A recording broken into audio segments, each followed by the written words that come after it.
My best friend falsely accused me of something unforgivable, and even my family turned against me, but after the truth came out, they asked for forgiveness. And I did the unimaginable. The pounding started at 5:47 a.m. Not the gentle knock of a neighbor or the familiar sound of the mailman. This was the aggressive, commanding bang that could only mean one thing: trouble. I jolted awake, my heart already racing before my mind could process what was happening. The pounding continued, growing more violent with each passing second. Through my bedroom window, I could see the flashing red and blue lights painting the walls of my childhood room in alternating colors of dread. "Police! Open up!" The voice was gruff, authoritative, and absolutely terrifying in the pre-dawn darkness. My parents' voices erupted from downstairs.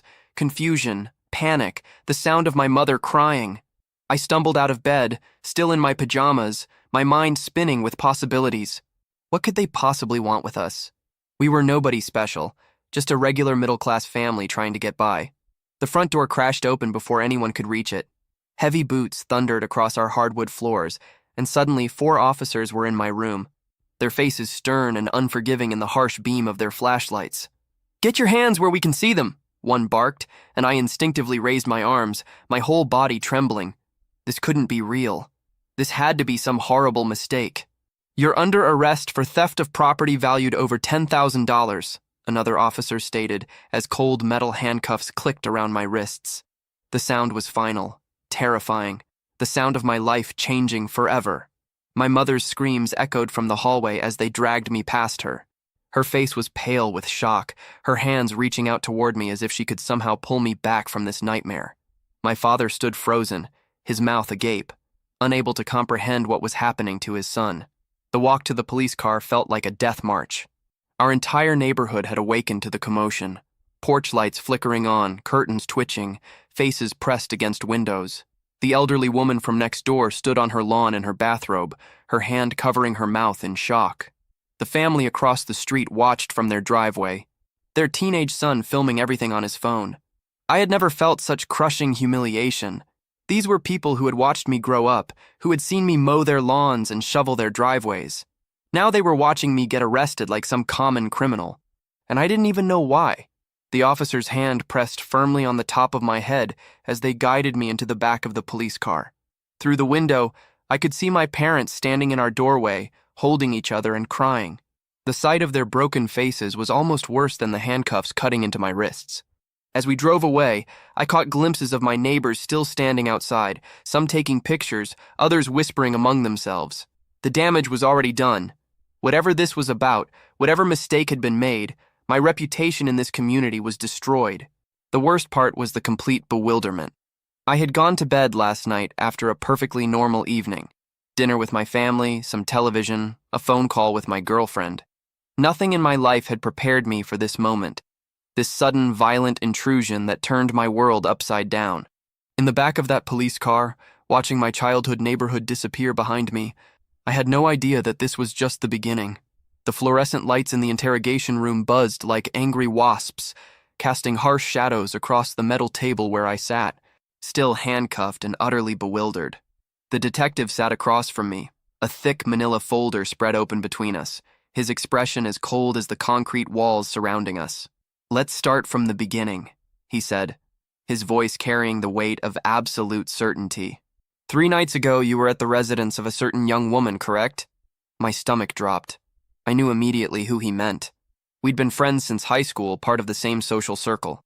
Her family was, well, everyone knew about her family. Her father was one of the most respected judges in the county. Her mother owned a chain of high-end boutiques that catered to the city's elite. They lived in the kind of house that had a circular driveway and a 3-car garage. "Yes," I answered carefully. "We watched movies with a few other friends. Nothing unusual." The detective's eyes narrowed. Nothing unusual about stealing a Rolex Submariner worth $28,000? The number hit me like a physical blow. $28,000. That was more than my father made in 6 months at the factory. I stared at the detective, my mouth opening and closing like a fish gasping for air. "I didn't steal anything," I managed to whisper. "I don't understand what's happening here." "The victim's family reported the watch missing the morning after your visit," he continued, his tone suggesting he'd already convicted me in his mind. "It It was a gift from the judge to his wife for their 20th anniversary. Priceless sentimental value on top of its monetary worth. My hands were shaking now. The mother's Rolex.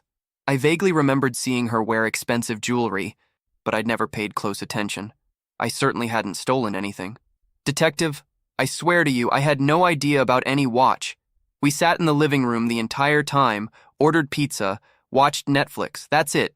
You can ask any of the other people who were there. He leaned back in his chair, studying me with the calculating gaze of someone who'd heard every lie imaginable. We already did. Funny thing is, they all confirm you were there, but they also mention you used the bathroom upstairs, multiple times. The statement hung in the air like an accusation.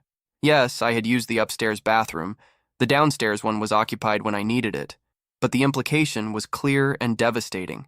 Using the bathroom isn't a crime, I said, my voice cracking with desperation. No, but it gave you access to the master bedroom where the watch was kept in the wife's jewelry box. He flipped through several photographs in his folder, each one showing different angles of an ornate bedroom with expensive furniture and a large jewelry case on the dresser. I felt the walls closing in around me. This wasn't just about a missing watch. This was about my word against one of the most powerful families in the city. The judge's reputation was impeccable. His wife was a pillar of the business community. And me? I was nobody. Just a 22-year-old college student who lived with his parents and worked part-time at a sporting goods store. I want a lawyer, I said quietly. The detective's smile was predatory. Smart choice, kid. You're going to need one. This family isn't taking this lightly. They've got connections that go all the way to the state level. This isn't some petty theft case that gets pleaded down to community service. As he left me alone in that cold room, the full weight of my situation began to settle in. I wasn't just fighting a false accusation. I was fighting a system that was already stacked against me. The house felt different when I walked through the front door. It wasn't just the absence of my laptop, phone, and tablet, all confiscated by the police as potential evidence of online sales. It was the way my parents looked at me, their faces etched with a fear I'd never seen before. My mother's eyes were red and swollen from hours of crying. She rushed to embrace me, but her hug felt desperate, clinging, as if she was afraid they might come back and take me away again. My father stood by the window, periodically peeking through the blinds at the street outside. They took everything, my mother whispered against my shoulder. Your computer, your phone, even that old tablet you never use. They had a warrant. We couldn't stop them.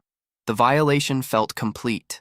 Not only had they destroyed my reputation in front of the entire neighborhood, but they'd ransacked my personal space, rifling through years of private memories and conversations. Every photo, every message, every browser search would be scrutinized by strangers looking for evidence of a crime I didn't commit. Dad, what did the neighbors say? I asked, though I wasn't sure I wanted to know the answer. He turned from the window, his face grave. Mrs. Peterson asked if we needed anything. She seemed sympathetic, but the family next door, he shook his head. They pulled their kids inside when they saw you coming up the driveway. The sting of judgment from people I'd known my entire life was almost unbearable. These were the same children I'd played with as a kid, the same families who'd attended my high school graduation party. Now I was the dangerous criminal they needed to protect their children from. My sister called around noon, her voice tight with anxiety. I saw it on the local news website, she said without preamble. They didn't use your name, but they mentioned the judge's family and a $28,000 watch. Everyone's going to know it's you. The family name carried that much weight in our city. When something happened to the judge's family, it made news. When they were victims of a crime, the entire community paid attention. I didn't do it, I told her, the words feeling hollow and inadequate. I know you didn't, she replied quickly. But that's not what matters. Is it? What matters is what everyone else thinks and what that family can do to us. That evening, my parents and I sat around the dinner table in near silence. The food was barely touched. None of us had much appetite. Finally, my father cleared his throat and spoke the words that had been hanging in the air all day. Maybe we should consider moving, he said quietly. Your mother's brother in Phoenix has been asking us to visit. Maybe this would be a good time for a longer stay. The suggestion hit me like a slap. They wanted to run, to abandon the life they'd built here because their son had been accused of a crime he didn't commit. But as I looked at their faces, I understood. This wasn't just about me anymore. This was about our entire family's survival in a community where that family's name held more power than the truth. "We can't run," I said, though my voice lacked conviction. That would just make me look guilty. My mother reached across the table and squeezed my hand. "Honey, sometimes looking guilty is better than being destroyed. The judge has friends everywhere. In the police department, the district attorney's office, the courthouse. Even if you prove your innocence, what if they don't care?" The weight of her words settled over me like a heavy blanket. She was talking about corruption, about a system where justice could be bought and sold like any other commodity. I'd grown up believing in fairness, in the idea that truth would ultimately prevail. But sitting in that dining room, watching my parents plan our escape from the only home I'd ever known, those beliefs felt naive and childish. My sister brought me her old laptop 3 days after my arrest, her face pale with concern. "You need to see what's happening online," she said, setting it down on my desk with the careful movements of someone handling a live bomb. The screen came to life, and immediately I understood her expression. My name was everywhere. It started on Facebook with a post from the businesswoman that had been shared over 300 times. Heartbroken that someone we trusted in our home would violate that trust so completely. "Please keep our family in your thoughts as we deal with this devastating theft of a precious family heirloom." The comment section was a feeding frenzy. People I'd never met were calling me every name imaginable. Friends of friends, business associates of the boutique owner, members of their country club, all united in their condemnation of the Rolex thief. The story had grown in the telling, too. Some comments claimed the watch was worth $40,000. Others suggested I was part of a larger crime ring targeting wealthy families. But it was the responses from people I actually knew that cut the deepest. "I always thought something was off about him," wrote a girl from my high school chemistry class. "He was always looking at other people's stuff with this weird expression. My mom works with his mom and says they're thinking of moving because they're so embarrassed," posted someone I'd considered a good friend. Honestly, good riddance. Even worse were the people who didn't comment at all, friends who had simply vanished from my social media entirely. My best friend since middle school had unfriended me without a word. A girl from college who I'd taken to prom had blocked me completely. It was as if I had become radioactive, and anyone with sense was maintaining a safe distance. The local community Facebook group had picked up the story too. "Beware! Thief targeting expensive homes," read one post that included a photo of our house with the address clearly visible. The comments ranged from people offering security advice to others sharing their own experiences with suspicious characters in the neighborhood. The businesswoman's connections had turned this from a simple criminal case into a social media campaign. Her boutiques catered to the city's elite, and every wealthy woman in town seemed to have an opinion about what had happened to her priceless family heirloom. They shared the story on Instagram, Twitter, even LinkedIn, each platform adding its own layer of judgment and speculation. I discovered that the daughter herself had posted a carefully crafted message that made my blood run cold. "Sometimes the people closest to you are the ones who hurt you most. I'm learning to trust my instincts and protect my family from those who would take advantage of our kindness." The post had hundreds of likes and dozens of supportive comments. "Stay strong, beautiful. You're handling this with such grace. Don't let them victim blame you." Victim blame? I was the one being blamed for something I didn't do, but somehow she had positioned herself as the victim in this narrative. The manipulation was so smooth, so expertly crafted, that even reading it made me question my own memory of events. The truly frightening part was the speed of it all. In just 3 days, the story had spread far beyond our immediate social circle. Hashtags like "Shuncher, Justice for the Victim," and "Such a Rolex Thief" were trending locally. Someone had created a Twitter account dedicated to exposing me, posting old photos from high school with captions analyzing my shifty expressions and criminal behavior. A local blogger who covered society events had written a piece titled "The Betrayal of Trust," how one family's generosity was rewarded with theft. She painted a picture of the judge's family as pillars of the community who had opened their hearts and home to a young man from a less fortunate background, only to be repaid with devastating betrayal. As I scrolled through post after post, comment after comment, I realized I wasn't just fighting a false accusation anymore. I was fighting a sophisticated character assassination campaign backed by unlimited resources and social connections that reached into every corner of our community. The first business to refuse me was the family-owned market where my mother had shopped for 15 years. I walked in Tuesday morning, needing milk for my coffee, and immediately felt the shift in atmosphere. Conversations stopped mid-sentence, and every eye in the store turned toward me.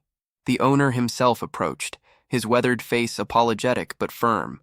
"I'm sorry, son, but I'm going to have to ask you to leave." The words hit me like a physical blow. "Sir, I've been coming here since I was a kid. My mom shops here all the time." He glanced nervously toward the other customers, lowering his voice. "I know, and I'm not saying I believe what people are saying, but the judge's wife is one of my biggest wholesale customers. Her boutiques buy all their gift baskets from me for the holidays. I can't afford to upset her." The calculation was simple and brutal. My family's weekly grocery bill versus their commercial account. We lost. Word traveled fast. By Thursday, 3 more businesses had made it clear I wasn't welcome. The coffee shop near campus stopped taking my orders. The gas station attendant suddenly needed to check with the manager every time I tried to pay for fuel. Even the public library had the security guard follow me around like I was planning to steal books. But it was the confrontation at the mall that showed me just how deep this went. I was walking toward the food court when I spotted the businesswoman herself, impeccably dressed in a designer suit, carrying shopping bags from stores I couldn't afford to window shop in. She saw me at the same moment, and her face immediately hardened into a mask of righteous indignation. "You have some nerve showing your face in public," she said loudly, her voice king across the mall. Other shoppers began to slow down, sensing drama. "Ma'am, I didn't steal your watch. There's been a mistake." "Don't you dare lie to me," she interrupted, stepping closer. "I know exactly what kind of person you are. Poor boy from a poor family, jealous of what we've worked hard to achieve. You saw an opportunity and you took it." A crowd was gathering now, phones appearing to record the confrontation. I felt trapped, cornered by not just her, but by the growing circle of onlookers who clearly knew who she was and assumed I was guilty. "My daughter trusted you," she continued, her voice rising with each word. "She welcomed you into our home, treated you like family, and you repaid that kindness by stealing from us. That watch belonged to my grandmother. It's irreplaceable." That was the first I'd heard about the watch being an heirloom, and I wondered how many other details about the case were evolving to make the story more compelling, more heartbreaking. "I understand you're upset," I said, trying to keep my voice calm despite the dozens of people recording our every word. "But I didn't take anything. I'm as confused about this as you are." Her laugh was cold and theatrical. "Confused? The only thing I'm confused about is how we didn't see through you sooner. But don't worry. My husband's friends in the district attorney's office are making sure justice is served. And my friends in the business community are making sure everyone knows what kind of person they're dealing with." The threat was clear and delivered with the confidence of someone who had never been told no in her life. She wasn't just talking about the criminal case. She was talking about a systematic campaign to destroy my reputation and my family's livelihood in this city. As she walked away, several people in the crowd applauded, as if they had just witnessed some kind of heroic confrontation rather than a powerful woman publicly humiliating someone who couldn't fight back. That night, my parents sat me down for what I knew would be a difficult conversation. "We need to talk about Phoenix," my father said quietly. "Your uncle called again. He's found me a job at the plant there. Better pay, fresh start." My mother's hands were shaking as she spoke. "Honey, we can't keep living like this. Your father got pulled aside at work today." His supervisor said some of the other employees were uncomfortable working with the father of a thief. As I sat there listening to my parents plan our exile, I understood that I wasn't fighting a legal case or even a false accusation. I was fighting a system where wealth and influence could rewrite reality itself. The call came at 11:30 p.m. on a Thursday, exactly 2 weeks after my arrest. I was lying in bed, staring at the ceiling and listening to my parents' whispered conversations through the thin walls, when my sister's phone rang downstairs. A few minutes later, she knocked on my door. "There's someone on the phone for you," she said, her voice strange and cautious. "Says she's the best friend of her." I knew immediately who she meant. She'd been at the house that night, sitting curled up in the corner of the couch, mostly quiet except for occasional giggles at the movie. She was one of those people who seemed to exist in the accuser's shadow, always agreeing, always supportive, never quite developing her own voice in conversations. When I took the phone, her voice was barely above a whisper, shaky with what sounded like tears. "I can't do this anymore," she said without preamble. "I can't watch what's happening to you and your family." My heart started racing. "What are you talking about?" "She planned it," she blurted out, the words tumbling over each other in her rush to get them out. She planned the whole thing. She stole her mom's watch herself and hid it. She made up the story about you taking it because you rejected her. The world seemed to tilt on its axis. What? 3 weeks before that night, she asked me what I thought about you two dating. I told her you seemed like friends, nothing more. She got this look in her eyes, this angry look, and she said you'd made it clear you weren't interested when she'd hinted around about it. I remembered that conversation. She had suggested we hang out alone sometime, maybe catch a movie, just the two of us. I'd deflected, mentioning how much I enjoyed our group hangouts instead. It had been awkward, but I'd tried to be gentle about it. Are you saying she did all this because I didn't want to date her? Her voice cracked. She said rich girls don't get told no by poor boys. She said you needed to learn your place, and her family had the power to teach you. The casual cruelty of it took my breath away. This wasn't a crime of passion or a moment of poor judgment. This was calculated revenge, planned and executed with the cold precision of someone who had never faced consequences for their actions. I have proof, she continued, her voice getting stronger now that the initial confession was out. Screenshots of our text conversations. She told me exactly how she was going to do it, step by step. She even laughed about how easy it would be to convince everyone you were guilty. My hands were trembling as I held the phone. Why didn't you say something sooner? The silence stretched so long I thought she might have hung up. When she finally spoke, her voice was thick with shame. Because I was scared. And because part of me thought you deserved it. She made it sound like you had humiliated her, rejected her in front of everyone. She said you needed to be taken down a peg. But then I saw what happened at the mall. My mom filmed it, thought it was hilarious watching her mother destroy you in public. When I saw your face, saw how broken you looked, I realized this had gone way beyond teaching you a lesson. They're trying to destroy your entire life over hurt feelings. She paused, and I could hear her crying softly. I've been her best friend since we were 8 years old. I've covered for her, lied for her, helped her out of trouble more times than I can count. But this, I can't be part of this anymore. What kind of proof do you have? Everything, she said with sudden determination. Text messages where she admits she stole the watch. Voice recordings where she talks about framing you. Photos of her hiding the watch in her closet. She documented everything because she was so proud of her plan.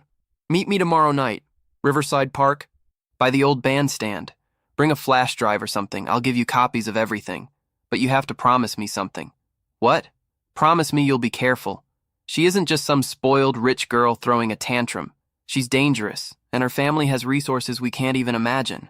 Riverside Park at 10 p.m. was a different world from the cheerful daytime playground I remembered from childhood. The old bandstand sat in a pool of dim streetlight, surrounded by shadows that seemed to move with every breeze. I arrived 15 minutes early, my heart hammering against my ribs as I scanned the darkness for any sign of the best friend. Or worse, anyone who might have followed her. She emerged from behind a cluster of oak trees like a ghost, clutching a large manila envelope against her chest. Even in the poor light, I could see that she'd been crying. Her usual put-together appearance was gone, replaced by the haggard look of someone who hadn't slept in days. I almost didn't come, she whispered as she approached. She called me 3 times today, wanting to hang out, talk about colleges, normal friend stuff, acting like everything was perfectly fine while your family is planning to flee the state. I took the envelope with hands that shook slightly. It was heavier than I'd expected, thick with documents and what felt like several USB drives. Before I look at this, I need you to understand what you're doing. Once we use this evidence, there's no going back. She and her family will know it came from you. She laughed bitterly. You think I don't know that? You think I haven't been imagining what the judge can do to my family? My dad's a plumber. My mom works at the DMV. We're nobody special, just like you. But that's exactly why I have to do this.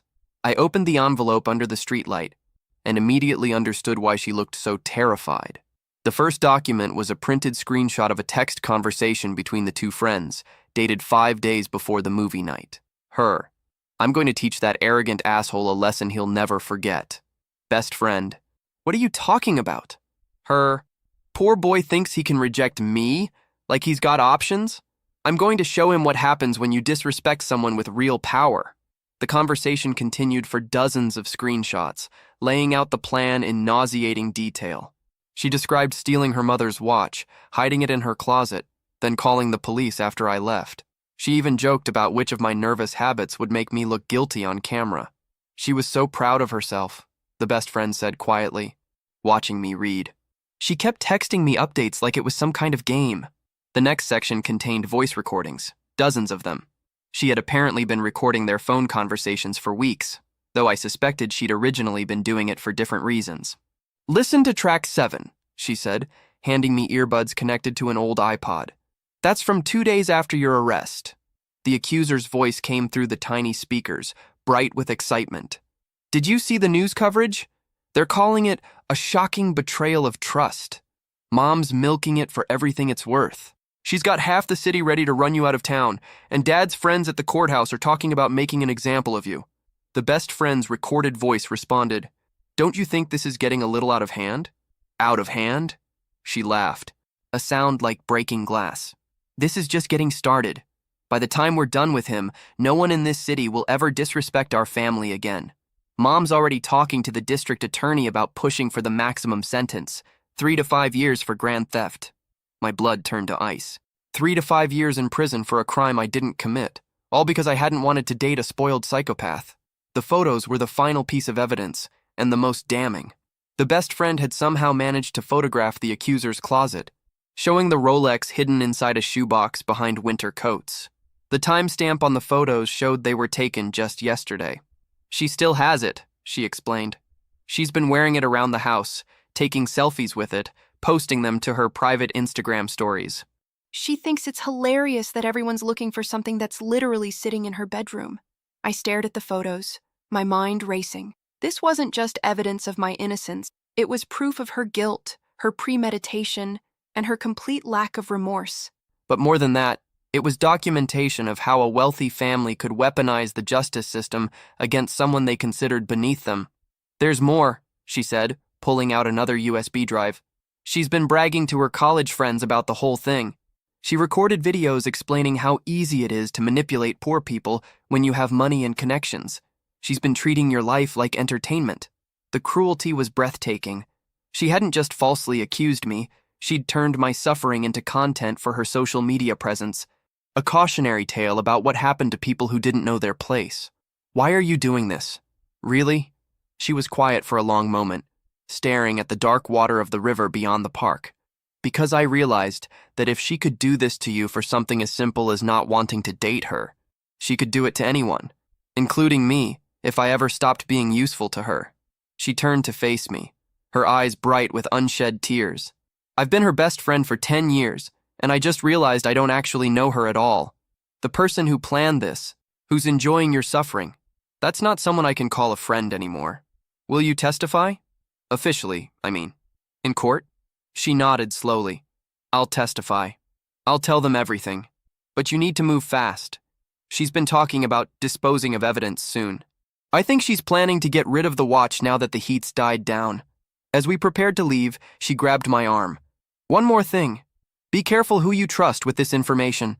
The judge has friends everywhere, and she's been bragging about having inside sources keeping them informed about your case. There might be people in the system working for them. Walking back to my car with the envelope clutched against my chest, I felt something I hadn't experienced in weeks. The possibility of justice.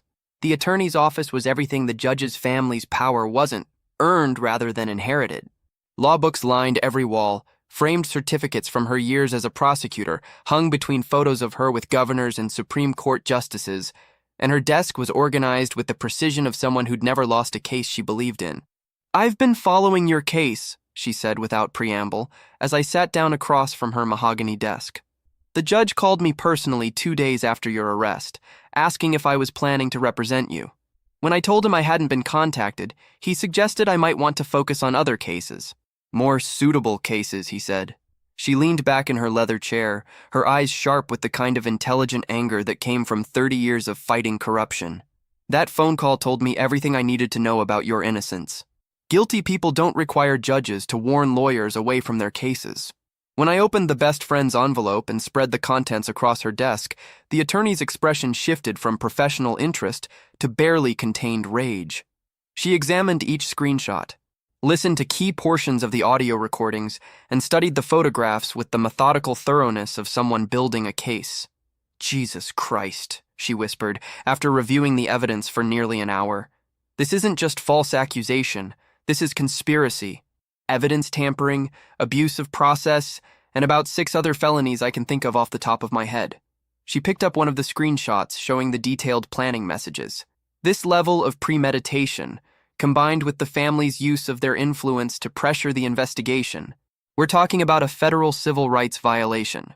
Your constitutional right to due process was systematically violated by people acting under color of state authority. The legal terminology flew over my head, but her tone made the significance clear. This wasn't just about clearing my name anymore, it was about exposing a system of corruption that reached into the highest levels of local government. What's our next move? I asked. We file everything simultaneously, she replied, already reaching for her phone. Criminal complaint against her for theft and false reporting, civil rights lawsuit against the family for conspiracy, and a motion to dismiss all charges against you. But first, we need to make sure that watch is still where your friend says it is. The next 6 hours moved with the swift precision of a well-orchestrated legal strike. The attorney contacted the district attorney's office, the state police, and the FBI's Civil Rights Division. She presented the best friend's evidence to a federal judge who immediately issued search warrants for the judge's residence and the daughter's college dorm room. By 4 p.m. that afternoon, I was standing across the street from their mansion, watching a parade of police officers carry evidence boxes out of the house that had been my downfall. The same detective who'd interrogated me with such certainty of my guilt emerged from the front door carrying a clear plastic evidence bag. Inside the bag was the businesswoman's Rolex, exactly where the best friend had said it would be. The media response was immediate and devastating. Local news crews arrived within minutes of the search warrant execution, their cameras capturing the judge's humiliated expression as he was forced to stand aside while police ransacked his daughter's bedroom. Judge's daughter arrested in false accusation scandal, read the evening news ticker. The same reporters who had painted me as a dangerous criminal just weeks before were now breathlessly reporting on the shocking reversal in what they were calling one of the most dramatic cases of prosecutorial misconduct in recent memory. The irony wasn't lost on me. She had used her family's media connections to destroy my reputation, but those same connections were now amplifying her downfall with equal enthusiasm. Scandal sold newspapers whether the story was about a poor boy's guilt or a rich girl's lies. The businesswoman's boutique empire began crumbling immediately. By evening, 3 major suppliers had terminated their contracts, citing concerns about being associated with the scandal. The country club, where she was a board member, called an emergency meeting to discuss her membership.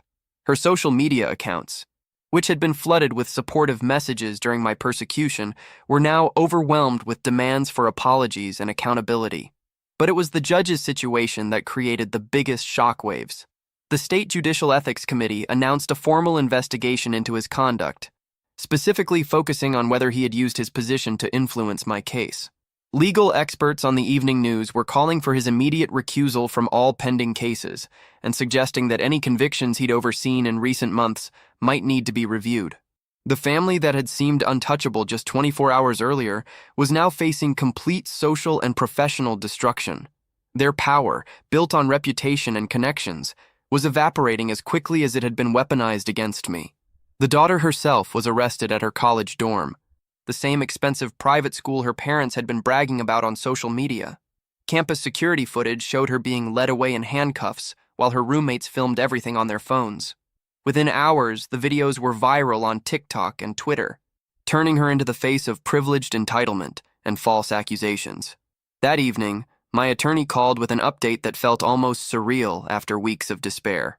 The district attorney's office has formally dropped all charges against you, she said, her voice rich with satisfaction.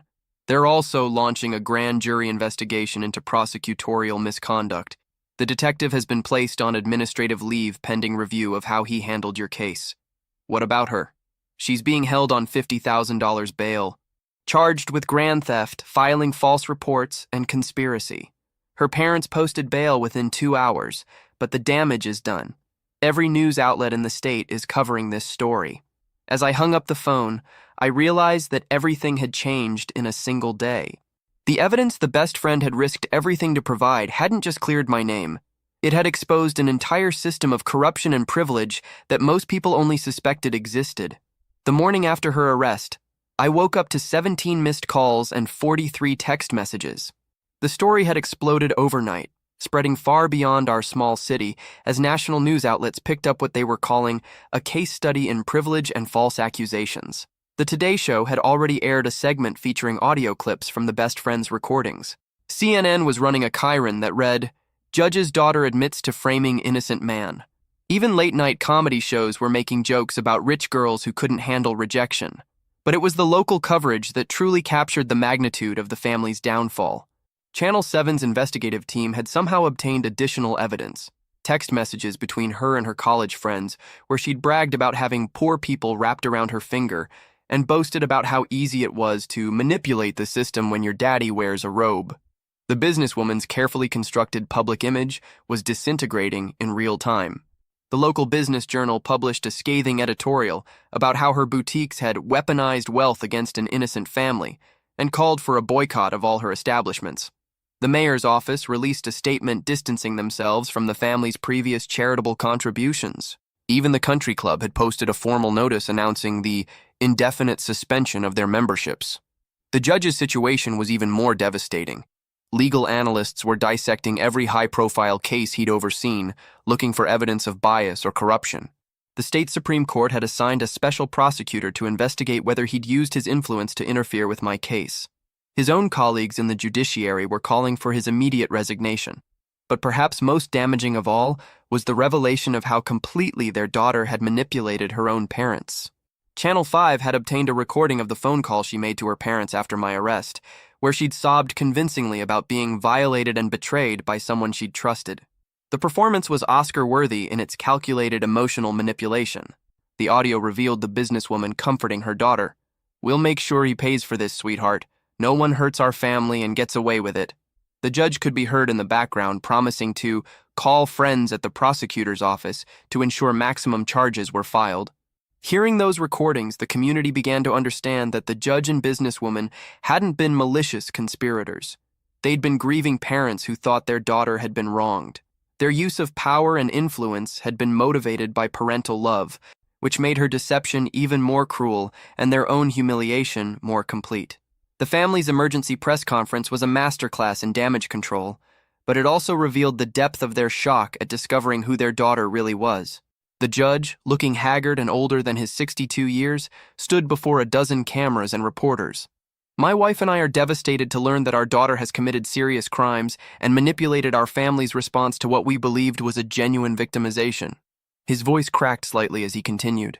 "We extend our deepest apologies to the young man and his family who suffered because of our daughter's lies and our own misguided efforts to seek justice for what we thought was a crime against our family." The businesswoman, barely able to speak through her tears, added, "As parents, we trusted our daughter implicitly. That trust was betrayed in the most horrible way possible. We are cooperating fully with all investigations and will support any efforts to make amends for the harm our family has caused." But it was the judge's final statement that captured the true devastation. "I have recused myself from all pending cases and will be requesting a leave of absence while the ethics investigation proceeds. The justice system requires absolute integrity, and my family's actions have compromised that integrity, regardless of our intentions." Their daughter's response to the mounting evidence was predictably desperate.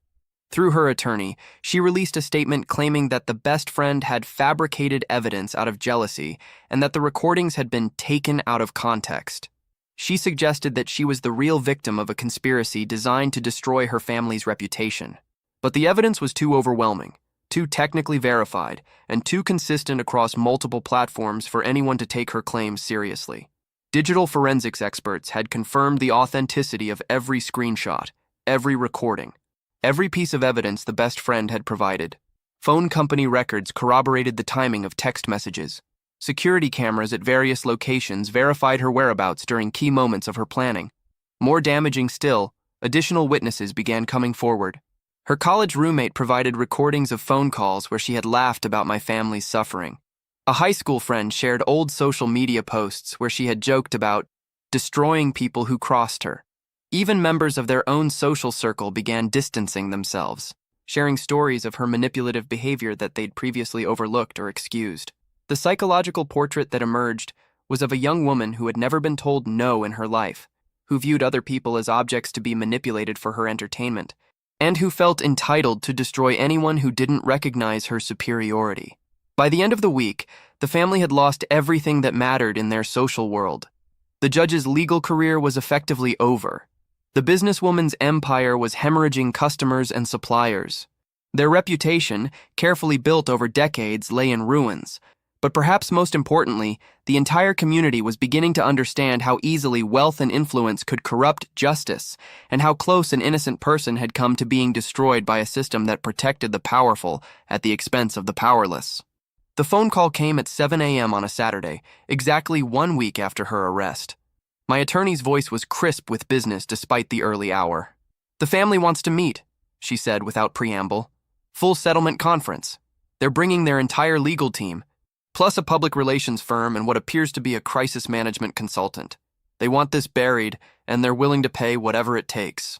3 hours later, I found myself in the conference room of my attorney's law firm, facing the family across a table laden with legal documents, financial statements, and what looked like several non-disclosure agreements. The contrast between their current appearance and their previous composed confidence was stark. The judge looked like he'd aged a decade in a week. His usually immaculate appearance was disheveled, his eyes rimmed with the red exhaustion of sleepless nights. The businesswoman sat beside him, her designer clothes unable to hide the way her hands shook as she clutched a tissue. Their lead attorney, a silver-haired man from a prestigious firm in the state capital, spoke first. "My clients want to make this right," he began, his tone suggesting he was used to buying his way out of problems. "They were deceived by their daughter and acted on information they believed to be true. While their response was perhaps excessive, their intentions were those of parents protecting their child." My attorney's response was ice cold. "Your clients used their influence to corrupt a criminal investigation, destroy an innocent person's reputation, and weaponize their social status against a family that couldn't fight back. Intentions are irrelevant when the actions constitute conspiracy and civil rights violations." The negotiation that followed was unlike anything I'd ever witnessed. It wasn't just about money. It was about power, reputation, and the family's desperate attempt to salvage something from the wreckage of their lives. The judge himself finally spoke, his voice hollow with defeat. "What do you want from us?" My attorney slid a document across the table.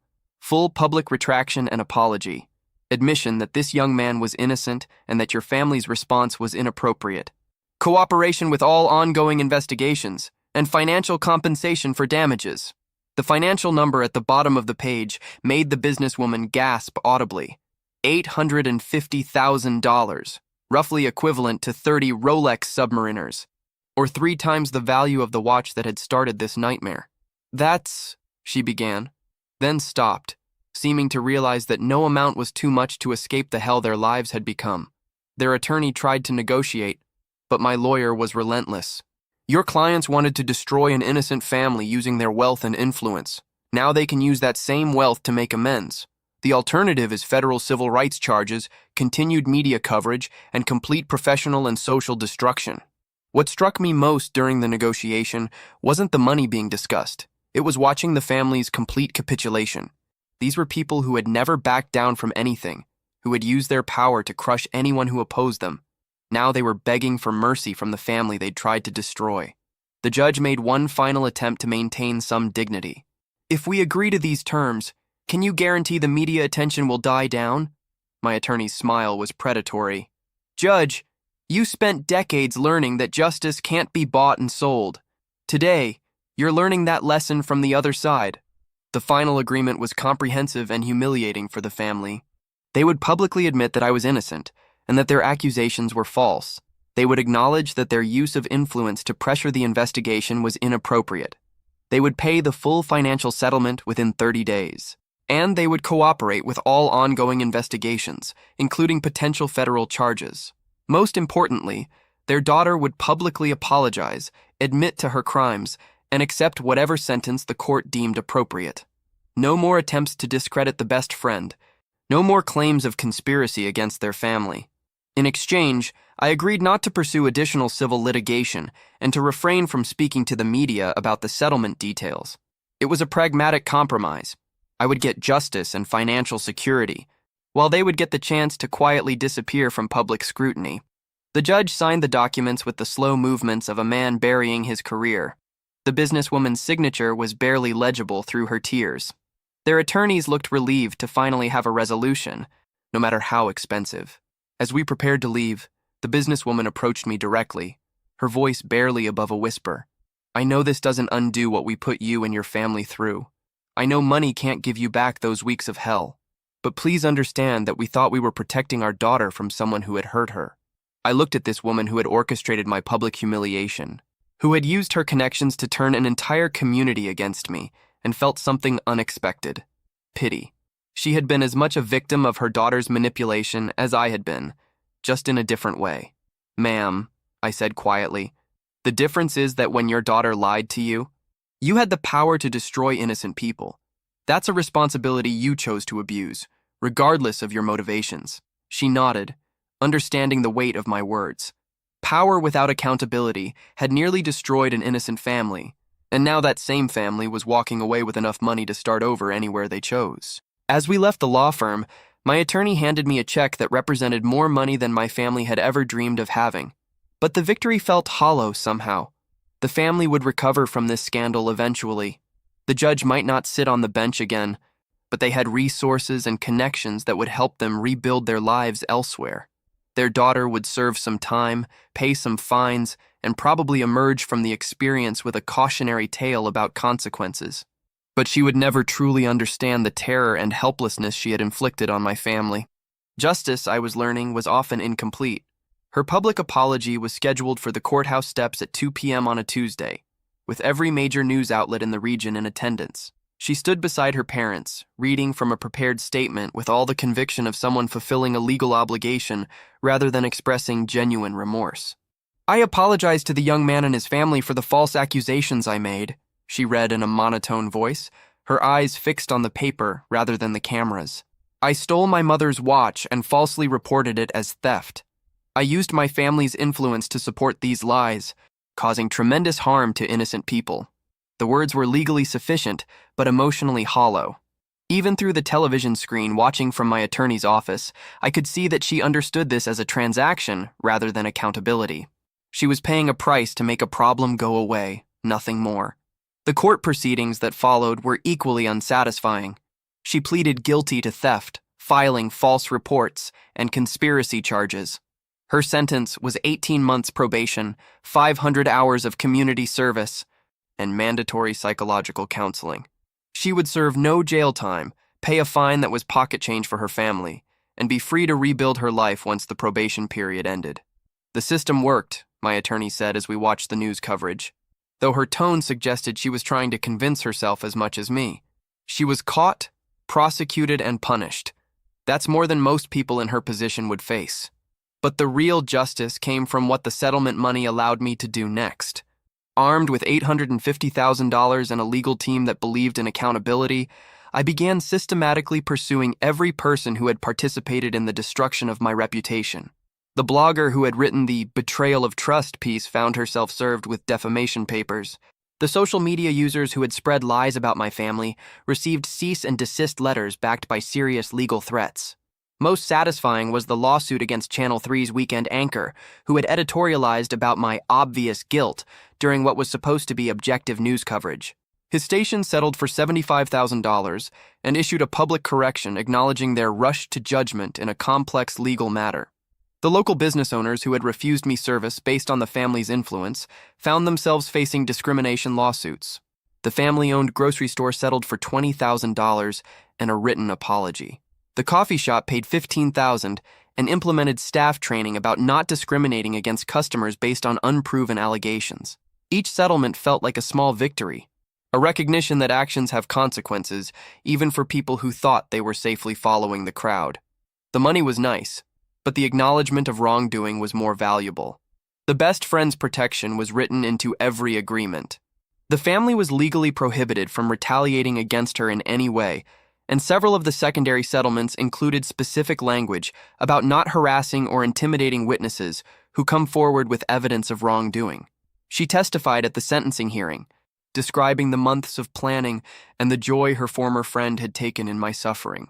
Her courage in speaking truth to power had saved an innocent family, and the judge made sure to acknowledge that in his remarks. This young woman's willingness to risk her own social standing and safety to expose this conspiracy represents the highest ideals of civic responsibility, Judge Harrison said during sentencing. Without her intervention, an innocent young man might have spent years in prison for a crime he didn't commit. The State Bar Association also took action against the judge, formally censuring him for his role in the case and requiring him to complete ethics training before he could return to the bench. He chose to retire instead, ending a career that had been distinguished until his daughter's lies destroyed everything he'd worked to build. The businesswoman's empire never recovered. 2 of her boutiques closed permanently, and the 3rd was sold to new owners who immediately rebranded to distance themselves from the scandal. The family's social standing in the community was permanently damaged, their country club memberships revoked, their charitable board positions rescinded. But perhaps the most important outcome was the systematic change that followed. The police department implemented new protocols for investigating cases involving prominent families, requiring additional oversight and evidence verification. The district attorney's office created an innocence review board to examine cases where influential people might have affected prosecutorial decisions. The story became a case study in criminal justice classes, an example of how wealth and influence could corrupt investigations and why safeguards were necessary to protect the innocent. My name became associated not with theft, but with the importance of due process and the danger of assuming guilt based on social status. 6 months after the settlement, I received a letter from the best friend. She was starting college in another state, having transferred away from her former friend's school and our city's toxic social environment. Her final paragraph captured something I'd been struggling to articulate. I know you probably think the justice wasn't complete. She didn't go to jail. Her family still has money. They'll probably rebuild their lives somewhere else. But maybe that's not the point. Maybe the point is that for once, powerful people faced consequences for their actions. Maybe the point is that the next time someone tries to abuse their influence, people will remember what happened to this family and think twice. She was right, of course. Perfect justice was probably impossible, but we had achieved something valuable. Proof that wealth and influence weren't always enough to escape accountability. The system had been forced to work, however imperfectly, and that was a victory worth celebrating. As I prepared to start my own new life in a different city, with enough money to attend any college I wanted, and the knowledge that I had survived the worst kind of betrayal, I realized that her courage had given me something even more valuable than financial security. Faith that truth could still matter in a world where power usually won. 1 year later, I stood in the lobby of Columbia University's journalism school, waiting to meet with the dean about a scholarship program I was funding for students investigating corruption and abuse of power. The irony wasn't lost on me. The money that was supposed to destroy my future was now creating opportunities for others to expose the kind of injustice I'd experienced. The financial settlement, combined with the secondary lawsuits, had totaled just over $1.2 million after legal fees. More money than my family had ever imagined, enough to pay for my education anywhere I wanted to go, enough to buy my parents a house in a neighborhood where the judge's influence couldn't reach them. But wealth wasn't the real victory. The real victory was independence, the freedom to speak truth without fear. The security that came from knowing powerful people couldn't simply erase me from existence anymore. My parents had taken early retirement and moved to a small town in Colorado where my father could pursue his dream of opening a woodworking shop and my mother could volunteer at the local library. They called every Sunday, their voices bright with the happiness of people who no longer lived in fear. The stress lines that had appeared during those horrible weeks had gradually faded, replaced by the calm confidence of knowing they had survived the worst kind of attack and emerged stronger. The judge's family had indeed survived, as people with resources and connections usually do. The judge never returned to the bench, but he'd found work as a legal consultant for a firm in another state. The businesswoman had quietly divorced him 6 months after the settlement, keeping half their remaining assets and disappearing into anonymity in some distant city. They had been casualties of their daughter's manipulation as much as perpetrators of my suffering. She herself had completed her probation and community service with the same mechanical compliance she'd shown during her public apology. Her psychological evaluation, which became part of the public record, diagnosed her with narcissistic personality disorder and recommended extensive therapy. Whether she actually engaged with treatment or simply went through the motions was unclear. What was clear was that her life had been permanently altered. Her college had expelled her following the conviction. Her social media presence had been obliterated by years of harassment from people who'd followed the case. Job applications were routinely rejected once potential employers Googled her name and found thousands of articles about her crimes. She'd become what internet culture calls chronically online famous, known primarily for being terrible, her name synonymous with false accusations and spoiled privilege. Every few months, someone would post a "Where are they now?" update about her, keeping the story alive in the public consciousness. The community response had been perhaps the most unexpected part of the aftermath. What started as a local scandal had become a rallying cry for criminal justice reform. My story was cited in legislative hearings about prosecutorial accountability, referenced in academic papers about wealth inequality and justice, featured in documentaries about how social media could be weaponized by the powerful. The local high school had even added my case to their civics curriculum as an example of how ordinary citizens could hold powerful people accountable when they had courage and evidence. Students would study the best friend's decision to come forward, analyzing the personal risk she'd taken and the greater good she'd served. The best friend herself had thrived in her new environment. She'd majored in journalism and was already working for an investigative news program that specialized in exposing corruption. We exchanged emails occasionally. She'd become something of an expert on whistleblower protection and frequently spoke at conferences about the importance of speaking truth to power. "You taught me that friendship means more than loyalty," she'd written in her last email. "Real friendship means protecting people from harm, even when it's difficult, especially when it's difficult. The scholarship program I was establishing would bear her name, not mine. It felt like the right way to honor the courage that had saved my life." As I walked across Columbia's campus that afternoon, I reflected on how completely my understanding of justice had changed. I'd learned that the system wasn't designed to protect people like me, but that didn't mean it couldn't be forced to work when enough pressure was applied from enough directions. The judge's family had taught me that power without accountability was dangerous, but they'd also shown me that even the most influential people had vulnerabilities. Their reputation, their social standing, their sense of invincibility, all of it could be shattered when their actions were exposed to public scrutiny. I'd also learned that victory was often incomplete and complicated. She had faced consequences, but not proportional ones. The judge had lost his career but kept his freedom. The businesswoman had suffered social destruction but retained her wealth. Perfect justice was probably impossible, but meaningful accountability was achievable if you were willing to fight for it. The phone in my pocket buzzed with a text from my father. "Saw your interview on CNN. Your mother cried happy tears. We're proud of who you've become." Who I'd become. Not the victim I'd been forced to be for those horrible weeks, but someone who'd learned to fight back effectively. Someone who understood that power meant nothing if you were afraid to use it, and that real strength came from lifting others up rather than tearing them down. In trying to destroy me, they'd created their own worst nightmare, a person with the means and motivation to hold powerful people accountable for their actions. And I planned to spend the rest of my life doing exactly that. She texted, "I maxed out your credit card on a girl's trip to Miami. You make enough." I responded, "Glad you had fun." Then I reported the card as stolen and filed a police report with her texts as evidence.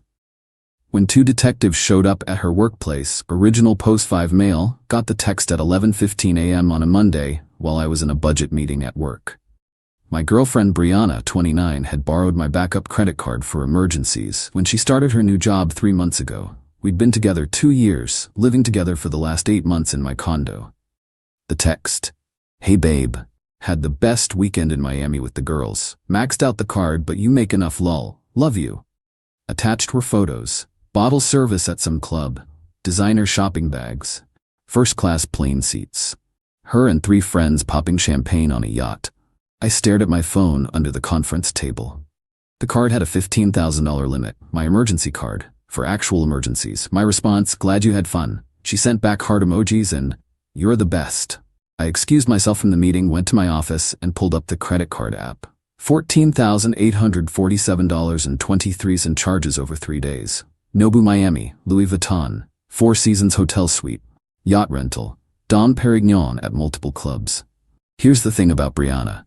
She made $42 a year as a marketing coordinator.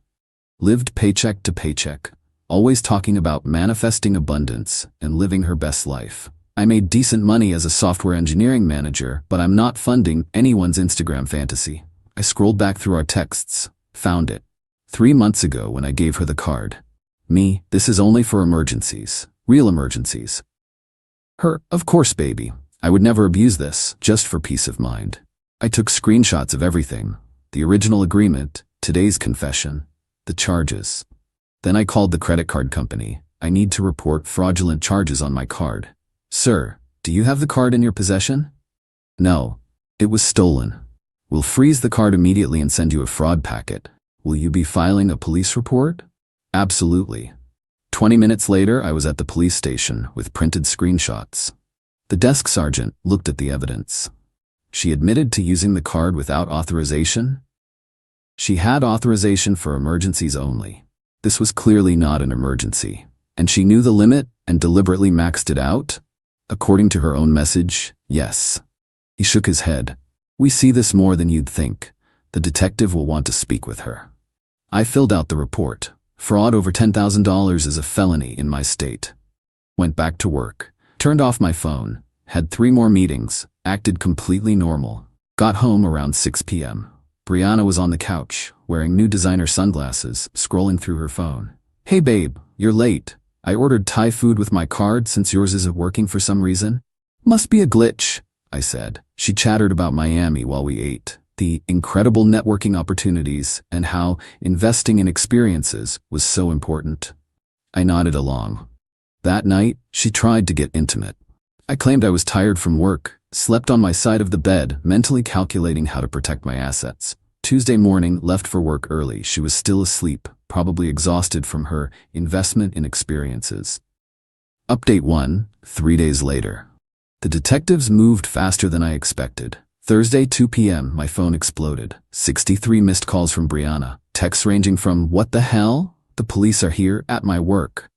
Are you serious right now? This has to be a mistake. Call me back now. I'm being arrested. This is insane over a little shopping." Then nothing for 2 hours. Then a call from an unknown number. Is this Mr. Me? Yes. This is Monica, Brianna's friend. She's been arrested for credit card fraud. She said you need to drop the charges immediately. I didn't press charges. I reported fraud. The state pressed charges. Over a credit card you gave her? Are you insane? I gave her a card for emergencies. She spent $15,000 on bottle service and designer bags. She's your girlfriend. Was. Past tense. You're seriously gonna ruin her life over money? You make 6 figures. And she makes $42,000 but spent $15,000 in a weekend. That's called theft. Monica went on a rant about how I was controlling, abusive, petty, and would die alone. I hung up. The calls started flooding in. Her mom, Deborah, her sister Alexis, friends I'd never even met, all with the same script. How could I do this? It's just money. I'm ruining her life. I need to fix this. My response to everyone: she stole $15,000 and admitted it in writing. This is a legal matter now. Got home to find Brianna's stuff still there but her car gone. She'd been released on her own recognizance but hadn't come home. That evening, Alexis showed up at my door with 2 guy friends, big dudes, trying to look intimidating. We need to talk, she said. No, we don't. You're trespassing. Leave now or I call the police. One of the guys stepped forward. Just hear her out, man. I held up my phone, already recording. I have cameras all over this building. You're on them right now. Leave, now. They exchanged looks and left, but not before Alexis said, "You have no idea who you're messing with." I deadbolted the door and called my lawyer buddy Tom. I need a restraining order and an eviction notice drafted. What's the lease situation? She's not on it. Month-to-month tenant at best. I'll have both ready tomorrow. That night I installed an extra door camera and changed my door code, moved her stuff into boxes in the living room, found a notebook while packing. She'd written manifestation goals on the cover. Inside, vacation to Miami, check. Get Brandon to pay off my student loans. My name is Brandon. Move into a luxury apartment. Convince B to propose by end of year. I photographed every page. Update 2, 1 week later. Brianna tried the emotional manipulation route hard. She showed up Sunday morning looking deliberately disheveled. No makeup, messy hair, sweatpants, crying before I even opened the door. Please, Brandon, please, I'm sorry, I got carried away. I'll pay it all back. How? You make $42 a year and have $30 in student loans. I'll get a second job. I'll sell my stuff. Please don't let them prosecute me. I could go to prison over a mistake. Stealing $15,000 isn't a mistake, it's a crime. I didn't steal it. You gave me the card. For emergencies. You knew that. You admitted knowing that in your text. She switched tactics. I've been so depressed. The pressure from social media. Everyone's living these amazing lives and I just wanted to feel special for once. I think I need therapy, not jail. You can get therapy. Jail has counselors. How can you be so cold? We lived together. We talked about marriage. You talked about marriage. Specifically, about me proposing by year's end according to your manifestation journal. Her face went white. You went through my stuff? While packing it, it's in boxes by the door. You have 72 hours to get it per the eviction notice. She lost it. Full screaming meltdown on my doorstep. You're a monster, a petty, vindictive monster. I hope you die alone. No woman will ever love you. The neighbors came out. I stayed calm, recording everything on my phone. Brianna, you need to leave. The restraining order paperwork is filed. If you don't leave, I'll call the police. Call them. Tell them how you're ruining my life over nothing. Mrs. Patterson from next door piped up. Honey, you just admitted to stealing his credit card on his doorstep camera. You should probably stop talking. Brianna spun around. Mind your own business, you old bat. Old bat who used to be a prosecutor, Mrs. Patterson said cheerfully. $15,000 in credit card fraud? That's prison time, sweetheart. Brianna ran to her car and peeled out. Monday brought the escalation. Her mom, Deborah, called my office. Got through to my boss by claiming to be a client. Your employee Brandon is destroying my daughter's life. He's vindictive and abusive. My boss called me in. I showed him the police report and texts. Jesus, 15 grand in Miami? Is she insane? Apparently. Take the day if you need to deal with this. I'm good. Work keeps my mind off it. But Deborah wasn't done. She posted on the company's Facebook page, Google reviews everywhere. Brandon last name is an abuser who preys on young women. HR had to get involved. I provided all documentation. They sent Deborah a cease and desist. Tuesday, Brianna's lawyer contacted me. Not a criminal lawyer, some personal injury ambulance chaser she found. My client is willing to settle this matter civilly. She'll agree to pay back $5,000 over 2 years if you drop the criminal charges. I can't drop charges I didn't file. The state filed them based on her written confession. You reported it because she stole $15,000. She's facing 5 to 10 years in prison. Should have thought about that before the yacht rental. You're being unreasonable. She's young. She made a mistake.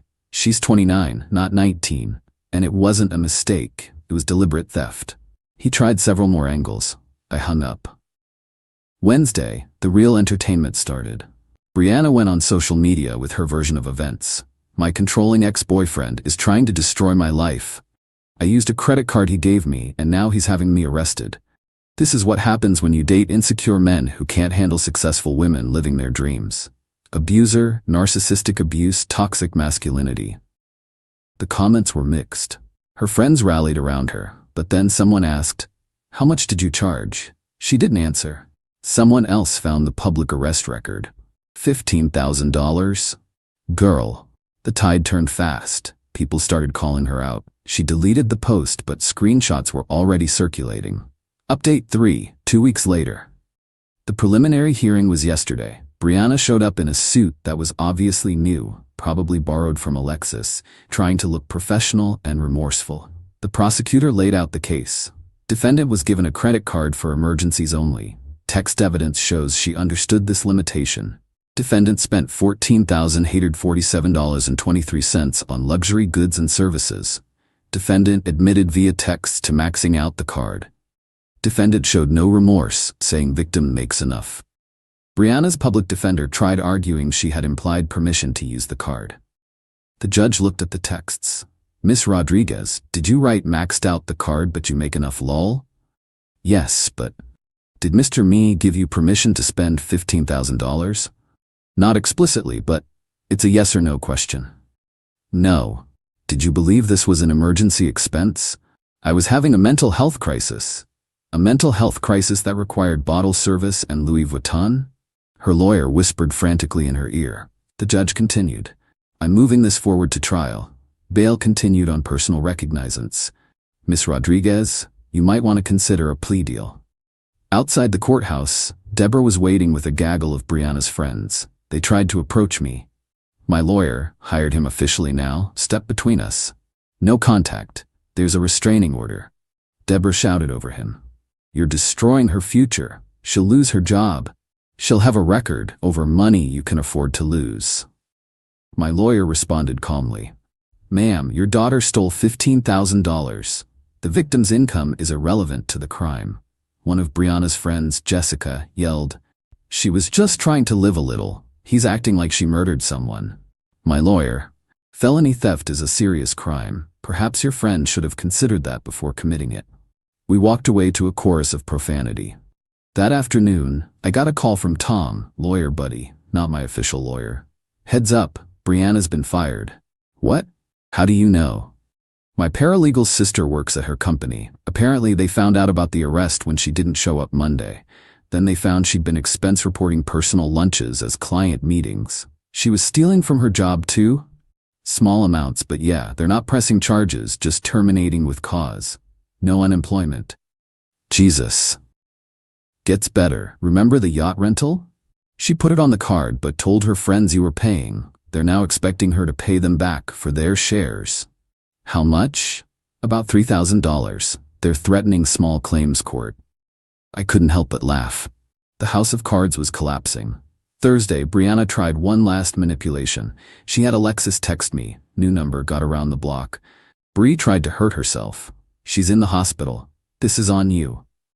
I didn't respond, but I did call the hospital. No patient by her name. Called the local PD for a wellness check at Alexis's apartment. Officer called me back. She's fine. Watching Netflix. Seemed confused about why we were there. I forwarded that information to my lawyer to add to the harassment documentation. Update 4. 1 month later. The plea deal negotiations were something. Brianna's public defender reached out to the prosecutor. She was willing to plead to a misdemeanor with community service. Prosecutor laughed. Counteroffer. Plead guilty to felony theft, 2 years probation, full restitution, 200 hours community service. She refused. Wanted to go to trial. Her lawyer tried to talk sense into her. Meanwhile, the civil lawsuit from the credit card company hit.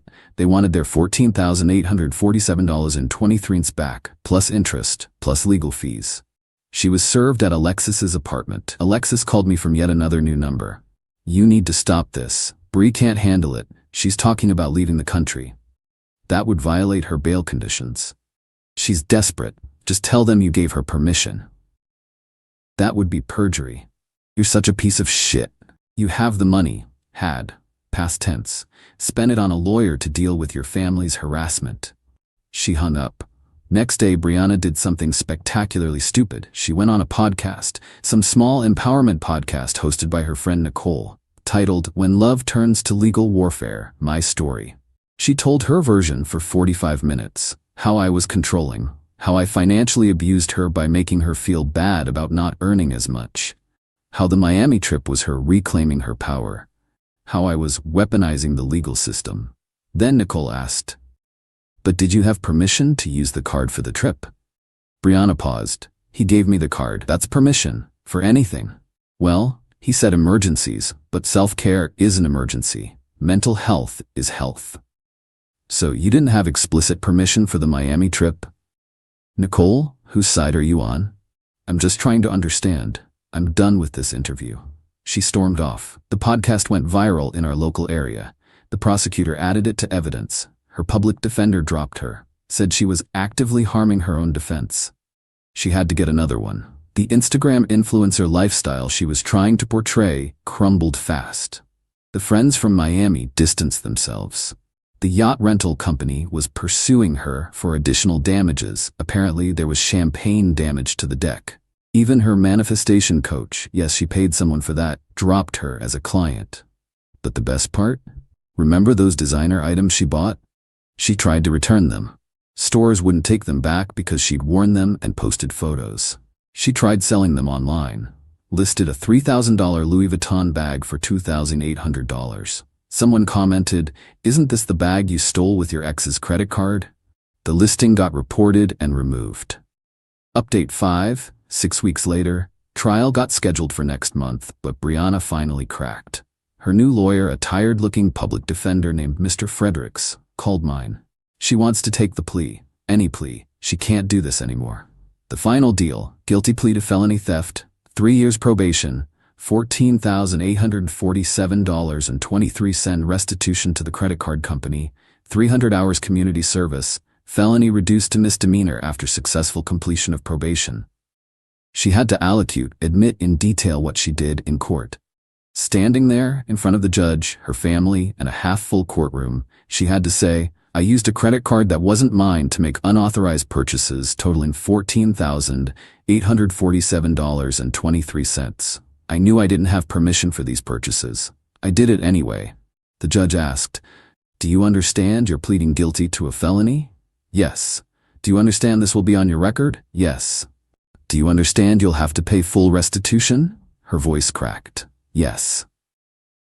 The gavel came down. Convicted felon. Outside the courthouse, Deborah tried one more time. "I hope you're happy. You destroyed her life." "No, ma'am.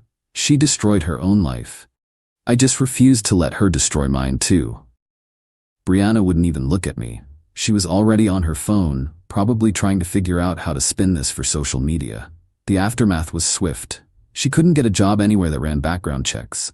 Had to move back in with Deborah, set up a payment plan for restitution. Anthony, $200 a month for roughly 6 years. Started her community service at a local food bank. The friends from Miami sued her in small claims court and won. Another $3K she owed. The yacht rental company got a judgment against her for $5 in damages. Her Instagram went from 10K followers to 2K. Then she made it private, then deleted it entirely. Final update, 3 months later. I thought I was done updating, but the final chapter is too perfect not to share. Last week, I got a notification that someone tried to use my information to open a new credit card. Yeah, she tried it again. This time she apparently had gotten hold of an old pay stub from when we lived together and tried to use my SSN and income info to apply for a card in my name. The application was flagged because I'd frozen my credit after the initial incident. The credit card company called me to verify. I went straight to the police. Again, this violated her probation. Big time. Yesterday was her probation violation hearing. She tried to claim it was a misunderstanding, that she thought she was applying for her own card and accidentally used my information. The judge pulled up the application. She'd put her name as an authorized user on an account in my name. "Miss Rodriguez, you're asking this court to believe that you accidentally memorized your ex-boyfriend's social security number and accidentally entered his annual income instead of yours?" I was confused. Confused? You listed his employer, his exact salary, his birth date. Her lawyer just shook his head. The judge revoked her probation, sentenced her to 18 months in minimum security prison. She'll serve probably 8 to 12 with good behavior. Deborah screamed. Alexis cried. Brianna fainted. Actually fainted. As court officers helped her up to take her into custody, she looked at me with pure hatred. "You destroyed my life over money." The judge interjected. "No, Miss Rodriguez, you destroyed your life over money. Money that wasn't yours." She was led away in handcuffs. Deborah followed me to the parking lot, keeping her legal distance but screaming. She made one mistake. 2 mistakes, I corrected. She tried to steal from me twice. 15,000 is nothing to you. It's not about the amount, it's about the principle. You have no principles, you're vindictive. I'm vindictive. Your daughter stole from me, got caught, faced consequences, and then tried to steal from me again. But I'm the bad guy?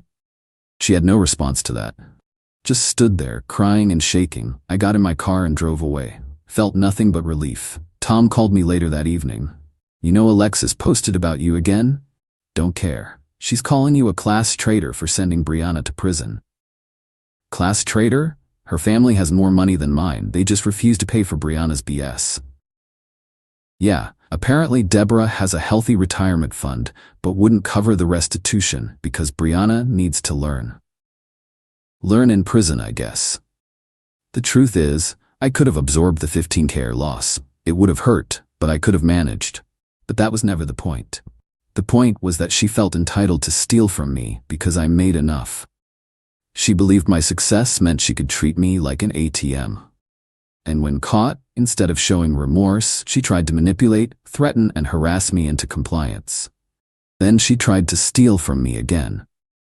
My new girlfriend, yes, already, met her at a cybersecurity conference, asked if I felt guilty about Brianna going to prison.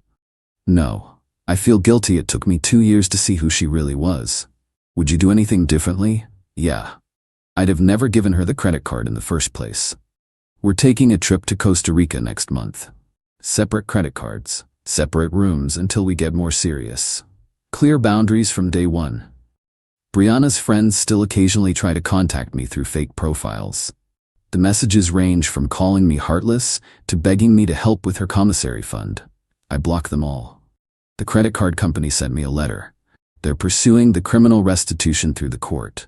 I'll probably never see that money again, but that's fine. The 15K was worth the education.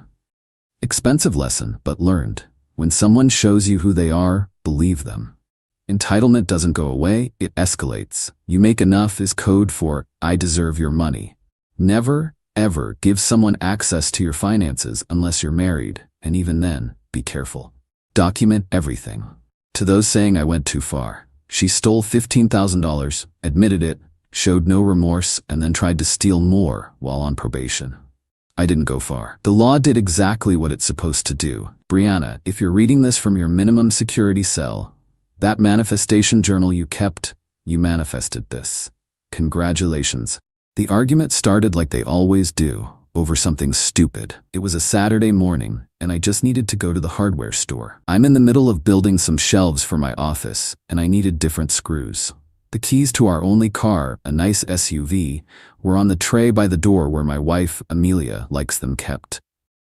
I grabbed them, yelled that I'd be back in an hour, and was about to leave. And where do you think you're going? Her voice came from the top of the stairs, sharp and bossy.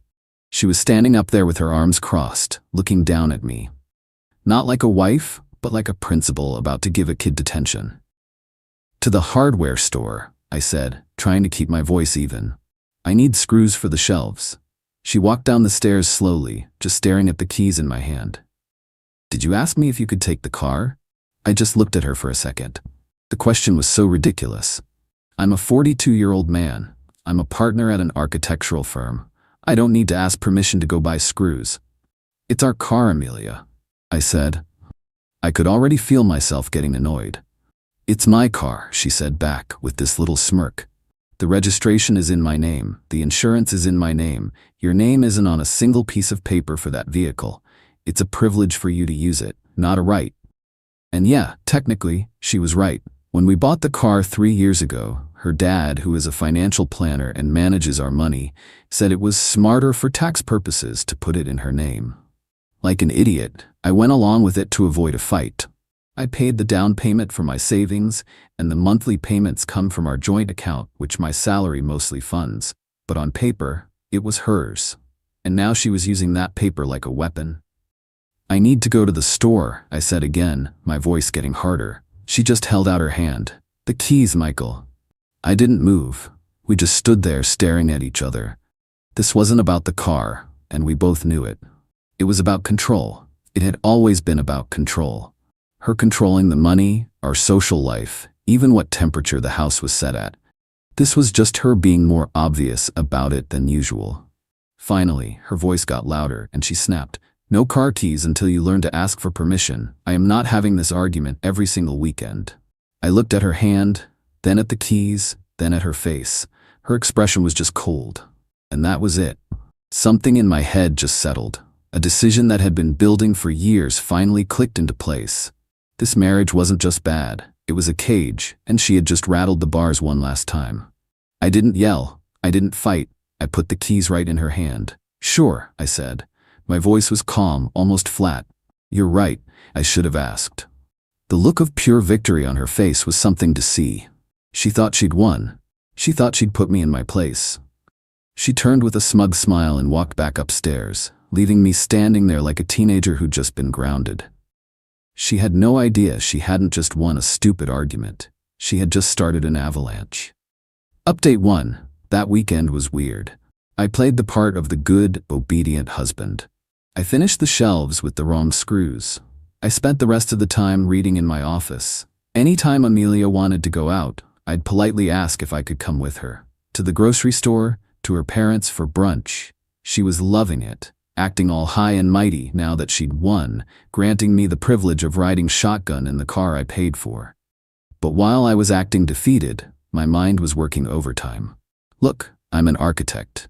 My whole job is about finding weak spots in a structure before it collapses. And our marriage was a condemned building. I was about to start planning the demolition. On Monday morning, she drove me to work. This was a new thing she started, and it felt just as humiliating as you'd think. "I'll pick you up at 5:30, she said, like my mom dropping me off at school. The second I walked into my office, I started making moves. First thing on the list, get independent.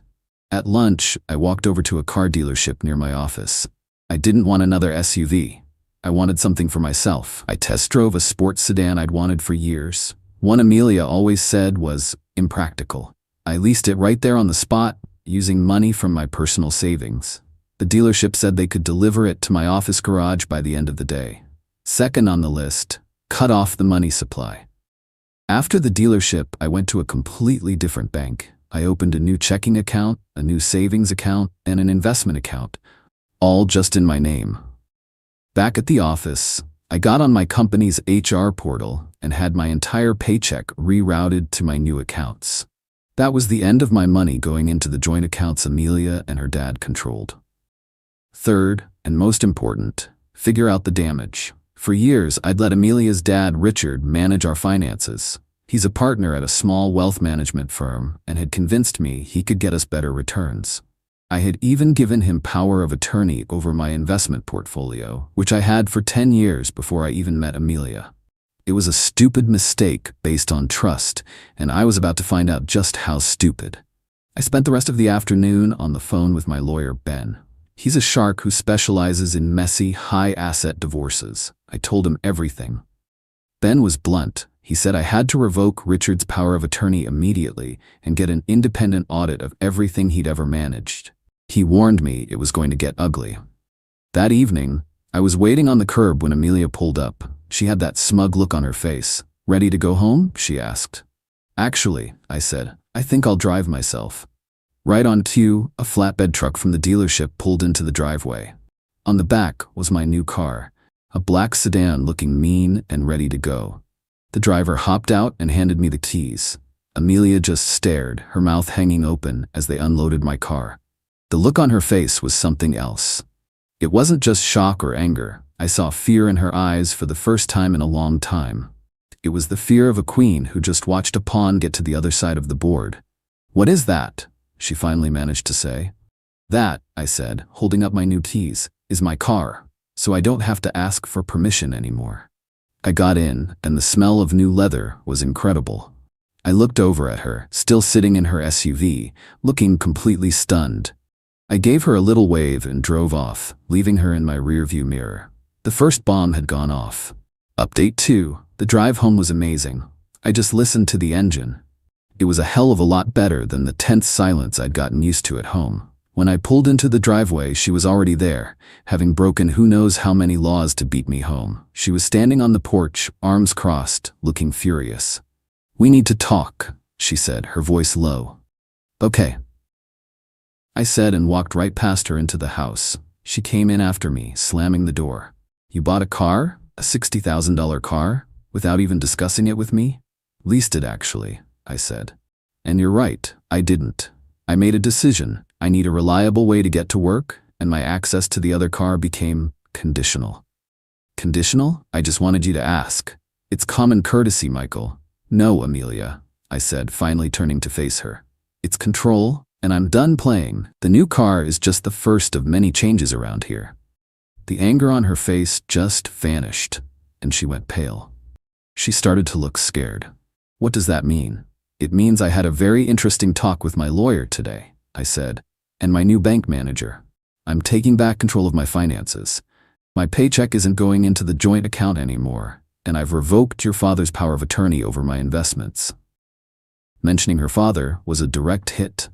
She actually flinched. "You can't do that. My father is our financial advisor. He has a strategy for us." "He has a strategy for himself," I said back. "One that seems to involve a lot of risky investments with my money and not a lot of transparency. I've requested a full audit of every account he manages. I'm very interested to see what turns up." She just stood there, totally silent. She'd lost control of the car and now she was losing control of the money. Her whole power structure was falling apart in just a few hours. The next few days were a cold war inside our house. She wouldn't speak to me, just slammed doors and had loud, angry phone calls with her mother. I didn't care. I was busy. I had a team of accountants going through years of Richard's financial records, and what they were finding wasn't good. He had been churning my accounts, making tons of trades just to generate commissions for his firm. He had invested a huge chunk of my money in a tech startup that went bust, a company he was a secret partner in. He wasn't just mismanaging my money, he was stealing it. The real bombshell landed a week later. The auditors found wire transfers from my investment account to a holding company I'd never heard of. Turns out that company owned the house her parents lived in. He had used over $200,000 of my money to pay off his own mortgage. With the audit report, I was ready. I told Amelia to have her parents at our house on Saturday morning for an urgent financial discussion. I told her to have them bring their lawyer. I told her my lawyer, Ben, would be there too. They arrived acting all offended and defiant. Richard walked in like he owned the place, already complaining and demanding answers. "This is a breach of trust, Michael. After all I've done for you." I didn't say a thing. I just let Ben take over. Ben was a shark. He calmly laid out everything from the audit, with charts and copies of the illegal wire transfers. He explained, in simple terms, the legal definitions of investment fraud and embezzlement. As Ben talked, Richard's face went from red to a pasty white. The tough guy act disappeared and he just started sweating. Amelia's mom looked like she was going to be sick. Amelia just stared at the table in horror. When Ben was done, he slid a document across the table, a separation agreement. "Here's the deal," Ben said. "Michael is willing to not press criminal charges against you, Richard. He's also willing to not sue your firm into the ground, which you would lose. In exchange, you will repay every penny you stole, with interest. And Amelia," he said, turning to her, "will sign this agreement. She waives all rights to alimony and any claim on Michael's assets. Her name comes off the deed to this house. She leaves with her personal belongings and nothing else."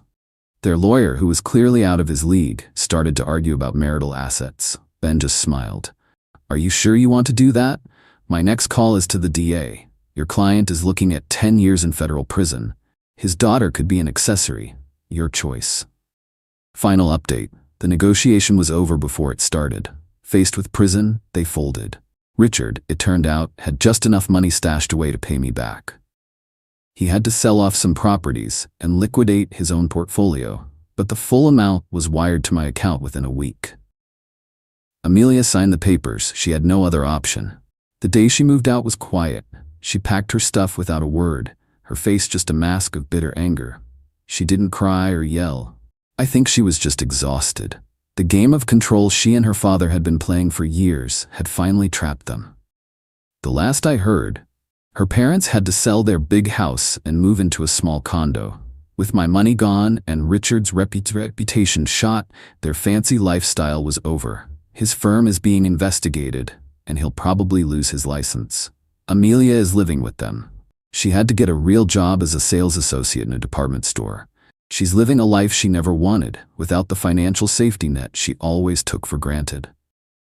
A few months ago, I was driving home late from the office in my new car. I pulled up to a red light and glanced over. It was her old SUV. She was in the driver's seat. Our eyes met for a second. She didn't look angry. She just looked empty. The light turned green, but she didn't move. I just drove away, leaving her sitting there in the car she fought so hard to control, a car that now represented everything she had lost. Husband passed away, and his family showed up demanding I give them our house for my Sil's kids, and move into her small apartment while paying her rent. But when we met with the lawyer, he revealed something that left them speechless. I, 34F, recently lost my husband, 36M, to a sudden cardiac arrest, and it's been a really tough time for me. We were married for 12 years, and even though it's been 3 months since he passed, the pain still feels so fresh. We had a home together, a beautiful 4-bedroom house in a lovely neighborhood that we worked so hard to buy about 6 years ago. My husband was always super organized, especially when it came to finances.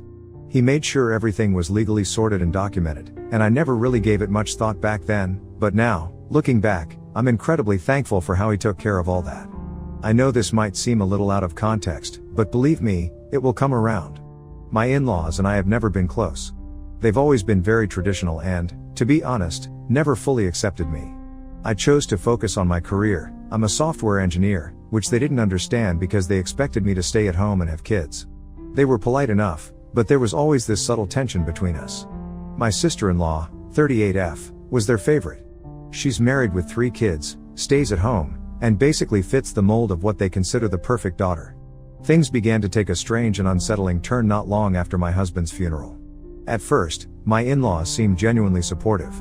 They brought food, helped with arrangements, and even offered kind words. For a brief moment, I thought that maybe this was the beginning of a better relationship with them, that maybe, in the face of such a profound loss, we could find some common ground. But that hope didn't last long. Just a week after we laid my husband to rest, they showed up at my door unannounced, and the tone of their visit was nothing like I'd expected. My father-in-law, 65M, started off with a speech about how family needs to stick together in times like these and how they had been thinking about what was best for everyone. At first, I thought maybe they were offering some sort of olive branch or trying to console me in a way that felt genuine. For a brief moment, I even allowed myself to believe they were finally showing a bit of understanding and compassion after all these years of tension. But then, the conversation took a turn that I could never have anticipated. Out of nowhere, they dropped a bombshell. My in-laws told me that I should do the right thing and give up the house to my sister-in-law and her family. They reasoned that since she has 3 young kids ages 8, 6, and 4, they needed the space far more than I did. They pointed out that I was just one person living in a big house and suggested that I move into my sister-in-law's 2-bedroom apartment instead. To top it off, they even had the nerve to suggest that I pay her rent as part of this arrangement. According to them, this was what my husband would have wanted. I was stunned. Their words felt like a slap in the face. How could they be so cold and insensitive? I couldn't believe what I was hearing. I felt completely blindsided and deeply hurt. It had only been days since I lost my husband, the person I had built a life with for 12 years, and already, his family was trying to take away the home we had created together. It was as if my grief didn't matter to them at all. When I refused to entertain the idea, things escalated quickly. They began making outrageous claims, saying that because my husband was their son, they had the right to decide what happened to his property. They accused me of being selfish and disrespecting his memory by not helping my sister-in-law. My mother-in-law even started crying, saying I was tearing the family apart and dishonoring my husband's wishes. I couldn't wrap my head around how they could behave like this. It felt like they didn't care about my grief or the pain I was going through. All that seemed to matter to them was what they could take from me, as if my feelings didn't count. Losing my husband was already the hardest thing I'd ever faced, and now his family was adding to the pain by treating me like an obstacle to their plans. I was devastated, furious, and completely overwhelmed. The way they were acting made it clear that fairness or decency didn't matter to them. They were determined to get what they wanted, no matter how much it hurt me. But it didn't end there. The harassment only got worse. For days, they kept showing up at my house without warning, ringing the doorbell and knocking like they had every right to be there. If I didn't answer, they'd call me repeatedly, sometimes back to back, until I felt like I couldn't escape them. On top of that, they started dragging other family members into it. People I hadn't heard from in years suddenly began reaching out, telling me I needed to think of the children and do the right thing by giving up the house. It felt like they were trying to wear me down from every angle, using guilt and pressure to get their way. The worst part was my sister-in-law's behavior. She started posting these passive-aggressive messages on social media, clearly aimed at me. Things like, "Some people are heartless, and family should take care of family." It was such a blatant attempt to paint me as the villain, and it hurt deeply. Not just because it was unfair, but because I was already struggling to keep myself together after losing my husband. Instead of supporting me, they were trying to tear me down. Every knock at the door, every call, every message chipped away at what little peace I had left. I felt like I was constantly on edge, waiting for the next attack. It was exhausting and emotionally draining. Eventually, I realized I couldn't keep living like that. I was already dealing with unimaginable grief, and their behavior was pushing me to my breaking point. That's when I knew I had to take action. I needed to protect myself, not just from their claims on the house but from the relentless stress and manipulation they were putting me through. I decided it was time to get some professional advice, so I reached out to my husband's lawyer. As soon as I explained the situation, he wasted no time setting up a meeting with my in-laws. I wasn't sure what to expect, but I hoped it might finally put an end to their behavior. What I didn't realize was just how prepared my husband had been for something like this. When my in-laws showed up for the meeting, the lawyer didn't hold back. He started by explaining the legal facts about the house. He told them that the house was fully paid off and was jointly owned by my husband and me, with something called the right of survivorship. That meant that when my husband passed away, ownership of the house automatically transferred to me. There was no loophole, no gray area, it was mine, fair and square. Then, he went a step further and brought up my husband's will. Apparently, my husband had updated it just a year before, making it crystal clear that everything was to go to me and that his family was not to contest it. Hearing this left my in-laws visibly stunned. But that wasn't even the end of it. The lawyer then pulled out detailed records my husband had kept over the years. He had documented every time his parents tried to interfere in our financial decisions. There were notes about the times they pressured him to make big purchases, like buying them a vacation home, and even instances where they had tried to meddle in our plans for the future. My husband had been more aware of their behavior than I'd realized, and he had quietly taken steps to protect me from it. The biggest shock came when the lawyer handed them a letter my husband had written and specifically asked to be shared only if his family ever tried to contest the will or harass me after his death. In the letter, my husband poured his heart out. He wrote about how deeply disappointed he would be if his parents ever acted this way toward me. He reminded them of how much he loved me and how important it was to him that I was treated with respect and kindness, especially in his absence. It was as if he had anticipated exactly what they might try to do, and he had made sure they couldn't twist the situation in their favor. The room was silent after the lawyer finished. My in-laws looked completely taken aback, and for the first time, they didn't seem to have anything to say. It was clear that my husband's words had struck a nerve, and I could only hope they'd finally understand how wrong their behavior had been. For me, hearing how much thought my husband had put into protecting me brought a mix of emotions: grief, love, and an overwhelming sense of gratitude. Even in his absence, he was standing up for me, and that gave me the strength to keep moving forward. What shocked them the most was when the lawyer revealed that my husband had set up a trust for my sister-in-law's kids' education. But here's the catch: the trust would be void if his family ever tried to pressure me about any of his assets after his death. The lawyer made it clear that their behavior was considered harassment, and if they didn't stop, they would risk losing the trust for their grandchildren and could even face legal consequences. That seemed to shut them up for a while, but it was a tough reminder of just how far they were willing to go to try and control everything, even after my husband was gone. Since the meeting with the lawyer, I haven't heard a word from my in-laws. My sister-in-law deleted her social media posts, and now they've all blocked me on every platform. A few extended family members have reached out to apologize, saying they had no idea about the full situation and didn't realize how far their behavior had gone. It's strange to hear that from them, but at least some of them seem to be acknowledging what's really been happening. Right now, I'm feeling so conflicted. On one hand, I'm relieved that my husband took steps to protect me even after his death. I'm grateful that he made sure I wouldn't be pushed around by his family. But at the same time, it breaks my heart that his family turned on me so quickly. It feels like they didn't care about me at all and just saw me as someone to manipulate for their own benefit. I thought they would be more supportive, especially after everything I've been through, but instead, they made this difficult time even harder. I can't help but wonder if I could have handled it differently. Maybe I could have tried to talk things out with them before going to the lawyer. But honestly, the pressure and the guilt tripping felt overwhelming, and I don't know if I could have done much more without completely breaking down. Was it too harsh to involve the lawyer? It feels like the right decision now, but it also makes me feel like I've lost even more than just my husband. This whole situation has made the grief even harder to bear. I miss him so much, and dealing with his family's behavior just adds another layer of pain that I wasn't prepared for. Update 1. Hi everybody, it's been a few days since I shared what happened, and I've been honestly overwhelmed by all the support and kindness from so many of you. First off, I just want to say thank you to everyone who took the time to comment and reach out. Your thoughtful words and advice have really helped me feel less alone during such a tough time. I'm really glad I listened to some of you who suggested taking extra precautions for my safety. It wasn't something I initially thought much about, but now that I've done it, I feel so much better. The first thing I did was change all the locks on the house. It's one of those things that seems small, but it gave me a sense of control and security that I desperately needed.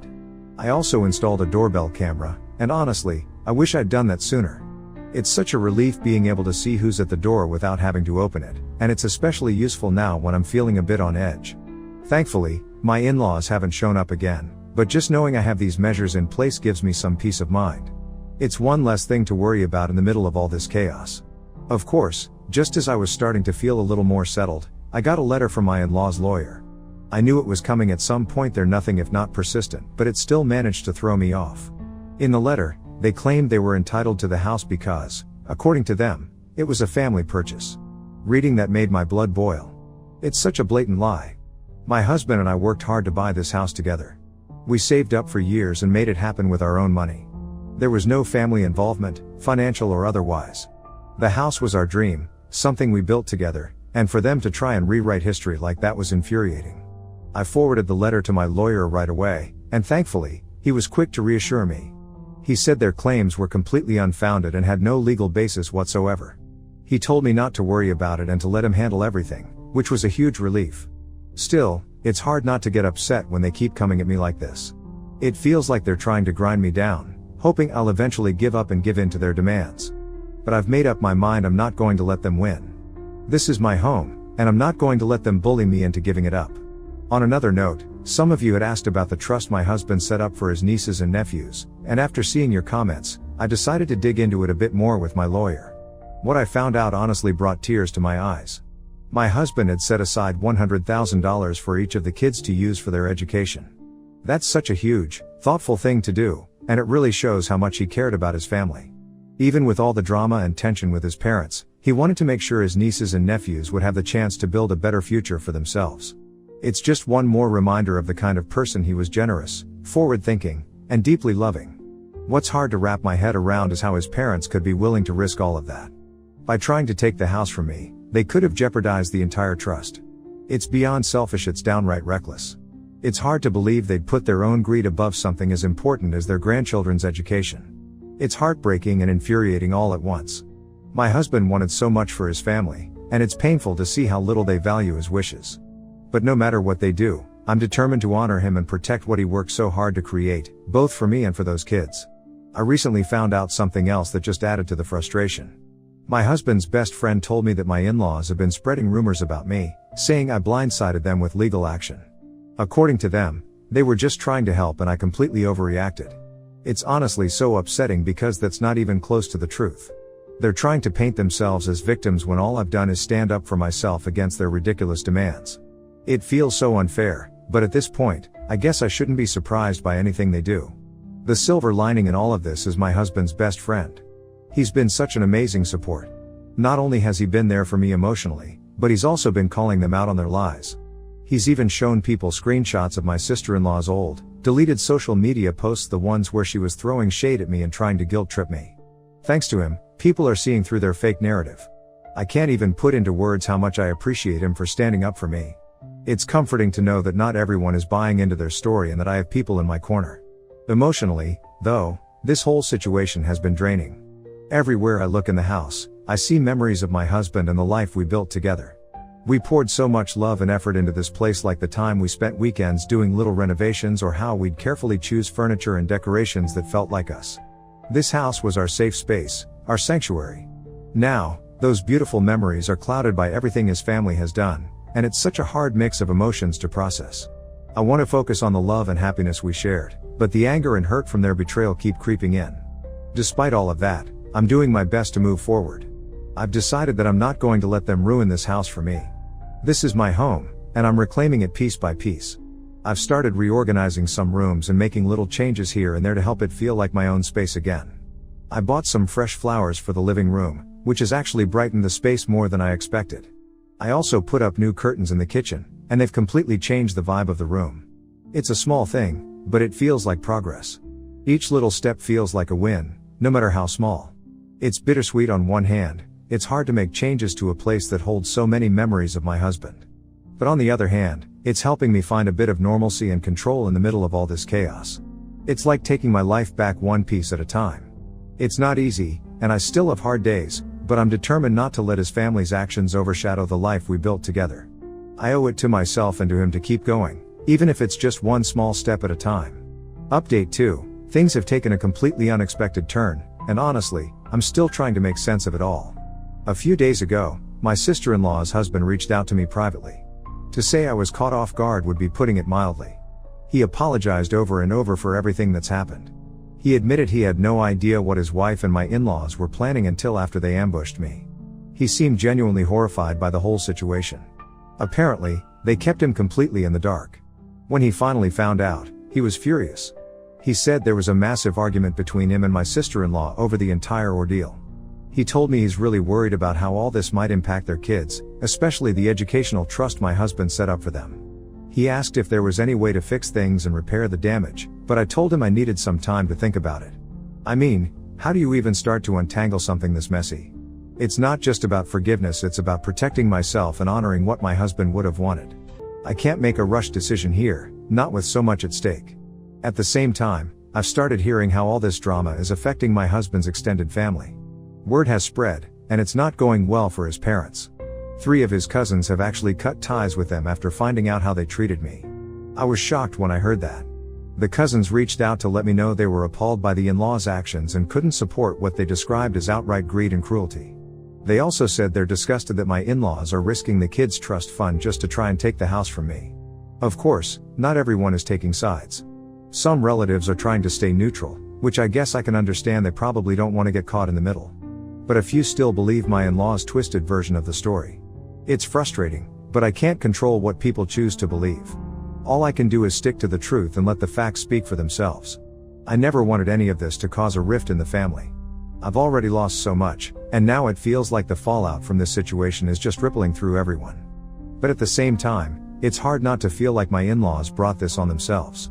They made their choices repeatedly and now they're dealing with the consequences. It's sad to watch things unravel like this, especially knowing how much my husband cared about family. But at the end of the day, their actions were selfish, and this is the fallout of their own making. Right now, I'm just trying to take it all one step at a time. I don't want to rush into any decisions or do anything that I might regret later. It's complicated, and I need to protect myself while also figuring out what's best for the future.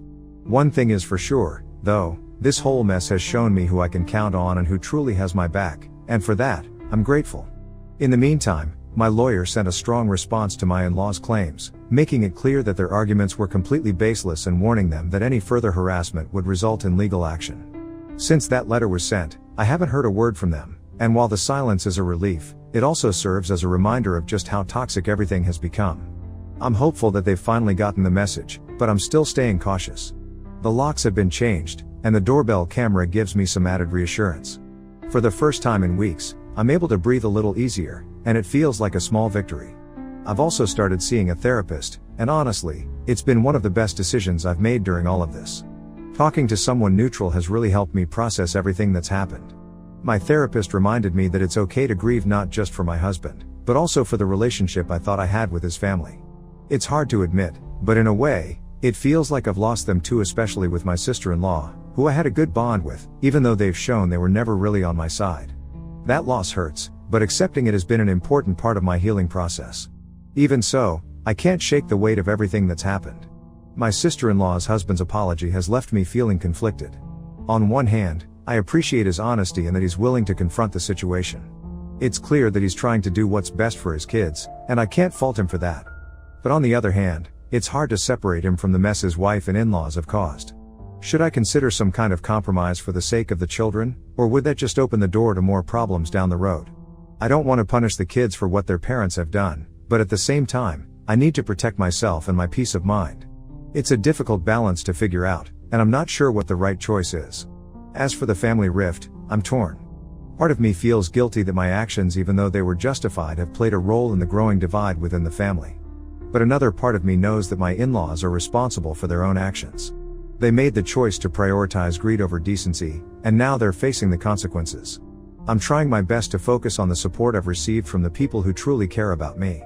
My husband's best friend, his supportive cousins, and even strangers who have reached out online have all reminded me that I'm not alone in this.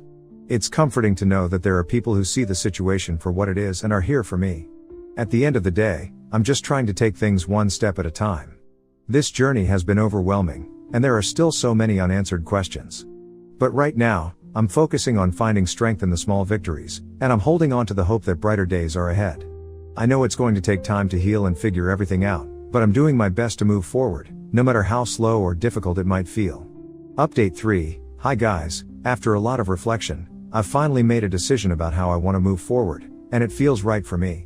With the help of you guys and the few people in my life that I trust, I've taken a big step toward healing, but I'm doing it on my own terms. I sent an email to my in-laws and sister-in-law, clearly laying out my boundaries. I told them that I'm willing to maintain a relationship with the kids through their father and that the educational trust my husband set up for them will remain intact, as long as they respect my boundaries and stop trying to claim my home or other assets. My sister-in-law's husband responded positively, which was a relief. He thanked me for my willingness to keep the kids' trust in place and assured me that he would make sure the boundaries were respected. However, my in-laws' response was much colder. They sent back a brief email saying they need time to process everything. Honestly, that's fine by me. I've come to realize that I don't need to rush any decisions or try to force relationships that aren't healthy. My counselor has helped me understand that setting boundaries isn't selfish, it's actually necessary for my well-being. My husband's best friend and his wife have been an amazing source of support throughout all of this. They come over for dinner once a week, and it's so comforting to be able to share stories and memories of my husband with people who loved him just as much as I did. Their presence has meant the world to me, especially during those moments when I've felt like I'm carrying everything on my own. They've also been really proactive about offering their help in case my in-laws try anything again, though I'm hopeful that won't happen. Their friendship has been a lifeline, reminding me that I'm not alone in this. From a legal standpoint, I've taken some extra steps to protect myself. My lawyer helped me update my own will and make sure all my important documents were in order. It's not something I ever expected to deal with at this point in my life, but it's given me peace of mind. I've also made sure to document everything that's happened, just in case I ever need it in the future. For now, things have been quiet. My in-laws haven't tried to contact me again, and I'm hopeful that they've finally realized they have no case. I want to take a moment to thank everyone who has supported me during this whole ordeal. Your encouragement, advice, and kindness have meant more to me than I can truly express. This journey has been incredibly difficult, and at times, it has felt like an uphill battle. But knowing that there are people who genuinely care about me has given me strength when I need it the most. Sometimes, family isn't just about blood, it's about the people who stand by you when everything falls apart. I'm so grateful for the people who've been there for me through all of this. My name is Jennifer Aniston, 31 years old, an interior architect living in Boulder, Colorado. The story I'm about to tell doesn't begin with some dramatic event. It started on what seemed like an ordinary Thanksgiving evening, where everyone laughed and chatted around the dinner table, until my mother set down the pumpkin pie and said those words. "Sometimes, I wish Ellie was our only child." The whole table burst into laughter except me. I didn't get angry, I didn't cry. I just put my fork down and quietly said, "Well, Mom, you might just get that wish sooner than you think." They thought I was joking. But a week later, that sentence became reality and their perfect little world started to crumble, piece by piece. Have you ever felt like the outsider in your own family? Tell me where you're watching this from so I'll know that maybe, just maybe, we're not alone in this. That day, Colorado was so cold the air itself seemed to freeze into white mist. Inside the suburban house in Fort Collins, the scent of roasted turkey mixed with cinnamon and nutmeg drifted through the dining room. Warm yellow light glowed over the long wooden table, where the hand-embroidered tablecloth my mother had treasured for decades was once again brought out for Thanksgiving. I sat at the far left end of the table, the usual spot no one ever claimed, as if that seat existed for the person present enough to be polite, but never meant to be the center. Ellie, my younger sister, sat across from me, her golden curls perfectly styled, wearing a cream wool dress that framed her slender figure. She had just returned from Los Angeles after taking some time off to focus on her novel. A phrase my mother loved to repeat with pride, as if our family housed a literary icon. My father, Michael, sat at the head of the table, nodding and smiling while Mom retold the story about Ellie's small magazine interview in California. I stayed still, quietly slicing my turkey, smiling at the right moments, nodding at the right cues, and staying silent in all the right ways. When dessert was brought out, my mother placed the pumpkin pie on the table, the dish she always took the most pride in. Family recipe, she would say, though in reality it came from the shop down the street with a bit of whipped cream added for a homemade touch. She poured the wine, lifted her glass, her voice a little hoarse with excitement. I just want to say how grateful I am this year. For Ellie, for her creativity, her heart, her courage to chase her dreams. She glanced at me, her eyes flickering as if trying to remember my name, then added awkwardly. And for Jennifer, of course, for always being so reliable. I smiled and said thank you. Reliable, a word that sounds like praise, but in our family meant I was good at standing still and enduring. Then she cut the pie, served the slices, and as always began one of her half-joke, half-truth comments. You know, she said lightly, her voice even. Sometimes I wish Ellie was our only child. Life would be so much simpler. The words rang out over the clinking of silverware and the sound of wine being poured into glasses. A brief silence passed, then the whole table burst into laughter. Ellie laughed the loudest, her voice high and clear like crystal glasses colliding. Don't worry, Mom, she said, half joking, half not, we love her anyway. My father shook his head, chuckling, and patted my mother's hand. Diane, don't start. My mother only shrugged, her eyes glinting with that strange delight, the kind of joy someone feels when they've spoken out loud what they've always thought, and no one dares to object. I said nothing. I simply set my fork down slowly. Inside, a cold, hollow space opened, not pain, but the strange quiet of an old wound being touched again. I looked around the table. The people I loved, the ones I had sent money to help fix their roof last year, the ones for whom I had bought Ellie a new laptop so she could write her stories. All of them were laughing. And me, the one who had spent her whole life trying to prove she was worthy, sat there like a stranger in her own family. I took a sip of water, then lifted my head, my voice low but clear. Well, Mom, you might just get that wish sooner than you think. The air in the room dropped instantly. Laughter died out as if someone had cut the sound. My mother froze, the knife poised midair above the pie. Ellie looked at me, her mouth still curved but her eyes flickering. My father cleared his throat, ready to change the subject, but no one picked it up. Only the ticking of the wall clock counted slowly in a room thick with cinnamon and silence. I didn't need to say anything else. In my mind, the pieces finally clicked into place. The quiet dinners, the forgotten birthdays, the jokes that sliced into me while I forced myself to laugh them off. I understood now that what they had just said wasn't a joke. It was the truth they had carried for years, wrapped in wine and laughter. And in that moment, I knew I was finished with all of it.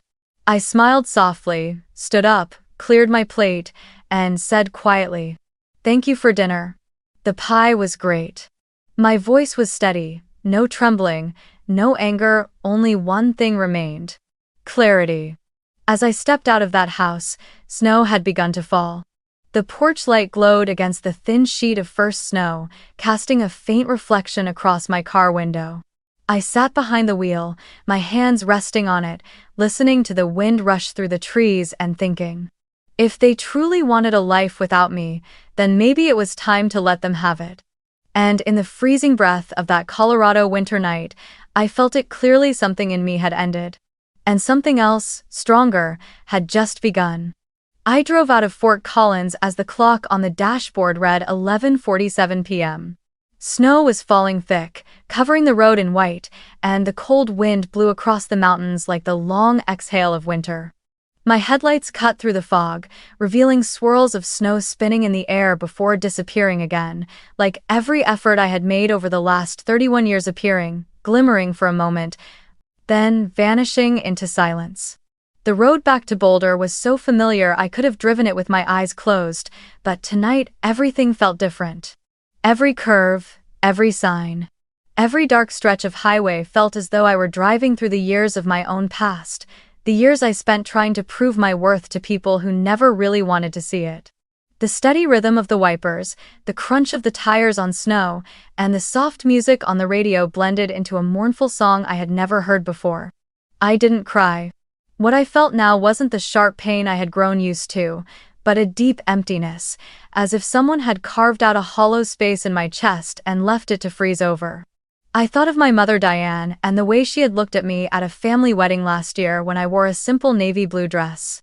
She glanced at me and said loudly enough for a few people nearby to hear, "Sweetheart, next time pick something a little more expensive, this one looks cheap." I remembered forcing a smile, joking back, "I like simplicity, Mom." But later that night, looking at the group photos, I saw her eyes on Ellie, praising her for being elegant and sophisticated. I still remember that tightness in my throat, not from embarrassment, but from realizing that no matter how hard I tried, in my mother's eyes, I would always just be the faded shadow standing next to the child she was truly proud of. Then I thought of my father, a quiet, steady man who could wound someone with a single offhand remark. When I was 26, after my firm won the bid to design the interiors of a major hotel in Denver, I called home with the news, hoping to hear him say, "Well done, I'm proud of you." But he was silent for a few seconds and then said, "That's good. But Ellie has more talent than you. She writes so well. If she tries, she'll probably be famous soon." The words were as light as air, yet I remember standing frozen in the middle of my office, the phone still in my hand, my eyes staring out the glass window at the Denver skyline blazing bright against the night.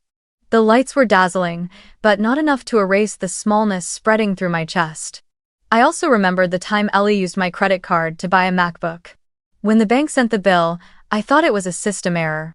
I called to ask, and Ellie said breezily, "Oh, you must have sent me that card by mistake before, sorry."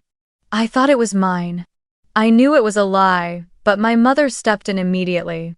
"Let it go, Jennifer. Your sister didn't mean it. She needs a laptop to write." So I stayed silent again, paid the bill myself, and told myself that one day they would realize I was always the one holding everything together. But sitting here in my car, in the middle of this white snow night, I understood that day would never come. I had spent my entire life trying to make them proud when they had never intended to be proud of me. I used to think I was a victim of a toxic family, but tonight I realized I was also at fault because I chose to stay. I chose silence when I was insulted, chose to help when I was taken advantage of, chose to stay when I should have left. I had taught them that I would always endure, that I was the place they could unload their burdens and walk away without looking back. I had turned myself into the shadow they needed, and when that shadow became too obedient, they forgot it was also a human being. I turned on the heater, glanced at the rearview mirror, and saw my own reflection blurred in the glow of the streetlights. I barely recognized the woman staring back at me anymore, a tired face, empty eyes, lips pressed tight as if holding back a lifetime of unsaid words. And then, I laughed. A laugh that was both sad and strangely light. Because at last, I understood. They had said, "We wish Ellie was our only child," but in truth, that no longer mattered. From this moment on, I would make that wish real. They wanted a life without me? Fine, they would have it. As I merged onto the highway toward Boulder, the snow came down heavier. The sky was pitch black, the only light a faint glow from my headlights reflecting off the white ice. Slowly, I spoke aloud, my voice echoing in the small cabin of the car. "If they want me to disappear, I'll disappear. But not because I lost." I pulled into a gas station and stepped out. The air sliced against my skin like a blade. Tilting my head back, I watched the snow fall and melt on my hands, leaving tiny trails of water. For the first time in my life, I felt peace in the cold. I no longer wanted to prove anything. No longer wanted to be the good daughter, the sacrificing sister, the reliable woman. I just wanted to be myself, even if that meant walking away from everything. I returned to Boulder through that white snow night with a completely different state of mind. The next morning, as the sun crept through the window of my apartment, I already knew what I had to do. No more circles. No more, just this one time. I sat at the kitchen table, poured myself a black coffee, and watched the steam rise from the ceramic mug. In the soft hum of the heater, I opened my laptop and began typing out each transfer with an icy calm. Every click of the mouse was a snip of the scissors cutting through the cord that had tied me to that family. First came the joint account I had been depositing money into every month to support my parents. Since the age of 25, I had been transferring a third of my income into it, believing I was fulfilling my duty. But now, staring at the numbers on the screen, the amount not small at all, enough for them to live comfortably if they managed it wisely, I felt a strange sadness. Not regret, but the sudden realization that all these years, I had never once asked myself if I even wanted to do it. I withdrew the entire balance back into my personal account, clicked confirm, and canceled the automatic transfers. A notification appeared. Transfer completed. I inhaled deeply, feeling as though I had just closed the first door. Next was the home repair loan I had co-signed. Last year, my parents' old roof had leaked badly after a storm. Their credit score wasn't high enough for a loan, so I had signed on so they would be approved for the repairs. I opened my email, found the contract, then called the company. A woman's voice came through the phone. "Mrs. Aniston, you want to cancel the guarantee? The final disbursement hasn't been processed yet." I answered calmly, "Yes. I'm no longer responsible for that loan. From now on, please work directly with the homeowners." She hesitated for a moment, then confirmed. When I hung up, my heart was pounding not with fear, but with the feeling of having loosened yet another cord around my neck. The same with my mother's car. Last year, she said her old one had a bad engine and wasn't safe to drive. I bought her a new SUV, put it under my name, and lent it to her so she could use my insurance and pay lower premiums. Now I drafted a letter to the insurance company, transferring the legal ownership back to myself and requesting the cancellation of the old policy at the end of the month. I wrote the letter carefully, without a single word of reproach, just cold, legal language. Each word was an assertion. From today on, I'm taking back what's mine, no longer lending unconditionally. I didn't do all of this in a single day. Each morning when I woke up, I loosened one more link in the chain. I cleared out my old apartment in Boulder, where I had lived for 6 years, piece by piece, memory by memory. I listed it for sale, paid off the bank loan, and used what was left to search for someplace entirely new. Telluride appeared on my computer screen as I scrolled a small town tucked deep in the mountains of southwest Colorado, nearly 6 hours from Fort Collins. The photos showed snow-blanketing wooden cabins, narrow roads leading up the ridges, sunlight spilling through the pine trees, everything like an invitation. There, no one would know who I was. No one would know me as Ellie's sister. I could just be Jennifer, a person without burdens, without labels. I rented a small wooden cabin on a hillside overlooking the valley. Inside it was simple but warm. Pinewood walls, wide windows, a tiny kitchen, a stone fireplace. I imagined myself making coffee there in the mornings, watching snow fall outside the window. The thought filled me with a strange peace. I began packing my things, the blueprints, the architecture books, the few photographs I actually liked. I left behind the false gifts, the keepsakes that carried the weight of being overlooked. Each box sealed was another chapter of my life closing. The night before leaving Boulder, I opened my email and wrote a single line to my parents. No explanations, no defenses, no anger. Just a message as cold as ice. You wished for a life without me. Congratulations. Starting today, it's yours. I stared at the words on the screen, my hand resting on the mouse. I remembered every time I'd bowed my head, every transfer I'd made, every smile I'd forced. They rose and faded like steam on glass. Then I clicked, send. A soft sound chimed. The message was gone. I shut the laptop and stood up. Outside the window, the snow was falling thicker now, blanketing the quiet street like a white quilt. I stepped out onto the balcony and took a deep breath. The icy air rushed into my lungs, but for the first time, it felt like I was inhaling freedom. I knew tomorrow wouldn't be easy. They would call, they would text, they would try every way they could to pull me back. But this time, I wasn't going back. I had taken my voice back. I had made their wish come true, not to punish them, but to save myself. And in the cold of that last night in Boulder, I understood this wasn't an ending at all, but the beginning of another life, a life I would build with my own hands, no longer as a shadow beside Ellie, no longer as the sister who carries everything. Just Jennifer, a free woman, at last. A week after I sent the email, the first signs of chaos began to show, not where I was living now, but where I had left. I knew because my phone wouldn't stop vibrating, though I never picked up. My mother's number, then my father's, then unknown numbers. I knew Ellie must have borrowed from someone else. I watched the calls flash across the screen and let them sink into silence. I no longer needed to explain. Every word I had ever spoken, every plea, every effort to prove myself had been thrown out the window by them long ago.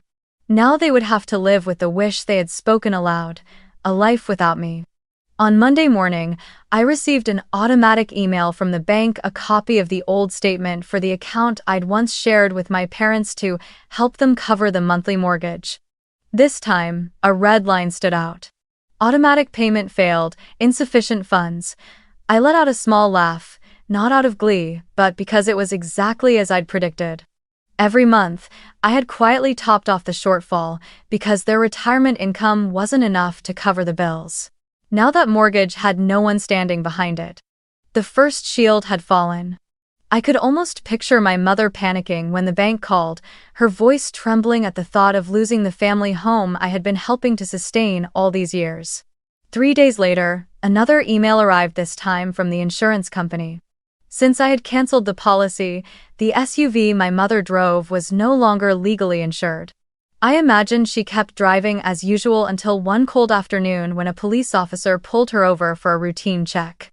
I could see it so clearly, her in a heavy winter coat, hands trembling as she handed over the papers and received a ticket for driving without valid insurance. My mother, who had always prided herself on being the perfect household manager, had probably never imagined such a moment. Then came Ellie's turn. She called in the middle of the night, leaving a voicemail nearly 4 minutes long. I listened to it once just to confirm that she was still exactly who she'd always been. Confident, blaming, and dramatic. "You're so petty, Jennifer.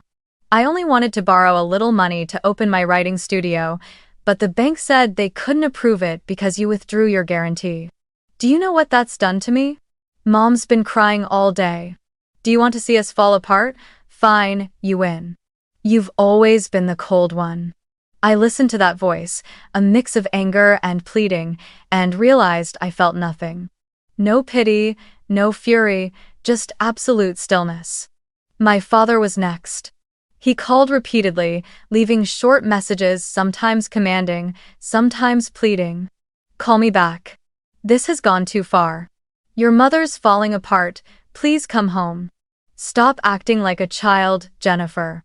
Each word echoed in my head, and all I could think was, if only he knew how grown up I became the moment they kept treating me like a child, maybe he wouldn't have said that.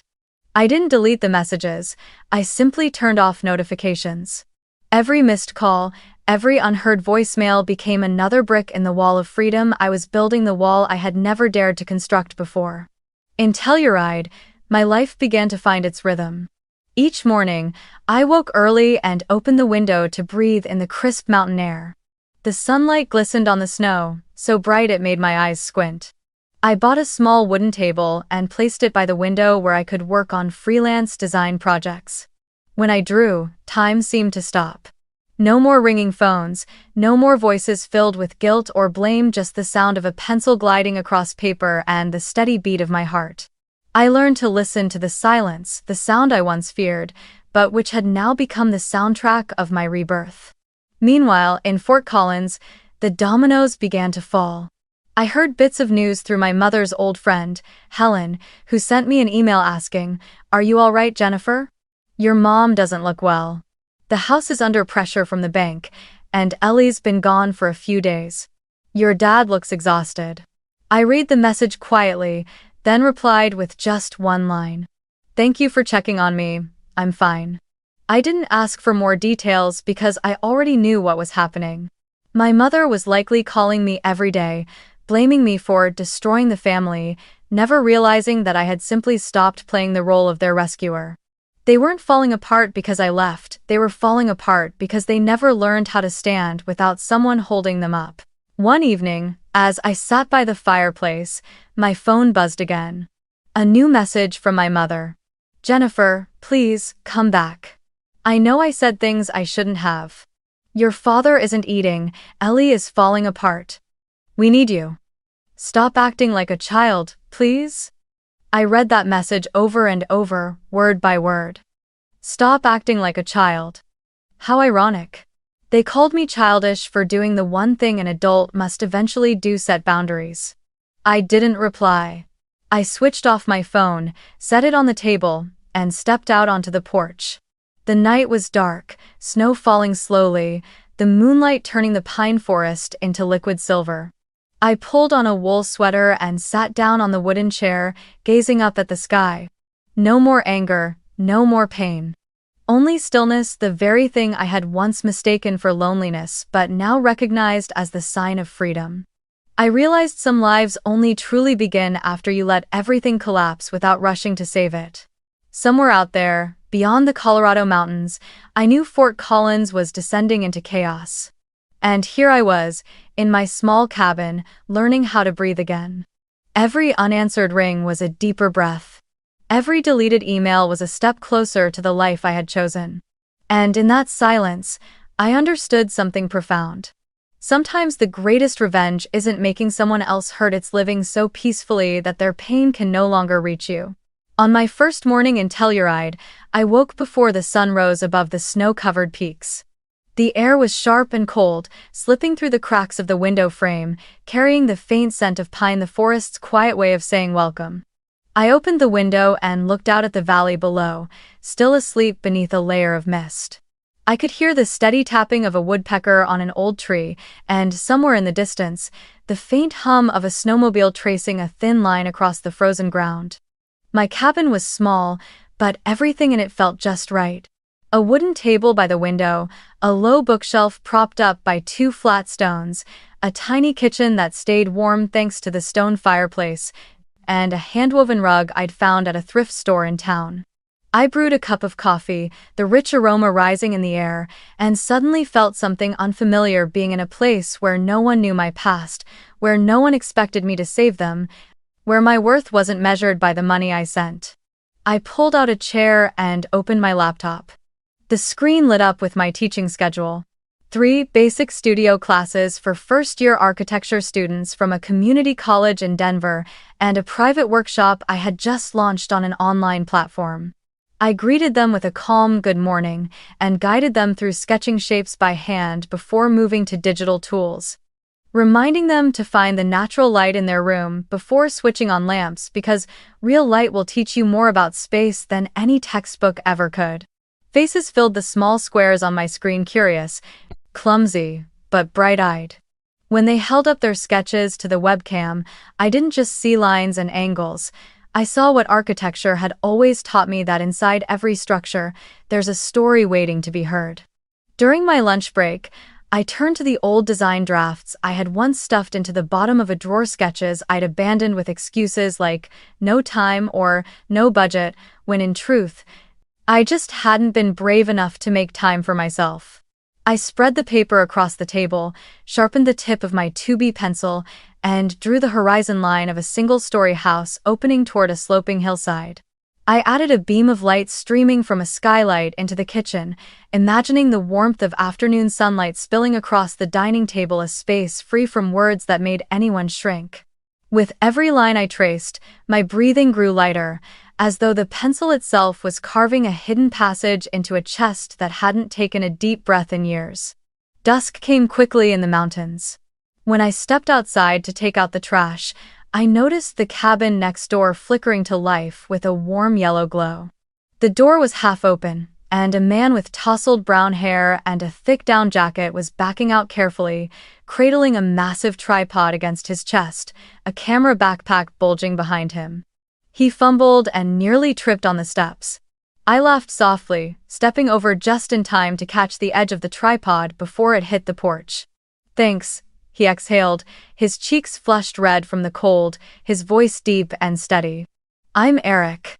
Just rented this place for the month. I'm here to photograph the San Juan Range in winter. I introduced myself, gesturing toward the pine forest, rambling a few words about the cliff at the end of the trail where the sunset view was spectacular. He smiled. I'm chasing the blue light before it disappears. It's funny, I used to think snow was just one color. Turns out it's a whole palette if you stand still long enough to see it. That line caught my attention. Someone willing to stand still long enough, that wasn't something you heard often in a world addicted to hurry. In the days that followed, we exchanged simple greetings across the porch. He was always leaving early, returning late, a tripod slung over his shoulder, while I stayed tangled in lesson plans and half-finished drawings. On Wednesday night, as the wind whistled through the gutters like a flute and the power flickered out across the area, I was feeding logs into the fire when I heard a gentle knock. Eric stood at the door, holding a kettle of boiling water and a packet of cocoa. The power's out at my place too, he said with a grin. I've got a camping stove, thought you might want a warm drink. We sat by the fireplace, the flames dancing against the stone, the scent of chocolate rich in the air, and the conversation found its own rhythm. Eric told me he was born in New Mexico, raised by his mother, and grew up with an old film camera she'd bought from a flea market. His biological father, he said, was nothing more than a name on a birth certificate. I used to wait for him at vague meeting spots all through my childhood, Eric said, his eyes fixed on the fire. Every time he didn't show up, my mom would teach me something. You can photograph a shadow that stretches as far as you want, but don't mistake it for a real person. I stayed quiet for a long while, feeling that sentence unlock a hidden drawer inside me. Then, as if drawn by a gentle pull, I began to tell him about Fort Collins, about the long dinner table, the store-bought pumpkin pie my mother gave. A touch of soul, and the words, "We wish Ellie was our only child." I didn't dramatize it or hold anything back. I spoke the way someone might place stones carefully, one by one, to rebuild a path that was once lost. Eric didn't interrupt. He only nodded, asking short questions just enough to let me know I was being truly heard. Where was your body in that moment? How long did you keep trying? Have you forgiven yourself for staying? I answered each one, saying aloud for the first time things I'd only ever thought during late-night drives through the snow. When I finished, the warmth in my face seemed to fade, replaced by a strange lightness, as if the slope I had been climbing my whole life had suddenly softened. I looked around the cabin. Nothing had changed. The fire still burned, the mugs of cocoa still steamed, yet somehow the air felt larger by half a breath. In the days that followed, Eric invited me on short walks through the edge of the forest. He showed me how he waited for light, setting up the camera early, framing the shot, and then sitting still until the sky shifted tone in a way most eyes would never notice. Light is the first storyteller, he said. Photography is just choosing where to pause the story and keep a piece for yourself. I laughed and said architecture was the same. I just arranged the letters for light to pass through. We walked in silence for a long stretch, listening to snow fall soundlessly and the tap of a bird somewhere in the trees, like punctuation in a quiet sentence. With him, I didn't have to fill the silence to make someone comfortable. Silence was allowed to simply be silence. One evening, as the light faded, Eric invited me over to his cabin to see the photos he had just developed. The walls were lined with small frames, the jagged ridges of a mountain where the clouds had opened a gap, the shadows of pine trees stretching across a frozen lake like someone's outstretched arms, a ripple in the snow where the wind had carved a wave. I stood for a long time before one photograph of a small wooden house crouched in the middle of a vast white landscape. Tiny bird tracks dotted the roof, and a warm yellow glow filled its lone window like the eye of someone who stayed awake late. That house reminds me that there are still things in this world that stand firm, even when the wind changes, he said.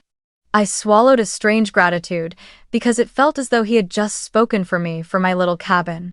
That night, I sat at my desk and reopened the sketch titled A House for One. For the first time, I drew it as if it were meant for me, a window framing the western pines, a skylight above the kitchen to let the rain play its music, A reading nook just big enough for one person and an imaginary cat. In tiny letters, I wrote a note at the corner. Safe space where silence doesn't need permission.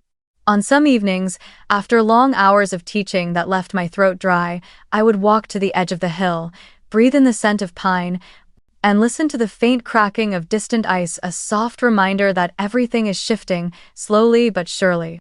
My phone still buzzed now and then with a stray call or two. I kept it on silent, face down, like placing the final stone to block an old stream. From that distance, I could see a truth that no longer hurt. I no longer belonged to the place I had left. And strangely, the sadness that came with that realization felt light, almost tender.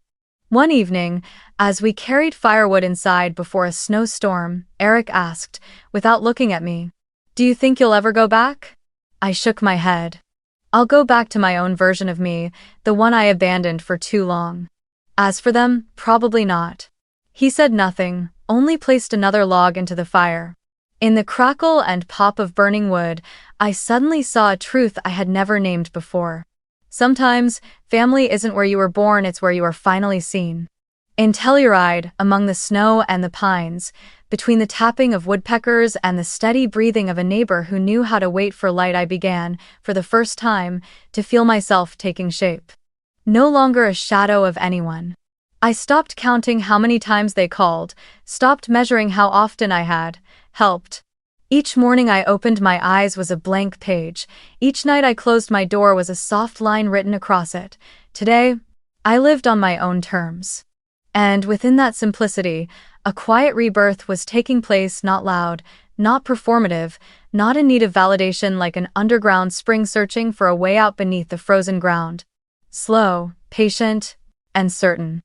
3 months passed since the day I left Fort Collins. Winter had faded, and the snow in Telluride was melting slowly, revealing the first patches of green grass beyond my cabin porch. My days found a calm, gentle rhythm, teaching in the morning, sketching in the afternoon, sharing tea and music with Eric at night. I no longer measured time through messages or bills, but through the changing light across the pines, pale green in the morning, golden at noon, violet gray by dusk. I almost forgot that somewhere out there, Fort Collins still existed with the people who once called me the extra child. But one March morning, as I was reviewing a student's architectural draft, a knock at the door startled me. The mail carrier stood there in a brown coat, holding a thick envelope stamped with the seal of a law office. I signed for it, a flicker of unease running through me, and opened it right there at the table. Inside was a formal letter, the tone rigid, full of legal phrasing. Dear Mrs. Jennifer Aniston, we represent Mountain West Credit Union. Recently, a mortgage application was submitted under your name, bearing a signature that matches the records we have on file. However, during verification, we discovered the applicant was Mrs. Diane Aniston, your mother. To ensure credit security and prevent fraud, please confirm whether you authorized this application. I froze. My hands trembled as I reached the last line. If we do not receive your authorization, the bank will proceed with an investigation into identity fraud. My mother. The woman who used to say, "We're family, don't keep score." The one who accused me of acting like a child when I cut contact. She had used my name, my signature, to borrow money to save the house, the very house whose mortgage I had quietly been covering for years. I sat down, my heart pounding. The rational part of me wanted to call a lawyer immediately, but emotionally, there was only a strange emptiness. I had thought I was used to betrayal, but when it came from the person who once sang me to sleep, it still pierced like the first time. I wasn't angry anymore. I only felt sorrow for a mother who chose deceit over humility, manipulation over simply learning how to apologize. I called my attorney in Denver and explained the situation. His voice was calm. You need to submit a formal statement disclaiming responsibility right away. This is a serious offense, and the bank may press charges if it isn't clarified. I heard myself respond, I understand, please go ahead. I don't want to prosecute them, I just want them to know I won't shield them anymore. When I hung up, I exhaled deeply. Outside, the pine trees swayed in the wind, their peace absurd against the storm now raging in Fort Collins. 2 days later, Eric placed a printed page on my table, something a friend had sent him. It was a social media post from Ellie, shared publicly on her account with over 3,000 followers. The first line, written in all caps, read, "My sister abandoned our family for money." Below it was a long string of half-truths and fabrications, that I had left my parents drowning in debt, that I cut off contact because I refused to help with a small amount, that I chose money over love. There was even an old photo of the two of us in the backyard, with Ellie's caption beneath it, "Sometimes blood doesn't mean family." I read every word, not quickly, not avoiding. Beneath the post were hundreds of comments, split down the middle. Some offered sympathy, others piled on. But a few began to ask questions. If she was really that cold, how come your family lived so comfortably before? I didn't react. But in the small world of Fort Collins, the stories spread like wildfire. Old neighbors, high school classmates, they started piecing together the fragments they remembered. They recalled how I used to come home early every year to help my mother prepare for Thanksgiving, how my mother's new car had once been registered under my name, how I was the one who co-signed when they repaired their roof. All the truths that had long been buried under the illusion of family love began to surface, one by one. An old friend messaged me. "People are talking about your mom at the cafe near your old house. They said she used your name to take out a loan." Everyone's shocked. I didn't reply. I simply closed my phone. I didn't need to defend myself anymore. The truth was speaking for me. And then, just as it always happens with houses built on false foundations, everything truly began to collapse. My parents were investigated by the bank, their accounts were temporarily frozen. The house they had proudly claimed was almost paid off, turned out to be far more in debt than they realized. They began to fight. I heard it all from Helen, the neighbor who had been close to my mother for over 20 years, through an email she sent. "Your mother blames your father for not stopping Ellie from overspending, and your father says your mother ruined everything by using your name for the loan." They yelled all night. "I'm honestly afraid they might divorce." Her words were filled with disbelief, as though she couldn't comprehend how the once model Aniston family had become the town's scandal. Ellie, after her post backfired, deleted her account and vanished from social media. I heard she moved in with her boyfriend in California, taking with her those unfinished manuscripts that were never published. My mother withdrew from her friends, and my father quit his job at the accounting firm because he couldn't stand the whispers behind his back. So she'd been living off her eldest daughter's money all these years, people said. And they were right. They finally had the life without me they'd wished for and mocked me about for so long. Now they were living it completely. A life without the one who paid the bills, without the one who carried the responsibility, without the hands that had held everything together under the name of duty. A life where comfort no longer had anyone left to sustain it. I felt no joy, no sense of vindication. Only a strange silence, like standing outside a building I had once helped construct and watching it crumble because its foundation had long since rotted. One evening, as Eric and I sat on the porch, watching the mountain peaks turn gold beneath the setting sun, he asked, "Do you feel satisfied?" I shook my head. "No. I just feel lighter. The truth is finally free, and so am I." He nodded quietly, saying nothing more. We sat in stillness, listening to the wind weave through the forest, the scent of pine and snow blending in the air. I closed my eyes, and for the first time in years, my heart carried no trace of guilt. They had gotten what they wanted, a life without me. And just as I had once said, it was crumbling. But for me, their collapse was not an ending, but a rebirth.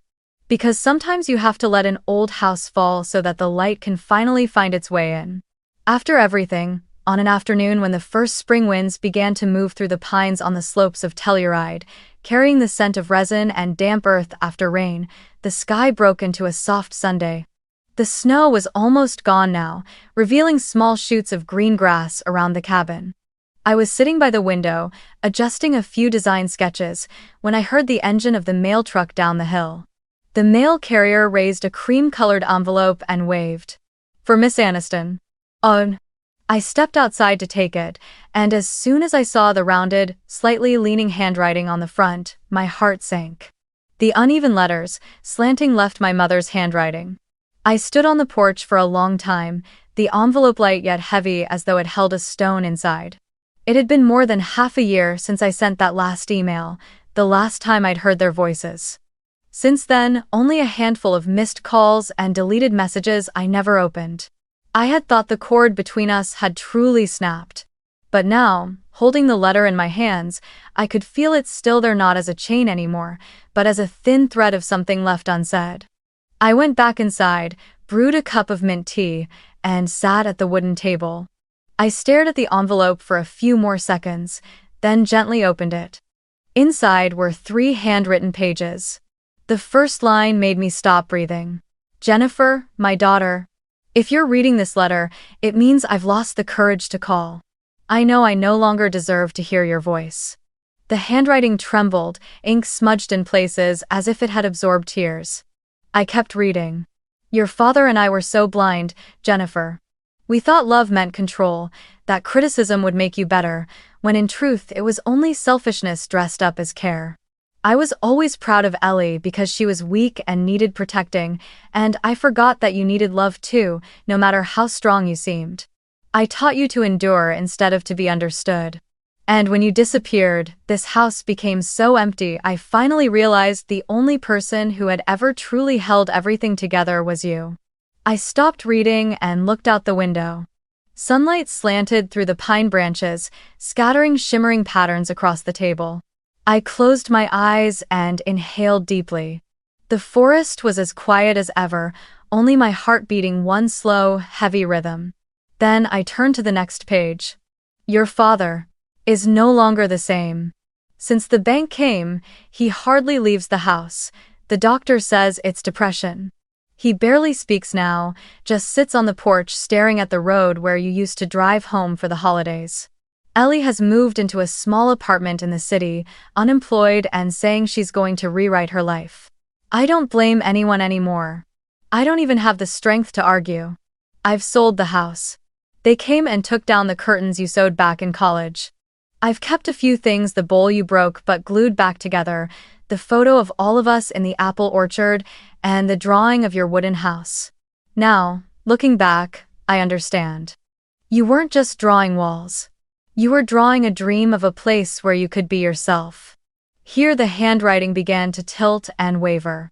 I could picture my mother sitting at the old dining table, the yellow lamp casting light on her tired face, her hand trembling around the pen.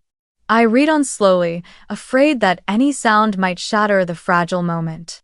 I'm sorry, Jennifer. There aren't words enough to undo the years I made you feel invisible.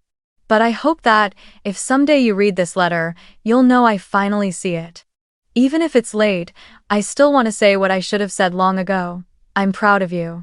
Not because you sent money, not because you were accomplished, but because you dared to live true to yourself. I wish you could forgive me, but if you can't, I understand. Just know that I will carry this regret for the rest of my life. The last page held only one small line, the letters shrinking as though whispered. Be happy, Jennifer, I love you. I set the paper down on the table and stared into the quiet space in front of me.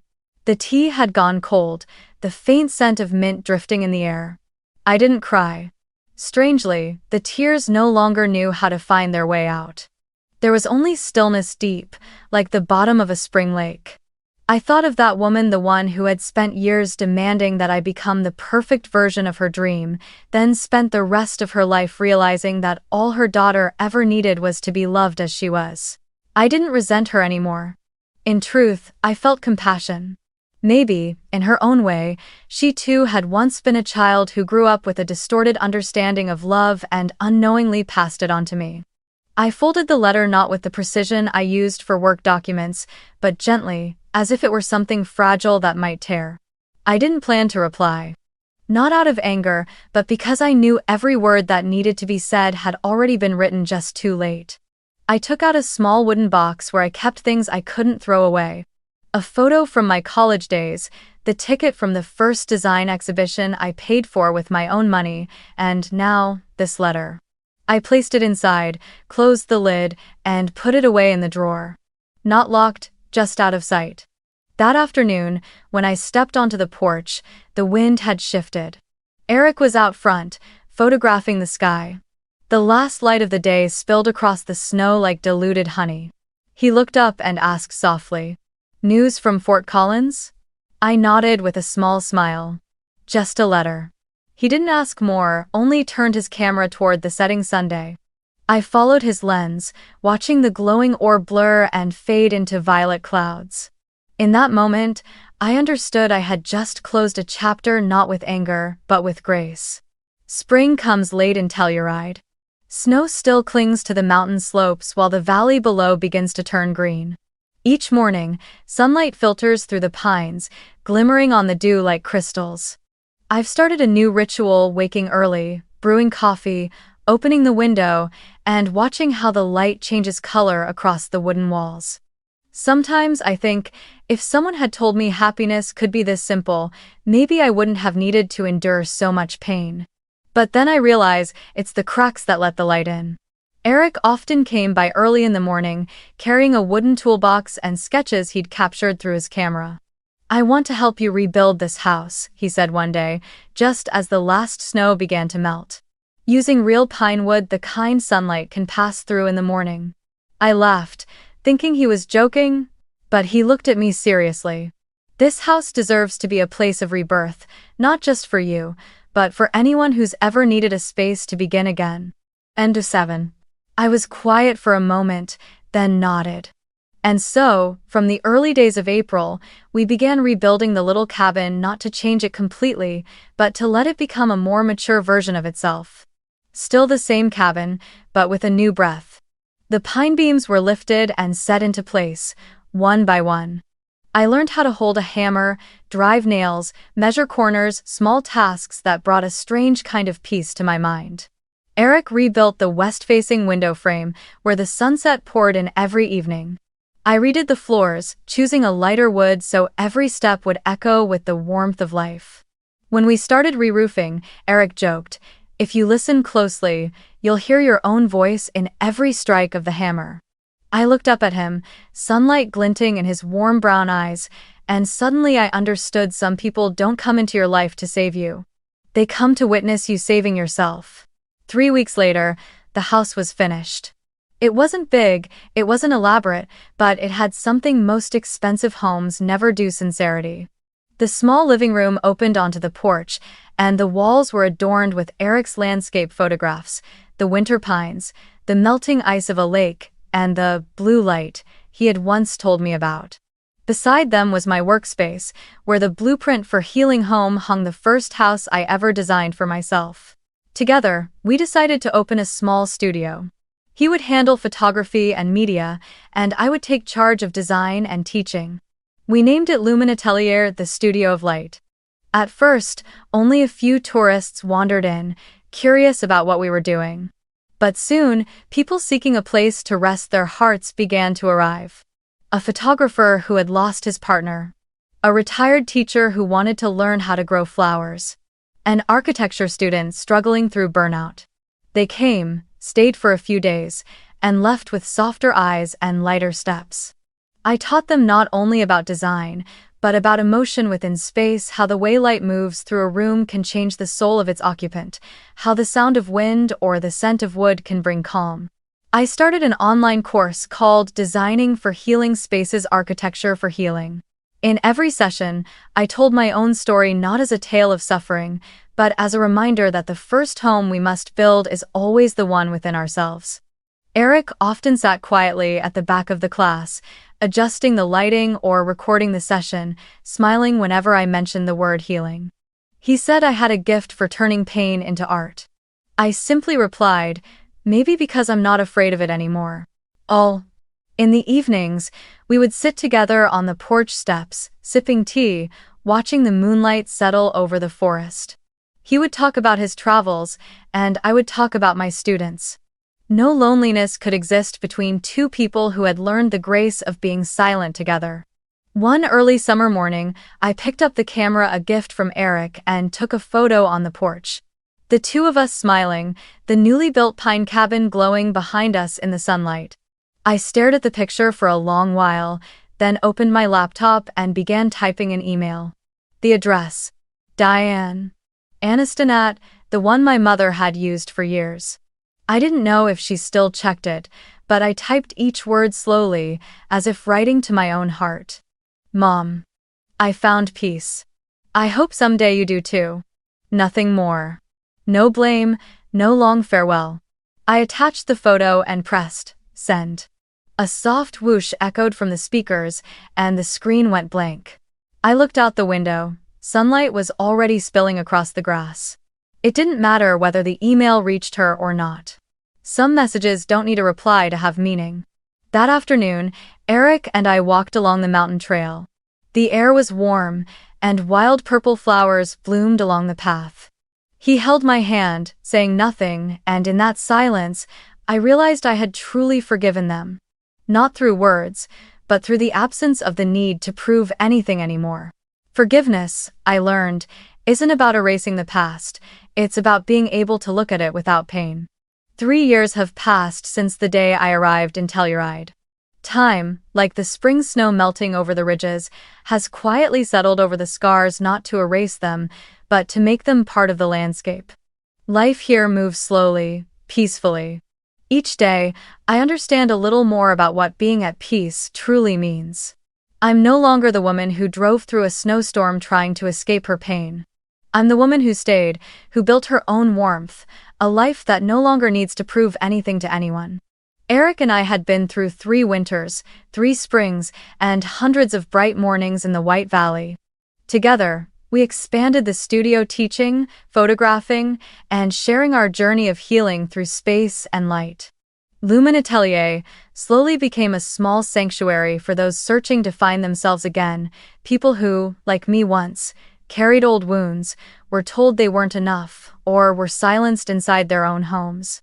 Every time someone walked through our door, I saw a reflection of myself in them, cautious eyes, hesitant steps, and then, gradually, the return of a genuine smile. In our 3rd winter, Eric proposed. It was snowing lightly that day, the flakes dancing through the air like a wordless symphony. He had built a frame out of pine wood, and inside it was a photograph I had taken during our first year together, the small wooden cabin we built, sunlight streaming through the doorway, me standing there smiling, holding a cup of coffee. Beneath the photo, he had written, "Marry me, let's keep building together." I laughed through tears before I even realized they'd fallen. I didn't need to think. I simply nodded. The wedding took place at the end of March, on the snowy hill behind our studio, where the sunset bathed the valley in gold. Friends, students, and former guests of Lumen Atelier came, bringing wildflowers, candles, and soft wishes. There was no loud music, only the wind, laughter, and the quiet whisper of snow. I wore a simple white dress, a few pine sprigs at the waist. Eric wore a gray suit, holding a bouquet of wildflowers he'd picked that morning. When I stepped out, the crowd fell silent, not because of the dress, but because of the atmosphere. It was warm, serene, as if the entire world was smiling with us. Ellie didn't come. I had expected that. She didn't reply to the invitation, only left a short message online. "I wish you happiness, sis. We're just not meant to stand in the same story anymore." I read it quietly, feeling neither anger nor sadness. Sometimes, distance is the kindest form of love between 2 people who have hurt each other too much. Mom was different. A week before the wedding, I received a package. Inside was a letter, the handwriting still trembling, still familiar. "Jennifer, I heard you're getting married. I won't be there, maybe my presence would only make things harder for you. But I want you to know that I'm proud. You found something I never knew how to keep. Peace. I wish you happiness. And if you can, please forgive us, so I can finally rest my heart. I love you." I read the letter in the living room, the fire flickering softly beside me. Eric stood next to me, his hand resting gently on my shoulder. I didn't speak, I just nodded, folded the letter carefully, and placed it into the wooden box where I kept all the things that had already found their closure.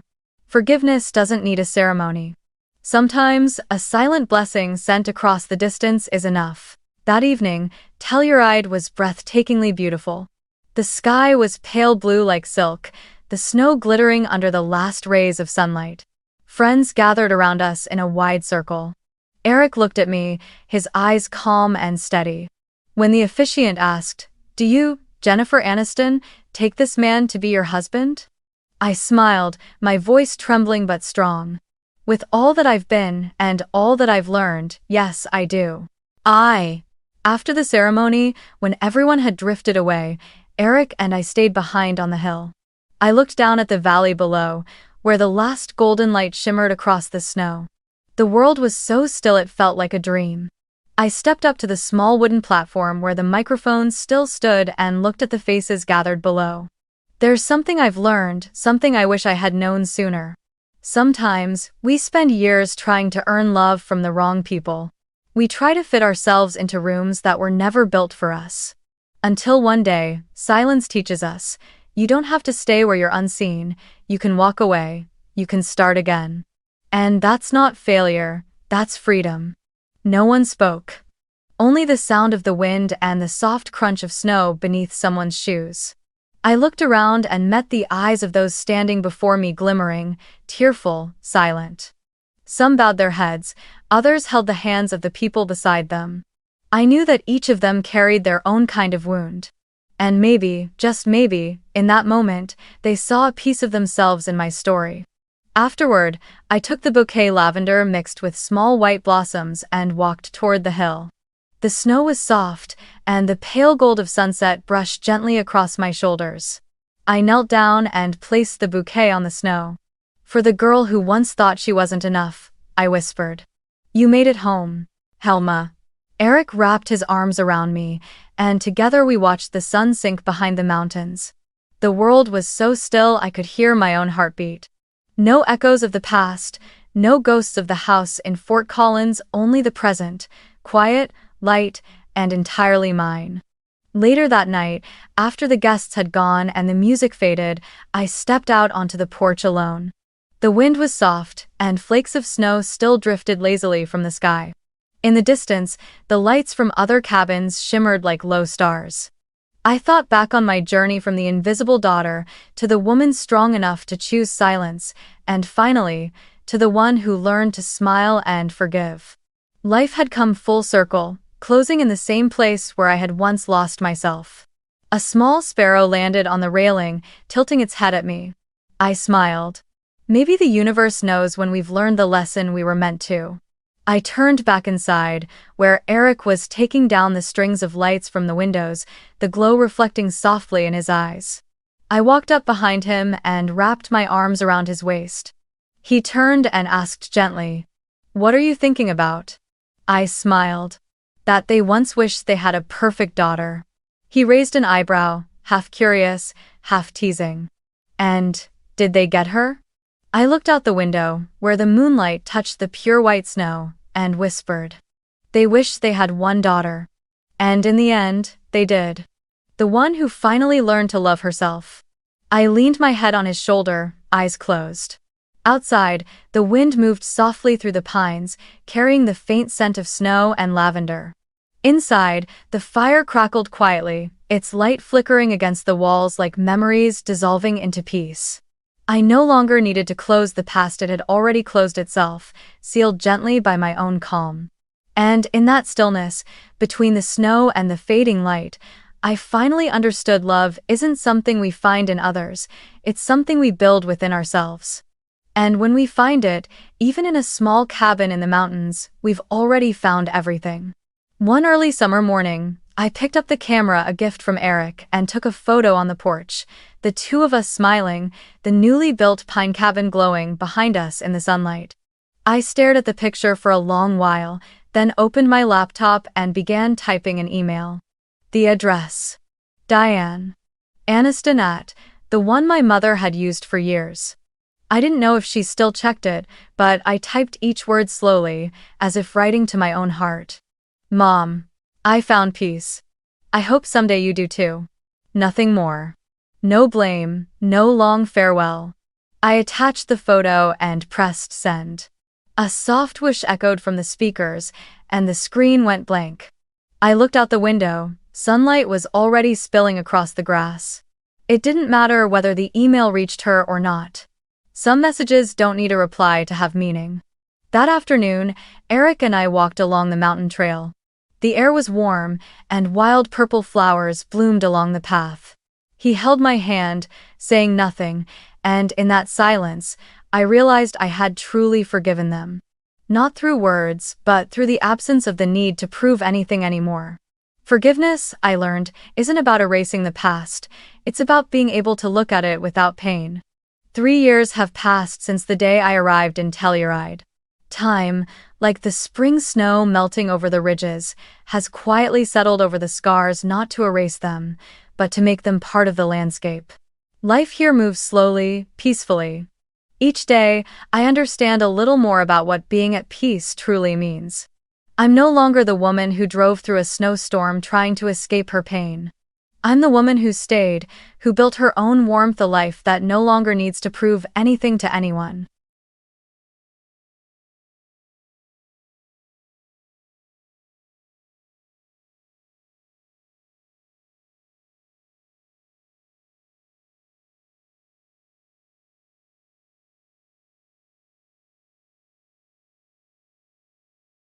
She declared, "I don't want kids with your genetics. They'd be unfortunate looking." I replied, "Good point." Then I quietly got the genetic test results she'd refused to show me. Her silence when I handed them to her mother at dinner. Original post: I, 32 male, was supposed to be planning my wedding right now. Instead, I'm sitting in my apartment, surrounded by canceled vendor contracts and drinking coffee that doesn't taste like betrayal. Funny how things change. Met Veronica, 29, 3 years ago at a friend's barbecue. She was gorgeous, ambitious, worked in pharmaceutical sales. We clicked immediately. Her family was intense. Old money, country club types. Her mother Diane treated me like the help at first, but I won them over, or so I thought. Everything was good until about 8 months ago. We'd gotten engaged, moved in together, started talking about kids. Normal progression stuff. Then Veronica started getting weird about the whole children thing. "Maybe we should do genetic testing," she suggested one day. Just to be safe. Made sense. I agreed immediately. We both did the whole 23andMe health screening thing. Results came back. Mine were boring. Slightly elevated risk for high blood pressure, carrier for one recessive thing that wouldn't matter unless she had it too. Standard stuff. But Veronica, she got quiet about hers. Said everything was fine, changed the subject whenever I asked to see them. Whatever, I figured she was processing something. Gave her space. Then 3 weeks ago, we're at dinner with her sister Natalie and Natalie's husband, talking about their new baby. Veronica's had a few wines and suddenly announces, "Thank God we're not having kids right away. I need time to mentally prepare for the possibility they'll look like Derek's side of the family." Everyone went silent. Natalie's mouth dropped open. "What?" Veronica continued, apparently oblivious. "I'm just being honest. Derek's genetics are unfortunate. The nose, the hairline that'll definitely recede, that weird ear shape his dad has. I don't want kids that look like that." I sat there, fork halfway to my mouth. "Excuse me?" She waved her hand dismissively. "Oh, don't be sensitive. It's just genetics. Some people win the lottery, some don't. I just need to prepare myself mentally for having kids that might be less attractive. Maybe we should look into sperm donors with better genes." Natalie tried to intervene. "Ronnie, what the hell?" "What? I'm being practical. Kids are cruel. I don't want mine suffering because they inherited," she gestured vaguely at me, "certain features." I set down my fork. "Good point." She looked surprised at my calm response. "See, Derek gets it.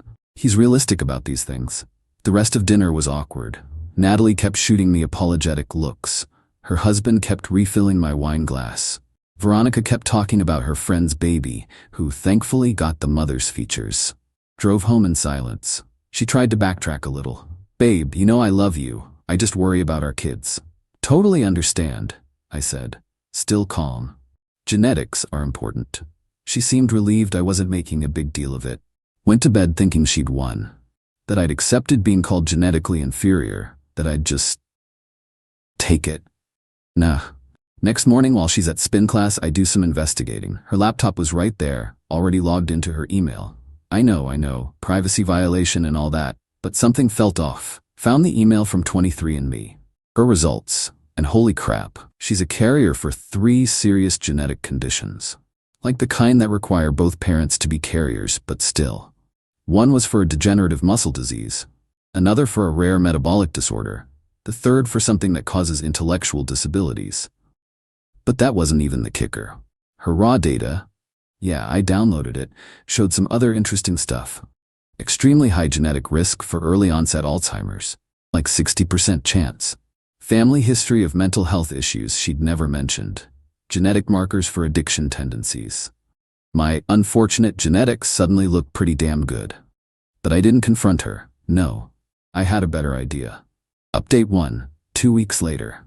So after discovering Veronica's genetic jackpot of medical issues, while mine were basically might need blood pressure meds at 60, I started planning. First, I called off the wedding venue, told them there was a family emergency and we needed to postpone indefinitely. Got most of our deposit back. Veronica didn't know I'd been handling all the vendor contracts anyway because she was too busy with work. Then I started documenting everything. Every little comment she made about my appearance, my family's appearance, anything related to genetics or kids, she made it easy. The woman couldn't help herself. Your cousin's baby has your family's forehead, poor thing. If we have boys, we're definitely getting them nose jobs at 16. Maybe we should only do IVF so we can select the best-looking embryos. That last one she said at brunch with her friends. They laughed. I smiled and nodded while recording on my phone in my pocket. The real preparation was for dinner at her parents' house. Diane's 60th birthday. Big fancy affair, extended family coming in. Veronica was stressed about it, wanting everything perfect for mommy dearest. Wear your good suit, she instructed, and maybe consider getting a haircut that makes your forehead look smaller.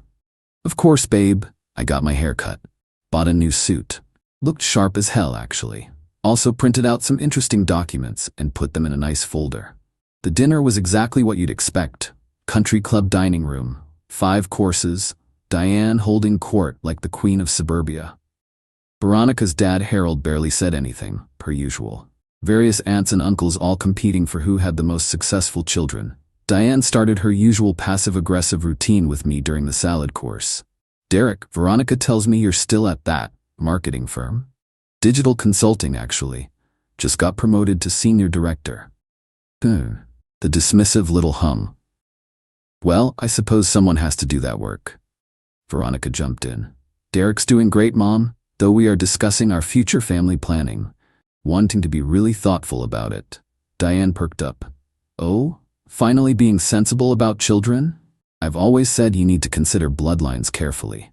So important for the children's future. Exactly, Veronica beamed. That's why we did genetic testing. Want to make sure our kids have the best chance. Here we go.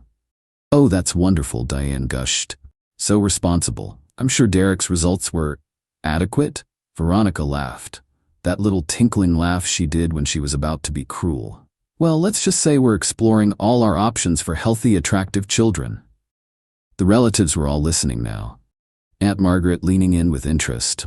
Uncle James pausing mid-bite. I reached into my jacket pocket. Actually, since we're talking about genetic testing and family planning, pulled out the folder, slid it across to Diane. I thought you should see Veronica's results, since genetics are so important to your family. The table went silent. Veronica's face drained of color. Derek, what are you? Just sharing information, I said pleasantly. After all, your mother has a right to know about potential grandchildren's health risks, right? Diane opened the folder. Her eyes scanned the first page, a simplified summary I'd made of all the genetic conditions Veronica carried, her Alzheimer's risk, everything. This can't be right, Diane muttered. Oh, it's directly from 23andMe, I said. Veronica got her results months ago. I'm sure she meant to tell you about being a carrier for Tay-Sachs, cystic fibrosis, and spinal muscular atrophy, and the 60% chance of early onset Alzheimer's that runs in your family, apparently. gasps around the table. Aunt Margaret literally clutched her pearls. Veronica stood up so fast her chair tipped backward. You went through my private medical information? Funny thing about privacy, I said, still calm. You didn't seem to respect mine when you announced to your sister that my genetics were unfortunate and our kids would be ugly, or when you suggested a sperm donor, or when you told your friends our kids would need nose jobs. That's different, she shrieked. Is it though? I stood up too, straightened my suit jacket. You made my genetics a public discussion topic. Seemed only fair to return the favor. Harold finally spoke up. Veronica, is this true? You hid these results? She was trapped, couldn't deny it with the evidence right there. I was going to tell you. When? Diane's voice was ice cold. After you'd passed these conditions to grandchildren? My God, the Alzheimer's risk alone. But Derek's genetics, Veronica started, are completely normal, I interrupted. Slightly elevated blood pressure risk and one recessive gene that doesn't matter unless both parents carry it, which you don't. So basically, I'm genetically boring, but healthy, unlike someone who called my genes unfortunate. The room erupted, Diane demanding explanations, relatives whispering, Veronica trying to deflect, blame me, play victim. But the evidence was right there in black and white. I dropped one more bomb. Oh, and the wedding's been postponed indefinitely. Venues have been notified, just thought you should know since you're writing checks. Then I left, walked right out of that country club, got in my car, and drove home. Phone blowing up before I even hit the highway, didn't answer a single call. Update 2, the fallout lies. The next 48 hours were insane, absolutely insane. Veronica came home that night around 2 a.m. I was still up, had already started packing her stuff. She walked in, makeup ruined from crying, and just stared at me. How could you do that to me? How could I? How could I? I actually laughed. You've spent months telling everyone who'd listen that my genetics are trash, that our kids would be ugly, that you need to mentally prepare yourself for having unfortunate-looking children. But I'm the bad guy for sharing your actual genetic results. That was private medical information. So is mine. But you made it public entertainment. She tried tears. I didn't mean it that way. You're taking it too seriously. Veronica, you literally suggested using a sperm donor because you don't want kids with my face. I was joking. No, you weren't. And we both know it. She switched tactics. My parents are furious. My mom won't even talk to me. You've ruined my relationship with my family. You ruined it by lying to them about genetic testing they apparently care a lot about. All I did was hand them paper. This is abusive. You're being emotionally abusive. I stopped packing and looked at her. Really looked at her. This woman I'd loved, who I'd planned to marry, who I'd wanted kids with, until she revealed how she really saw me. Veronica, you called me genetically inferior. In front of people, multiple times, you said our children would be unfortunate looking. You suggested medical procedures to fix their faces before they're even conceived. But I'm abusive for showing your mom a medical report? She had nothing to say to that. You need to leave, I said. Go stay with your parents. Or Natalie, I don't care. But you can't stay here. This is my apartment too. No, it's mine. My name on the lease. You just moved in. Never got you added because we were supposed to get married and move somewhere bigger. She tried one more manipulation. Derek, please. I love you. We can work through this. You love what I provided. Stability. Someone your parents eventually accepted. Someone to split bills with. But you don't love me. If you did, you wouldn't talk about me like I'm some genetic unfortunate you're settling for. She left that night with a suitcase, but the entitlement didn't stop there. Oh no, it escalated. Day 3. Her mom Diane called, not to apologize for her daughter's behavior. Nope, to threaten me. You've humiliated our family. I'll sue you for sharing private medical information. Go ahead. I'll counter-sue for the emotional distress of your daughter's sustained campaign of genetic discrimination. I have recordings. Recordings? Every time she called my genetics unfortunate, every time she suggested our kids would need surgery, every time she said she was settling for inferior genes, all recorded. Want to play that game in court? She hung up. Day 4. Veronica's friends started their attack. Social media posts about how I'm a controlling narcissist who violated HIPAA. Not how HIPAA works, ladies. And abused a vulnerable woman. My response? Posted one single thing. When someone tells you you're genetically inferior and your kids will be ugly, believe them the first time. Also, I'm not the one who hid serious genetic conditions from my partner while calling their genes unfortunate. That's all I'll say about this. The comments were brutal. Turns out, some of her friends didn't know the full story. When they learned she'd been calling me genetically inferior while hiding her own results, team switches happened fast. Day 5. Veronica sent her flying monkeys. Her sister Natalie called trying to mediate. Derek, she's really sorry, she didn't mean those things. Natalie, you were there, you heard her. Did she sound like she didn't mean it? Long pause. Okay, yeah, she was horrible, but exposing her at Mom's birthday? When should I have done it? At the wedding? After we had kids, she'd openly resent for looking like me? Fair point. Even Natalie couldn't really defend her. Day 6. The extinction burst. Yeah, I know, but that's literally what happened. Veronica showed up with a cop, claiming I'd stolen her property and she needed to retrieve it. The cop looked tired before we even started talking. I showed him the lease, my name only, proof she'd never established residency, no mail, no bills, and explained she was an ex who'd stayed over frequently but never lived here. Ma'am, this is his apartment. He's packed your belongings. Take them and go. She tried tears. But officer, we were engaged. He's stealing my engagement ring. I pulled up my phone, showed him the receipt. I bought it, have the documentation. She can keep it though. Consider it payment for showing me who she really is. The cop actually smirked. Ma'am, collect your things. She grabbed her boxes while muttering about lawsuits and defamation. The cop waited until she was gone, then said to me, dodged a bullet there, buddy. Yeah, I did. Update 3. The weird escalation week 2 post-dinner bombshell got strange. Like, really strange. Veronica apparently hired some sketchy reputation management company. I started getting calls from random numbers, people pretending to be potential employers, verifying references, but asking weird questions about my mental health history and tendency toward vindictive behavior. I work in digital consulting. I know a social engineering attempt when I see one. Called my actual boss. Gave him a heads up. He laughed. Derek, you just got promoted. Unless you're planning to burn the building down, you're fine. But Veronica wasn't done. She created this whole narrative on social media about being a survivor of genetic discrimination. I kid you not. Made herself into some kind of victim because I revealed her actual genetic tests after she'd publicly called my genes trash. The best part? She started a GoFundMe, helped me rebuild after genetic privacy violation. She asked for $10,000 to cover therapy, legal fees, and relocation costs from an unsafe situation. She raised $47. Her own friends weren't buying it. Then came the letters. Actual physical letters to my neighbors, warning them about the dangerous man in Unit 4B who violates women's privacy and engages in revenge tactics. My 70-year-old neighbor, Mrs. Chen, knocked on my door with one of the letters. Derek, honey, is this about that terrible girl who said you were ugly? Apparently, the building's walls are thinner than I thought.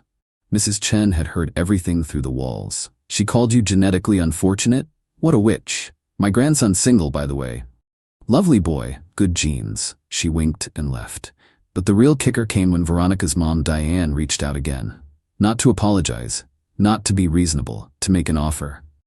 Derek, this has gotten out of hand. We're prepared to offer you $5,000 to sign an NDA about Veronica's genetic information.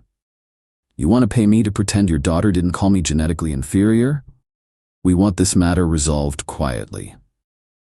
Diane, your daughter started this by making my genetics a public discussion. I defended myself with facts. I don't want your money. I want to never hear from any of you again.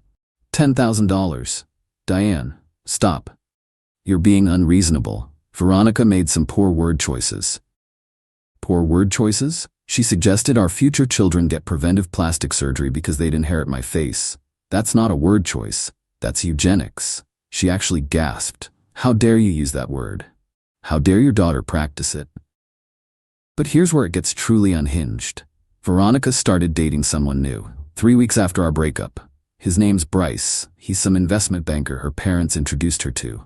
Tall, conventionally attractive, probably has a boat. She made sure I knew about it.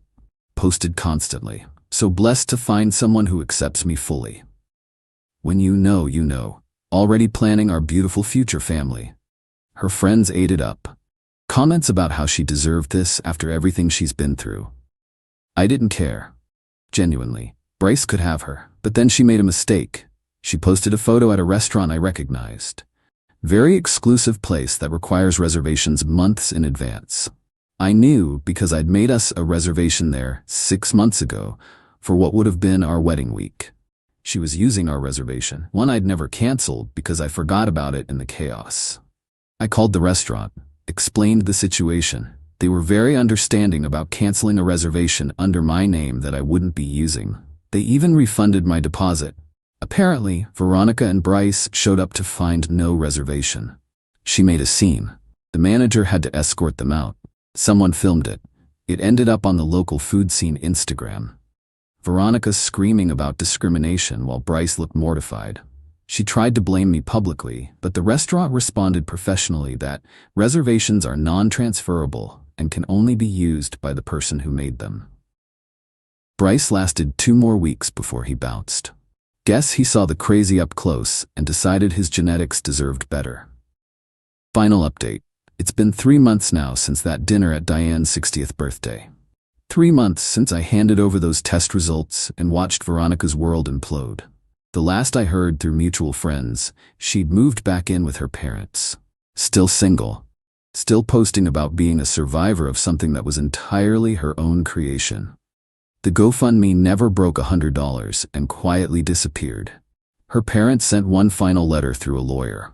Not threatening this time, just asking that I confirm I wouldn't share the genetic information further. I had my lawyer respond that I had no intention of ever thinking about their family again, let alone talking about them. Natalie reached out once to apologize for her sister. Said Veronica was in therapy now, working through what the therapist called narcissistic collapse. Apparently, she'd built her entire identity around being genetically superior, and having that challenged broke something in her brain. She always thought she was better than everyone, Natalie said. The genetics thing just gave her something to point to. Now she has to face that she's actually just mean. I'm doing okay. Sold the engagement ring, used the money for a nice vacation. Been going to therapy myself, working through the mindfuck of being with someone who saw me as genetically inferior breeding stock while hiding her own medical issues. Dating isn't on my radar yet. Trust issues are real after something like this, but I'm working on it. The funny thing is, I never cared about her genetic results. Carriers for conditions? That's manageable with modern medicine. Alzheimer's risk? We could have planned for that. I would have supported her through anything, but she cared about mine. She cared so much about my unfortunate features that she made it everyone's business. She turned my DNA into dinner conversation, made my future children's faces a punchline. So yeah, I showed her mom those test results. I revealed her hypocrisy in the most public way possible, at the exact moment it would hurt most. Was it petty? Sure. Was it deserved? Absolutely. Sometimes the best revenge isn't elaborate.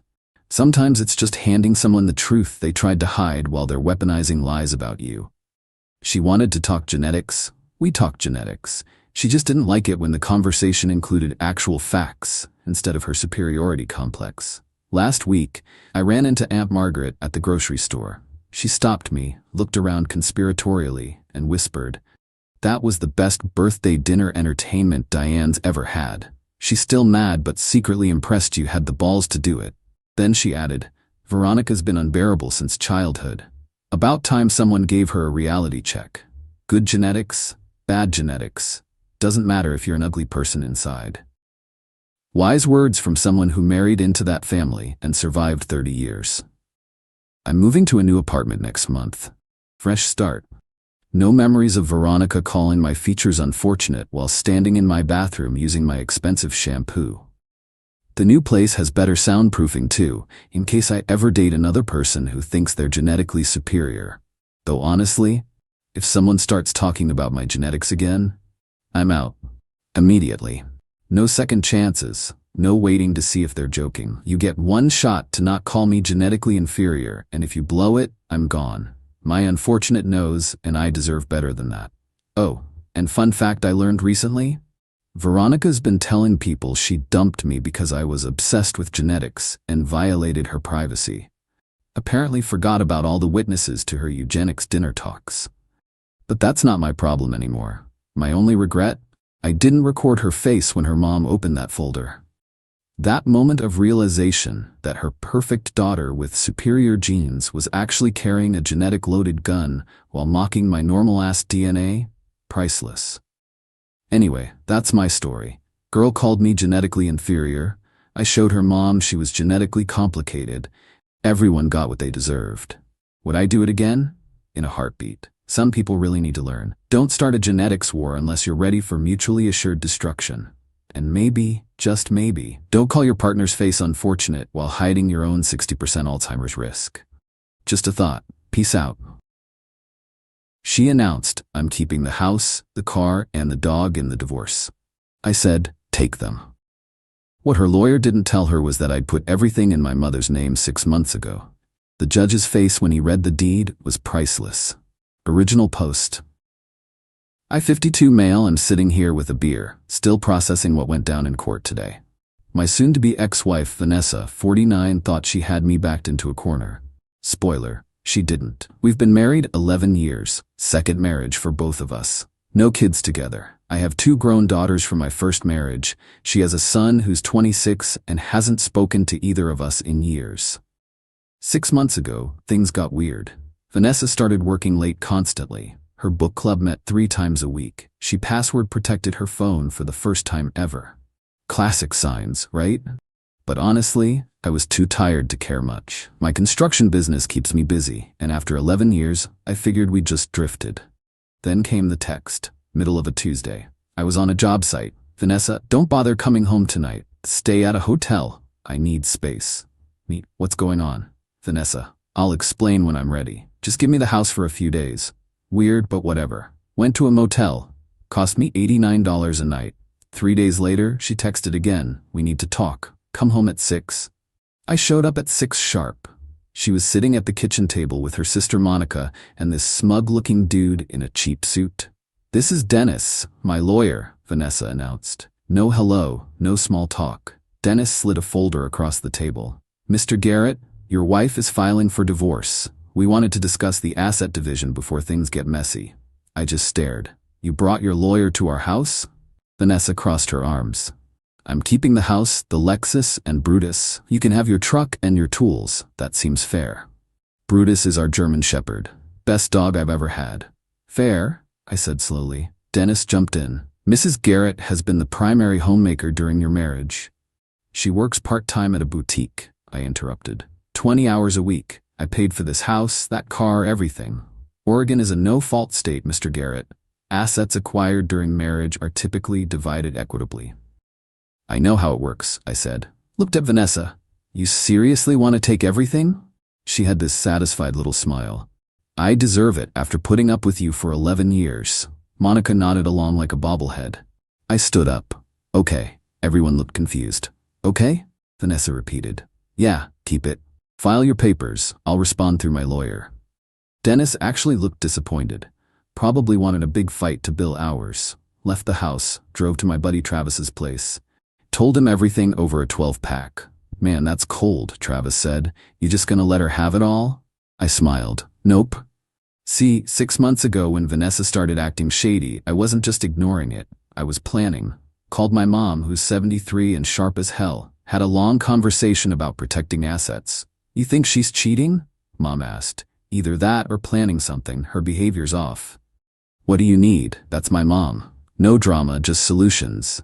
We met with her estate lawyer, a guy named Howard, been handling mom's stuff for years. Explained the situation. Howard thought for a minute. Your mother could purchase the assets from you, fair market value, legal sale between family members, then lease them back to you for nominal fees. Would that hold up? If it's done properly, with real money changing hands and proper documentation? Absolutely. So that's what we did. The house? Sold to Mom for $340,000, exactly what I paid for it 3 years ago. She wired me the money from her retirement accounts. I immediately put it into a separate account Vanessa didn't know about. Then Mom leased the house back to me for $1 a month. All legal, all documented. The Lexus? Sold to Mom for $28,000. She loaned it back to Vanessa to drive. No paperwork though, just a verbal agreement. I kept my work truck. That was always in my business name anyway. Took 2 months to get everything transferred, recorded, notarized. Howard made sure every I was dotted, every T crossed. Cost me about $4,000 in legal fees and filing costs. Best money I ever spent. Update 1, 1 week later. Holy hell, the responses to my first post. Yeah, it's real. Yeah, I really did it. And yeah, it gets better. Got a letter from Dennis 3 days after that kitchen table ambush. Standard divorce petition. Vanessa was asking for the house, valued at $425,000. She had it appraised apparently. The Lexus, half my business assets, spousal support of $3,000 per month. Brutus. And she wanted me to pay her legal fees. I called my lawyer, Rita. She's been handling business stuff for me for years. Tough lady, doesn't take crap from anyone. She wants what? Rita actually laughed. Everything, plus monthly payments. Well, good luck to her. Send me Dennis's contact info. Let's respond. Rita's response was beautiful. Basically said, sure, she can have the house and car, they're not mine to give. Included copies of the sale documents to my mother. Offered to split the checking account balance, about $8,000, and my business stays 100% mine since Vanessa has zero involvement. Spousal support? Rita argued that Vanessa works, has no disability, and can support herself. We'd consider short-term rehabilitative support, like $500 a month for a year. Maybe. As for Brutus, that's where I drew the line. Dog was registered to me, vet records in my name, I paid for everything. No way she was getting him. Dennis called Rita. I was on speakerphone for it. Your client transferred assets out of marital property, Dennis started. That's gonna look really bad to a judge. My client sold assets to his mother 6 months before divorce papers were filed. Rita shot back. Fair market value, properly documented. When exactly was he supposed to know his wife would file for divorce? The timing is suspicious. Prove it. Prove he knew 6 months in advance. I'll wait. Silence from Dennis. Thought so, Rita continued. My client is willing to split liquid assets 50-50. That's generous, but the house and car aren't his to split. He doesn't own them. More silence. I'll need to discuss this with my client, Dennis finally said. You do that. Rita hung up and grinned at me. This is going to be fun. 2 days later, Vanessa started blowing up my phone. You transferred the house to your mother? Are you kidding me? Sold it 6 months ago. Legal sale. This is fraud. You can't just hide assets. I didn't hide anything. It's public record. You could have checked any time. My lawyer says we can challenge this. Your lawyer's welcome to try. She hung up, called back 10 minutes later. At least give me the car. I need it for work. Car belongs to my mom too, but tell you what, she was lending it to you before. She's willing to keep doing that until you get your own vehicle. Generous of her, honestly. This is unbelievable. You planned this. Yep. Hung up again. Then came the really fun part. Monica, Vanessa's sister, started messaging me on Facebook. Long rants about how I was a manipulative, controlling, abusive husband. How I'd trapped Vanessa. How she was going to make sure everyone knew what kind of person I was. Cool story, I replied. Then blocked her. But Monica wasn't done. She posted on her Facebook, tagged like 30 people we both knew. My sister Vanessa is divorcing her horrible husband, who transferred all their assets to his mother to hide them in the divorce. Please share so everyone knows what kind of snake Garrett is. My phone started buzzing. Friends asking what was going on. Family members confused. I made one post in response. For anyone wondering, I sold some assets to my mother 6 months ago in a legal transaction. Divorce was filed last week. Timeline speaks for itself. If people want to believe I'm psychic and knew about a divorce 6 months before papers were filed, that's on them. Posted screenshots of the sale dates and the divorce filing date. Let the evidence speak for itself. About half the mutual friends reached out to apologize for believing Monica. The other half didn't care. They believed what they wanted. Fine by me, not interested in keeping friends who don't ask questions. Travis thought the whole thing was hilarious. Dude, you actually outmaneuvered her. That's legendary. Just protecting what's mine, man. Meanwhile, Brutus was with me at Mom's house. Vanessa kept demanding I bring him back. Said he was stressed without her. Dog seems fine to me, I texted back with a photo of Brutus chewing on a new bone, tail wagging. She didn't respond to that. Update 2. 3 weeks later, Vanessa went nuclear.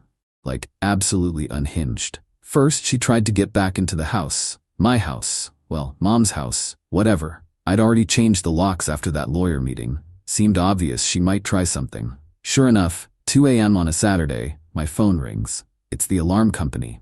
Mr. Garrett, we have a breach at your residence. Police are being dispatched. Jumped in my truck, headed over. Cops were already there when I arrived. And there's Vanessa, standing in the driveway, mascara running, yelling at the officers. This is my house. He can't lock me out of my house. Officer looked at me. You the homeowner, sir? My mother is. I'm the legal tenant. She's my soon-to-be ex-wife who hasn't lived here in 3 weeks. Showed them the lease agreement and Mom's deed. The cop nodded. Ma'am, you need to leave the property. I live here. Not according to these documents. She tried to argue more, but they shut her down, threatened to arrest her for trespassing if she didn't leave. She finally left, screaming about how this wasn't over. Called Mom the next morning to update her. Good Lord, Mom said. She's really lost it. Yeah, thanks again for buying the house. Worth every penny. That's what mothers are for, honey. Next came the workplace drama. I run a mid-sized construction company, about 15 employees, good contracts, steady income. I'm on job sites most days, in the office the rest. Got a call from my office manager, Denise. Boss, there's a woman here demanding to see the books. Says she's your wife. Tell her she can make an appointment with Rita, my lawyer. She has no right to company records. Vanessa apparently made a scene. Told Denise I was hiding money. Demanded to see profit and loss statements. Denise, bless her, called the cops. Vanessa left before they arrived. But then I got a letter from the Oregon Department of Revenue. Someone had reported my business for potential tax fraud. Anonymous tip. Required me to undergo an audit. Gee, I wonder who could have done that. Called my accountant, Donald. We clean? Garrett, I've done your books for 8 years. You're cleaner than a hospital. This is harassment. I know. Can you handle the audit? Already on it. We'll be fine. This'll cost you time and maybe $2,000 in accounting fees, but there's nothing to find. Vanessa's next trick was even better. She filed for a restraining order. Claimed I was harassing and threatening her. That I'd shown up at her apartment at midnight, drunk and violent. Complete fiction. I'd never been to her new apartment, didn't even know where it was. Court date for the temporary restraining order came up. Rita and I showed up. Vanessa was there with Dennis. Judge reviewed her petition. Mrs. Garrett, you claim your husband showed up at your residence on April 8th at midnight? Yes, Your Honor. He was banging on my door yelling. Mr. Garrett, where were you on April 8th at midnight? Rita slid over some papers. Your Honor, my client was in Bend at a construction industry conference. Here's his hotel receipt, his conference badge, and a signed affidavit from 3 colleagues who were with him that entire evening. They had dinner until 11 p.m., then drinks at the hotel bar until 1:30 a.m. All documented. The judge looked at Vanessa. His expression was unimpressed. Mrs. Garrett, filing a false restraining order is a serious matter. I must have gotten confused about the date. Confused. The judge didn't sound like he believed her. Petition denied. Court will note the attempted filing for the divorce proceedings. Outside the courthouse, Vanessa and Monica cornered me in the parking lot. You smug jerk, Monica hissed. You think you're so smart. Honestly? Yeah, kinda.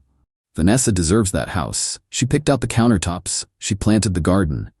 She can buy her own house with her own money. Novel concept. Vanessa jumped in. The judge is gonna see through this. You'll have to give me half of everything. Half of what, Vanessa? I don't own a house. I don't own that Lexus. I've got my truck, my tools, and my business. Pick which half of the truck you want, I guess. Dennis pulled up in his Kia. Ladies, let's not engage. They left. I sat in my truck for a minute. Hands were shaking. Not from fear, from anger. The restraining order thing crossed a line. Could have screwed up my contractor's licenses, my reputation. Rita noticed. You okay? Yeah, just pissed. Good. Channel that. Discoveries next week. Let's bury her. Update 3, court day. 6 weeks after Vanessa's lawyer ambush, we had the first real court date. Not the final hearing, just preliminary stuff. Asset division, temporary support, all that. Got to the courthouse at 8:30 a.m. Rita was already there, looking sharp in a navy suit. Howard was there too, Mom's lawyer. He was prepared to testify about the asset sale if needed. Vanessa showed up 10 minutes late with Dennis. She was dressed like she was going to a funeral. Black dress, minimal makeup, playing the victim card hard. We went before Judge Pacheco. He's been a family court judge for 20 years. Seen everything, has no patience for games. Dennis started strong. Laid out Vanessa's position that I'd fraudulently transferred assets to avoid splitting them. That she was entitled to half the value of the house and car. That she needed $3,000 monthly support because she'd given up career opportunities to support my business. Total lie. She'd worked at the same boutique part-time for 9 years by choice. Rita let him finish. Then she stood up. Your Honor, I have several exhibits. First, the deed showing my client purchased the residence 3 years ago, solely in his name. Oregon is not a community property state. Second, the bill of sale showing he sold said residence to his mother 6 months ago for fair market value. Third, bank records showing the funds transfer. Fourth, the lease agreement between my client and his mother for said residence. All legal, all documented, all months before any divorce filing. She slid the stack across to the judge. He started reading. And the vehicle? Judge Pacheco asked. Same situation, Your Honor. Sold to his mother, fair market value, properly titled. Mrs. Garrett has been driving it since as a courtesy from his mother, but it's not a marital asset. Dennis jumped in. Your Honor, the timing is clearly suspicious. Suspicious isn't illegal, Counselor, the judge said mildly. Unless you have evidence Mr. Garrett knew about an impending divorce 6 months ago? The marriage was clearly troubled. Was your client planning to file 6 months ago? Dennis hesitated. Well, no. Then how would Mr. Garrett have known? The judge flipped through more pages. These documents look proper. Sale prices appear to be fair market value, not artificially low. This wasn't a gift or a sham transfer. He looked at Vanessa. Mrs. Garrett, did you know about these sales when they occurred? Vanessa glanced at Dennis. I knew his mother was helping him with something. I didn't know what. Did you ask? No. Did you review any financial documents in the past 6 months? I trusted him to handle it. Judge Pacheco made a note. So you were aware he was conducting financial transactions with his mother, but chose not to inquire about the details. That's not fraud, Mrs. Garrett. That's you not paying attention to your own finances. Dennis tried to recover. Your Honor, regardless of the asset situation, Mrs. Garrett still needs spousal support. On what basis? She's 49, healthy, employed. What prevents her from increasing her work hours? She was the primary homemaker? For 11 years? The judge looked skeptical. She works 20 hours a week and they have no minor children. What exactly was she maintaining? Vanessa's face was red. Monica, sitting in the gallery, looked ready to explode. Rita spoke up. Your Honor, my client is willing to offer rehabilitative spousal support. $600 a month for 1 year. That's more than fair given Mrs. Garrett's employment and earning capacity. And assets. Split the joint checking account. Currently $8,200. Each party keeps their own vehicles. She has a leased Lexus she's driving. He has his work truck. His business remains his sole property as she has no involvement in it. He keeps the dog as he's the registered owner.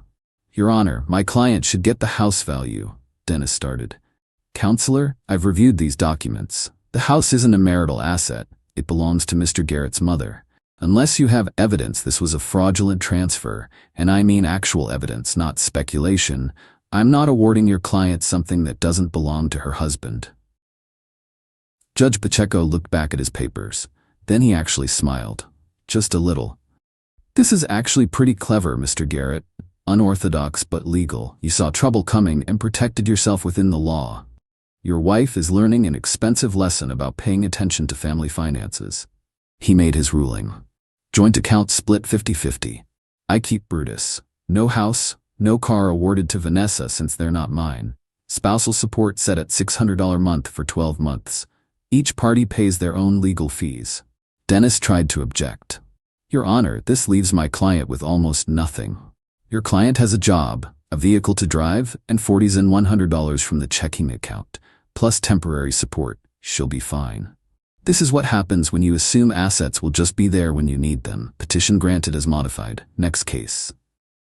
We stood. Vanessa was crying. Not sad crying, angry crying. Outside the courtroom, Monica went off. This is bullshit. That judge is corrupt. We're appealing. Dennis looked tired. Mrs. Garrett, I advised you when we started that these asset transfers might be legally sound. You said we could fight it.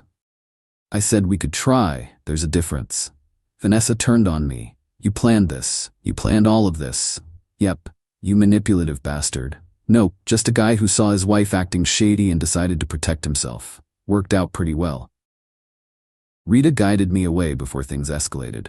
In her car, I finally let myself relax. That went better than expected, I said. Judge Pacheco doesn't tolerate nonsense. He could tell what she was trying to do. Think they'll appeal? They can try, won't go anywhere. The asset transfers are solid. Called Mom on the way home. Hey, we won. Of course you did, honey. That house is mine, bought and paid for. Thanks, Mom, for everything. Come over for dinner Sunday. Bring Brutus. Will do. Update 4. The aftermath. Divorce was finalized 8 weeks later. Standard cooling off period, then the final paperwork. Vanessa didn't show up to the final hearing. Dennis appeared alone and confirmed she accepted the terms. Judge Pacheco signed off. Just like that, 11 years done. Rita shook my hand outside. Pleasure working with you, Garrett. You made my job easy. By being paranoid 6 months early? By being smart. Wish more clients were like you. The spousal support kicked in. $600 a month, auto-deposited. Fine. 12 payments total. I could handle that. Vanessa moved 2 hours away about a month after the divorce finalized. Heard through mutual friends she was living with some guy she'd met online. Guess that explained the book club. Monica blocked me on all social media. No loss there. The interesting part came 3 months post-divorce. Got a call from Mom's lawyer, Howard. Garrett, I need to discuss something. Your mother wants to sell the house back to you. Really? Her retirement portfolio took a hit with the market. She wants to move some assets around. She'll sell it to you for what she paid, $340,000. You already have the cash, since that's what you originally paid her. That works. Tell her I'll buy it. So Mom sold me my house back. Transfer took 2 weeks. $340,000 from my separate account to hers. House went back in my name. Market value by then? About $460,000. I basically parked my money in Mom's name, she used it for her own investments, and I bought back an asset that had appreciated. And there was nothing Vanessa could do about it because the divorce was final. Travis nearly fell over laughing when I told him. Dude, you're my hero. The business audit wrapped up. Donald was right, they found nothing because there was nothing to find. Cost me $2,100 in accounting fees. Added it to the list of Vanessa's petty revenge attempts that went nowhere. Brutus is thriving. Put in a new dog run in the backyard. He's got more space than he did before. Happy dog, happy life. As for me, weird feeling. Not sad the marriage ended. It was dead long before the divorce. More like relief. For years I'd felt like something was off with Vanessa. The entitlement, the expectation that I'd just fund her life forever, the lack of partnership. The divorce confirmed my gut instinct was right. I did lose some friends in all this. People who thought I was cold for protecting my assets. People who believed Monica's Facebook rants. Whatever, better to know who's real. My daughters called after everything settled. Both of them never liked Vanessa. Dad, we're proud of you for standing up for yourself, my oldest said. Just did what needed doing. Still, most guys would have just rolled over. Maybe. But I spent 20 years in construction. You learn to plan ahead, anticipate problems, protect yourself. This was just applying those skills to a personal situation. Got a postcard last week, no return address, postmarked from 2 states away. Vanessa's handwriting, you won, hope you're happy. I am, actually, not in a vindictive way, just peaceful. The house is mine again, the dog's with me, my business is solid, Mom's portfolio is healthy. Vanessa chose to blow up our marriage. She chose to bring a lawyer to ambush me. She chose to assume she could take whatever she wanted. I just chose to be prepared. Sometimes the best revenge isn't revenge at all. It's just making sure you don't get screwed over by someone else's entitlement. Final update, 6 months later. It's been half a year since the divorce finalized. Life's gotten back to normal mostly. Work's busy, picked up 2 new commercial contracts.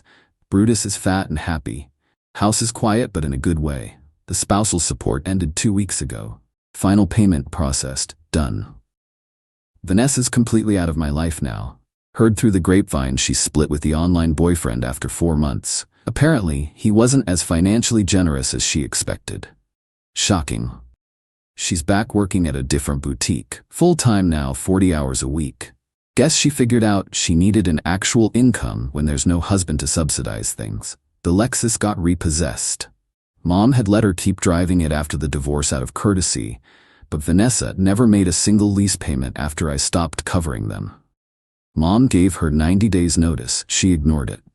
Car went back to the dealership. Monica sent me one final message through a mutual friend. Tell Garrett we know what he did. Karma will get him.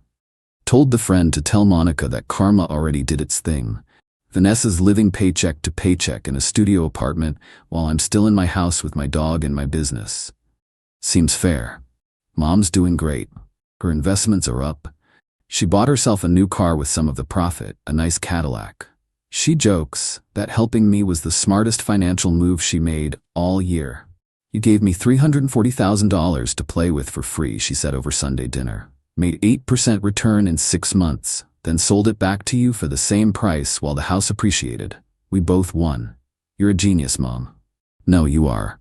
For thinking of it. Travis got engaged. I'm the best man. His fiancée asked if I'd ever date again. Maybe, eventually, I said. No rush. You're not bitter? About Vanessa? Nah. She showed me who she was. I dealt with it. Now I'm good. And I am. The divorce cost me about $12,000 in legal fees, $2,100 in audit fees, and 12 months of $600 support payments. Call it $20,000 total. In return, I kept a house worth $460,000, my business worth probably $800,000, and my dog. Plus, I learned a valuable lesson about protecting yourself before you need to. Would I do it again? Hell yes. Every time. Seeing Judge Pacheco's little smile when he realized what I'd done? Worth it. Watching Vanessa's face when she realized she was getting almost nothing? Worth it. Having my house and dog and peace of mind? Priceless. Someone commented on my original post asking if I felt guilty. Honest answer, not even a little bit. I didn't cheat, I didn't lie, I didn't break any laws. I just made smart legal moves to protect what I'd worked for. Vanessa gambled that I'd roll over. She lost. And yeah, I'm happy about that. Life's good now. Business is growing. Brutus just turned 7 and still acts like a puppy. House needs a new roof next year, but I can afford it. Mom's healthy. Daughters visit regularly. Some nights I sit on the back deck with a beer, Brutus at my feet, and think about how close I came to losing everything because my wife decided she deserved it all. Then I remember she's gone, and I'm still here, in my house, living my life. That's the real victory. Not the money or the assets, just the peace of knowing I don't have to deal with that entitlement anymore. To anyone reading this, going through something similar, protect yourself. Don't assume loyalty means anything when money's involved. Get your ducks in a row before you need them. And if you've got a mom like mine who will help you do it, even better. Cheers to being prepared. Cheers to standing up for yourself. And cheers to really good dogs. End of updates. Time to move on with life. During the wedding toast, my friend leaned over and said, "Can you believe she invited Liam after what he did to your face?" I choked on my champagne and almost dropped the glass. She did? Don't worry, he's not coming. Something about being out of town. Still, not exactly girl code, is it? She patted my shoulder. You have nothing to worry about. But she didn't know what Liam had whispered that night. All of this is your fault, and someday everyone will know. I forced myself to smile as the best man continued his speech, but my eyes were scanning the reception hall, checking every face. The last time I'd seen Liam, I'd been on the bathroom floor spitting teeth onto the tile while he fixed his hair in the mirror and reminded me that no one would ever believe me. He said, "Tell anyone and I'll make sure they know the truth about what you made me do." I still didn't understand what truth he meant. The not knowing was almost worse than the bruises because it made me question everything. Maybe I had done something. Maybe it was my fault. I excused myself to the bathroom, my heels clicking too loud on the marble floor. In the mirror, I fixed my lipstick with shaking hands. He wouldn't come. Not after I'd stayed silent. Not after I'd let him keep his reputation. That was the deal we made. The only thing he had to do to keep me from talking to the cops was stay away from my life and our friends. He wouldn't go back on that now, I told myself. Not for no reason. Not at a wedding. But then my phone buzzed. A photo of me from 30 seconds ago, walking to the bathroom. The message said, "Time for everyone to know." I ran out of the bathroom, but someone grabbed me from behind, hand over my mouth, dragging me into the stairwell. Liam slammed me against the wall and my head cracked against the concrete. Stars exploded across my vision.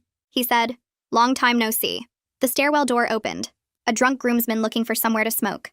Liam let go of me instantly, that practiced smile appearing. The groomsman asked if everything was okay, and Liam said, "Just catching up with my ex." The guy left. Liam grabbed my hair, yanking me up the stairs. I screamed, but he slammed my face against the railing. Blood filled my mouth. He dragged me higher, my heels scraping concrete. He said, "You're going to admit what you did." I sobbed. "I don't know what you're talking about." He said, "Stop lying. You know exactly what you did.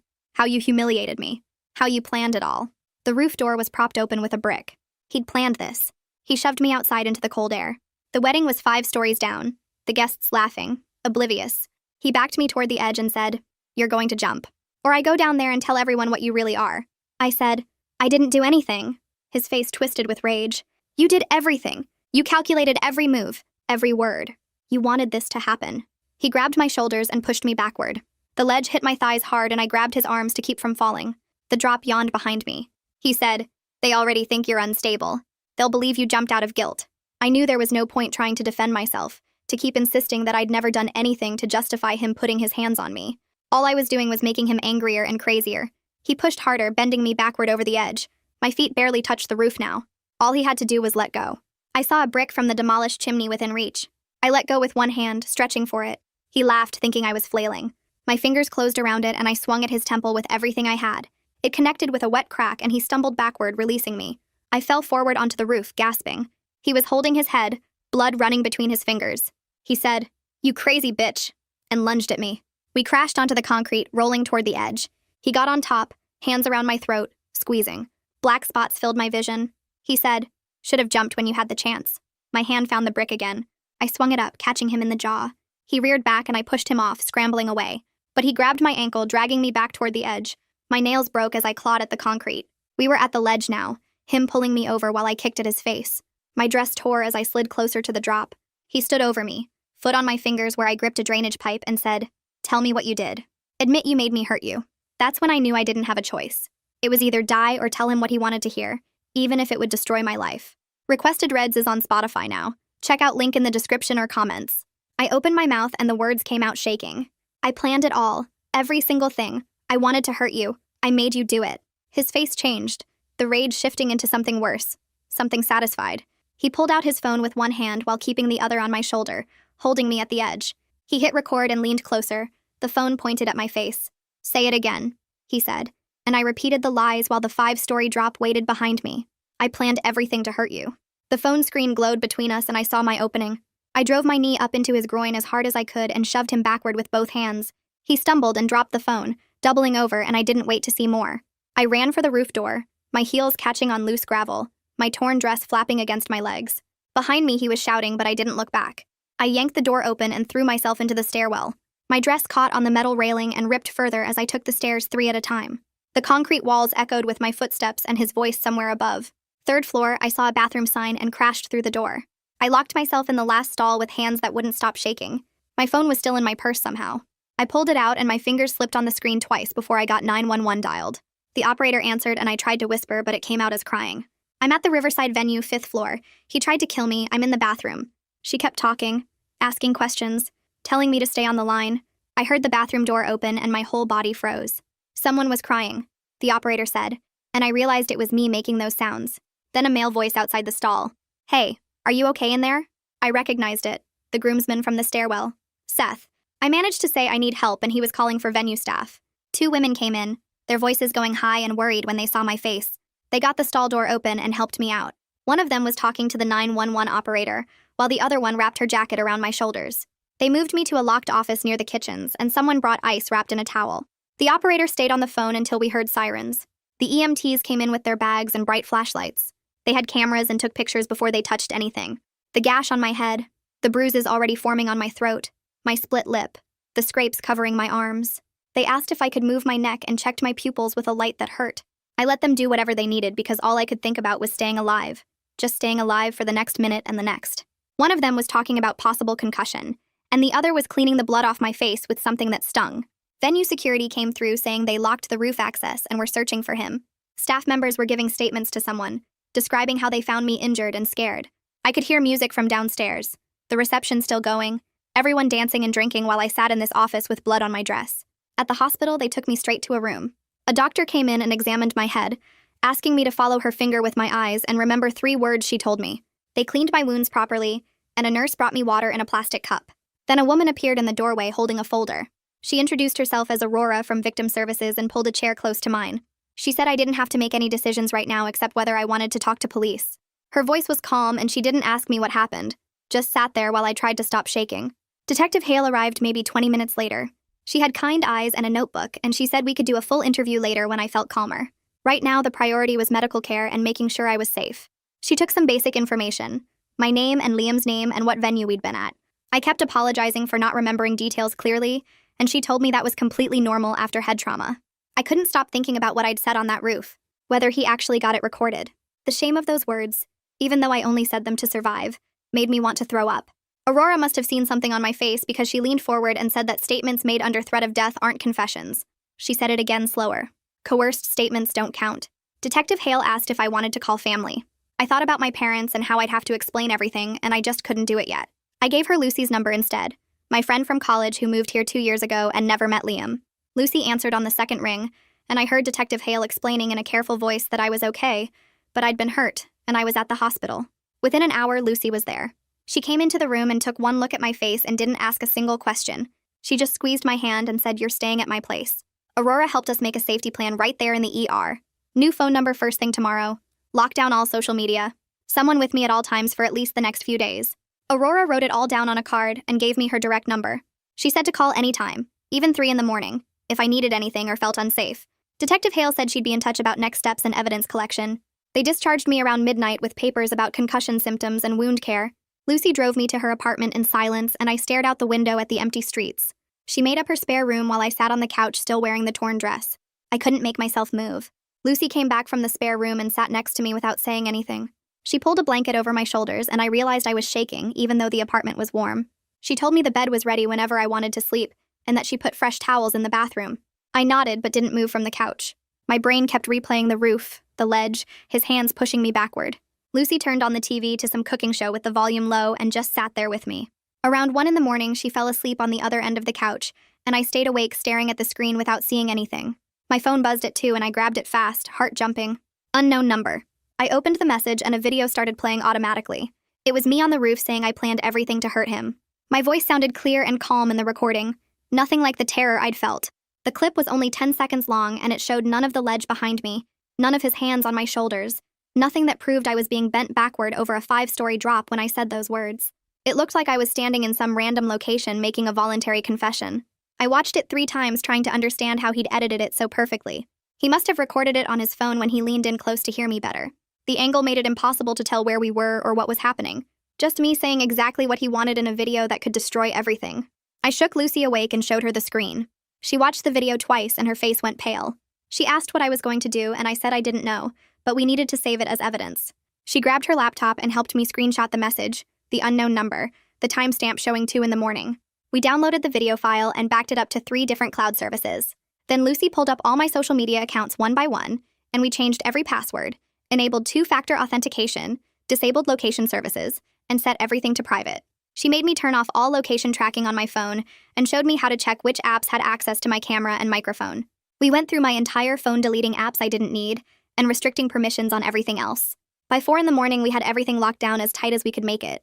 I still couldn't sleep, so I opened my notes app and started writing everything I remembered from the roof. I wrote down exact quotes from what Liam said, the timeline of events, the fact that Seth saw us in the stairwell. I described the brick propping open the roof door and how that proved he'd planned it in advance. I wrote about the ledge hitting my thighs and my feet barely touching the roof when he pushed me backward. Aurora had said details matter in court, and I was terrified I'd forget something important later. My hands were shaking so bad I had to retype sentences multiple times, but I kept going. I documented the photo he'd sent of me walking to the bathroom, the message saying it was time for everyone to know, the hand over my mouth dragging me into the stairwell. I wrote down every injury I could remember and where on my body each one was. By 6 in the morning, I had 4 pages of notes with timestamps and descriptions. My phone rang at 8 and I jumped so hard I almost dropped it. Detective Hale's name showed on the screen. She said she'd requested security footage from the venue through a subpoena. The process would take time because of legal requirements, but she was prioritizing it as evidence for an attempted murder investigation. She explained that we needed the stairwell footage showing him dragging me upstairs because it proved I wasn't a willing participant. I told her about the video he'd sent at 2 in the morning, and she said to forward it to her immediately, along with all the screenshots Lucy helped me take. She said the edited video actually helped our case because it showed consciousness of guilt, that he knew what he'd done was wrong and was trying to create a false narrative. I felt slightly better after hanging up, but then I remembered something. Seth, the groomsman, had seen us in the stairwell.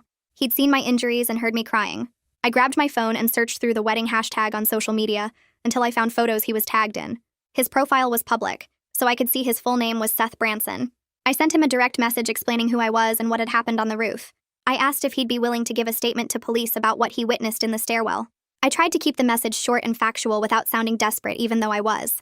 Lucy made coffee and toast, but I couldn't eat anything. She said we should go back to the venue and talk to them about the security footage ourselves. I didn't want to go back there, but she was right that we needed to know exactly what the cameras had captured. We drove over that afternoon and met with the operations manager in his office. He pulled up the security system on his computer and showed us the camera locations.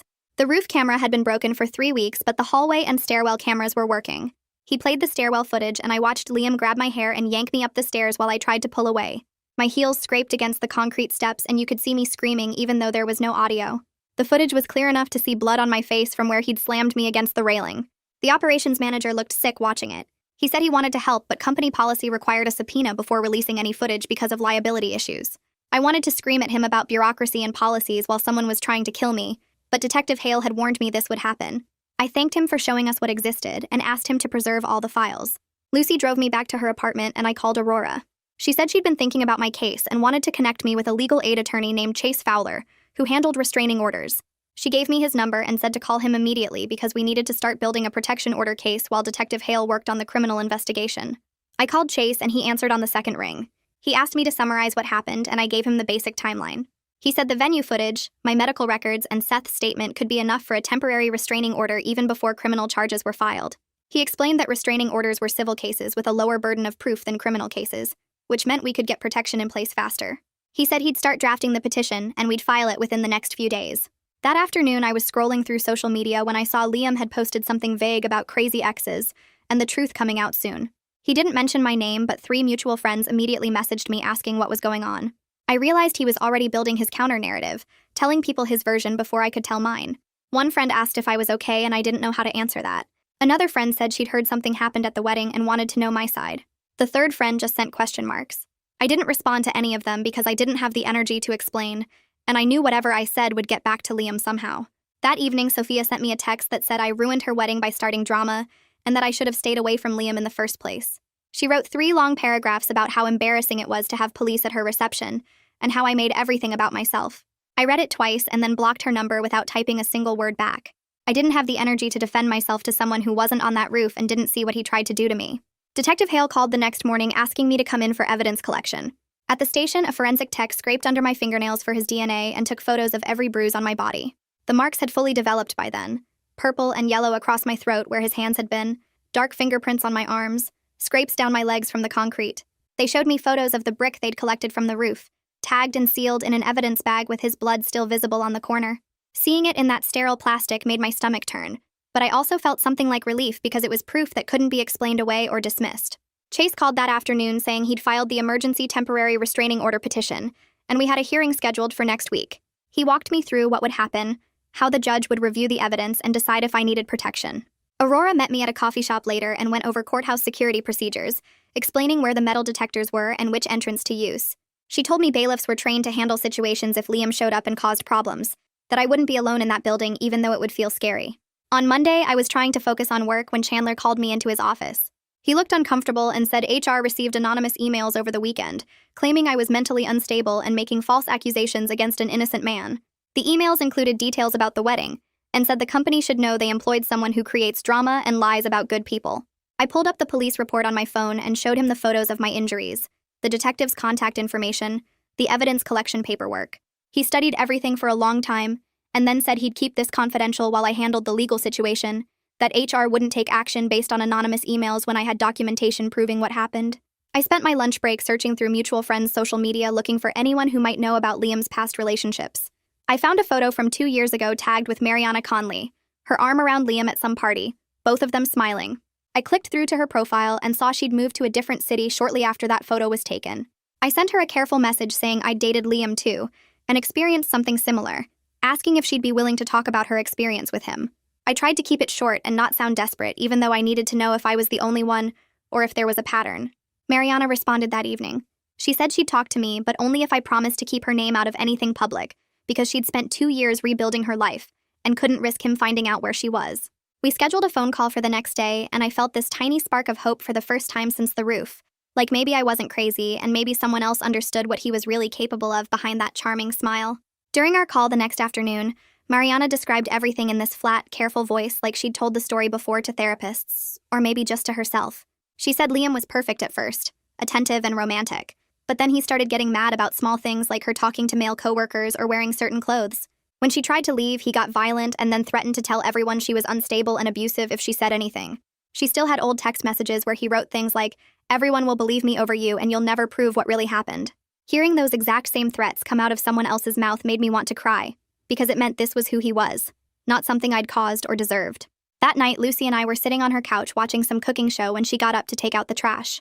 She came back inside fast and locked the door, saying she saw someone standing across the street just staring up at the building. We went to the window and looked, but whoever it was had moved or left. I called the police and they sent an officer over, but by the time he arrived, there was no one there. He took a report and said he'd have patrol cars drive by more often, but I could tell he thought we were being paranoid or seeing things that weren't there. I went to the hardware store first thing the next morning and bought door jammers for under the knobs and a cheap security camera that connected to my phone. Back at Lucy's apartment, I installed everything myself because I couldn't wait for landlords or police to make me feel safe in the place where I was sleeping. Lucy helped me test the door jammers and set up the camera app, and just having these small barriers between me and the outside made me breathe a little easier, even though I knew they wouldn't stop someone who really wanted to get in. Aurora came over that afternoon with a legal pad and helped me create a detailed timeline of every interaction I'd ever had with Liam. We wrote down dates and locations and who else was there, took screenshots of every text message and social media post, organized everything into folders labeled by month. She showed me how to present evidence in a way that made sense to judges and prosecutors, how to connect each incident to show a pattern instead of isolated events. By the time we finished, I had this thick file of documentation proving that what happened on the roof wasn't random or out of nowhere, but the end result of months of escalating threats and control. The next morning, Detective Hale called while I was making coffee in Lucy's kitchen. She said Liam had filed his own police report claiming I attacked him with a brick, without any reason or warning. My stomach dropped even though she explained this was normal abuser behavior, trying to confuse everyone about who the real victim was. She said he was attempting to claim self-defense before we could build our case, but hearing that he was already twisting the story made me feel sick. I asked if this would hurt my restraining order hearing, and she said it might make things more complicated, but we had medical photos and witness statements on our side. After we hung up, I just stood there holding my coffee mug, watching the steam rise and thinking about how he always stayed 2 steps ahead. Lucy came into the kitchen and asked what was wrong, so I told her about Liam's counter report. She got angry and said anyone who looked at the evidence would see he was lying, but I wasn't so sure anymore because he was good at making people believe him. Chase called that afternoon and asked me to come to his office for hearing prep. I took the bus across town, checking over my shoulder the whole way, and sitting near the driver where I felt safer. His office was small and crowded with file boxes, and he cleared a chair for me while pulling out a legal pad covered in notes. He said Liam's lawyer would try to make me look crazy, or like I was seeking revenge for a bad breakup. He told me to answer every question with just facts, no emotions or guesses about what Liam was thinking. He made me practice responding to hostile questions, stopping me every time I started to explain or justify myself. He said if I felt upset during testimony, I should pause and take a breath before answering, that judges respected composure more than perfect words. We went through mock questions for 2 hours until my head hurt, but I understood why it mattered because one wrong answer could make me look unstable. Walking back to the bus stop, I felt more prepared, but also more scared because now I knew exactly how Liam's lawyer would attack me. My phone buzzed with a message from Seth saying he would provide a written statement about seeing my injuries and hearing me cry in the stairwell. He admitted he was worried about social problems with mutual friends, but said it was the right thing to do. I wanted to cry from relief because I needed someone besides Lucy and Aurora to confirm I wasn't making this up. I messaged back thanking him and saying I understood it was hard to get involved. The next morning, Chandler called me into his office looking uncomfortable. He said Liam's lawyer had sent the company a copy of the edited roof video along with a letter threatening legal action if they didn't fire me. I felt my face get hot with shame even though I hadn't done anything wrong. Chandler said he had to take this seriously because of company liability, and I started to panic that I was about to lose my job on top of everything else. Then he said Chase had already sent them a response letter explaining the video was recorded while Liam was threatening to kill me. He said HR reviewed everything and they weren't firing me, but he wanted me to know what was happening. I thanked him and left his office before I started crying, going straight to the bathroom to splash cold water on my face.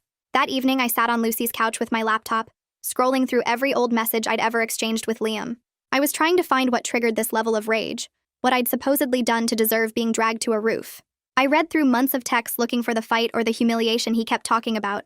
There was nothing except normal relationship stuff, me asking about his day or making plans for dinner. I couldn't find any moment where I'd hurt him or planned anything against him. The only thing I could figure was that I existed, and he decided I was responsible for something going wrong in his life. Lucy came home with takeout and found me still staring at my screen. She asked what I was looking for, and I said I didn't know anymore, maybe proof that I wasn't crazy for not understanding what he wanted me to admit. She closed my laptop and said I needed to eat something and stop trying to make sense of someone who didn't make sense. My phone rang while we were eating, and it was Mariana calling back. She said she had new information about Liam that might help my case. He'd been fired from his job 3 months ago because of harassment complaints from female coworkers. She said he blamed her publicly on social media, even though she hadn't worked at that company in years. She explained he had this pattern of creating scapegoats whenever his life went wrong, finding someone to blame for his own failures. She said when they dated, he'd accused her of sabotaging his career and ruining his reputation, the same kind of vague accusations he was making against me now. Hearing about this pattern made me feel less alone because it meant this wasn't really about me at all. I was just whoever happened to be available when he needed someone to blame. Detective Hale called 2 days later with good news for once. The subpoena got approved and the venue released the stairwell footage. She said it clearly showed Liam grabbing my hair and forcing me upstairs while I tried to pull away. It wasn't the roof itself, but it proved he was the one attacking me, not the other way around. She said this footage would be strong evidence at the restraining order hearing. I asked when I could see it, and she said I didn't need to watch myself getting hurt again, that she would handle presenting it to the judge. That night, another threatening message arrived from a different phone number. It said he knew where I was staying and I couldn't hide forever. I screenshot it immediately and forwarded it to Detective Hale without even responding. She called back within minutes saying this violated the emergency no-contact order and would strengthen our case. She asked if I felt safe at Lucy's apartment, and I said yes. But I was lying because I didn't feel safe anywhere anymore. The next morning, I had my first therapy intake appointment with a counselor who worked with domestic violence survivors.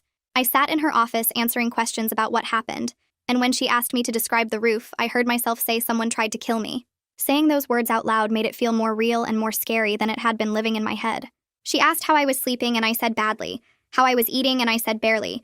Whether I felt safe, and I said no. She explained that everything I was feeling was normal after what I'd survived. We scheduled weekly appointments, and she gave me some breathing exercises for when I started to panic. Walking out of her office, I felt exhausted, but also a little bit hopeful that maybe I could learn to live with this instead of just surviving it. That afternoon, the venue operations manager called with information that changed everything. He said they'd found access logs showing someone propped the roof door open 2 hours before the wedding ceremony started. This proved Liam had planned the whole thing in advance, that it wasn't a sudden fight that got out of control. No, Detective Hale said this turned it from assault into premeditated attempted murder in terms of how prosecutors would view the case.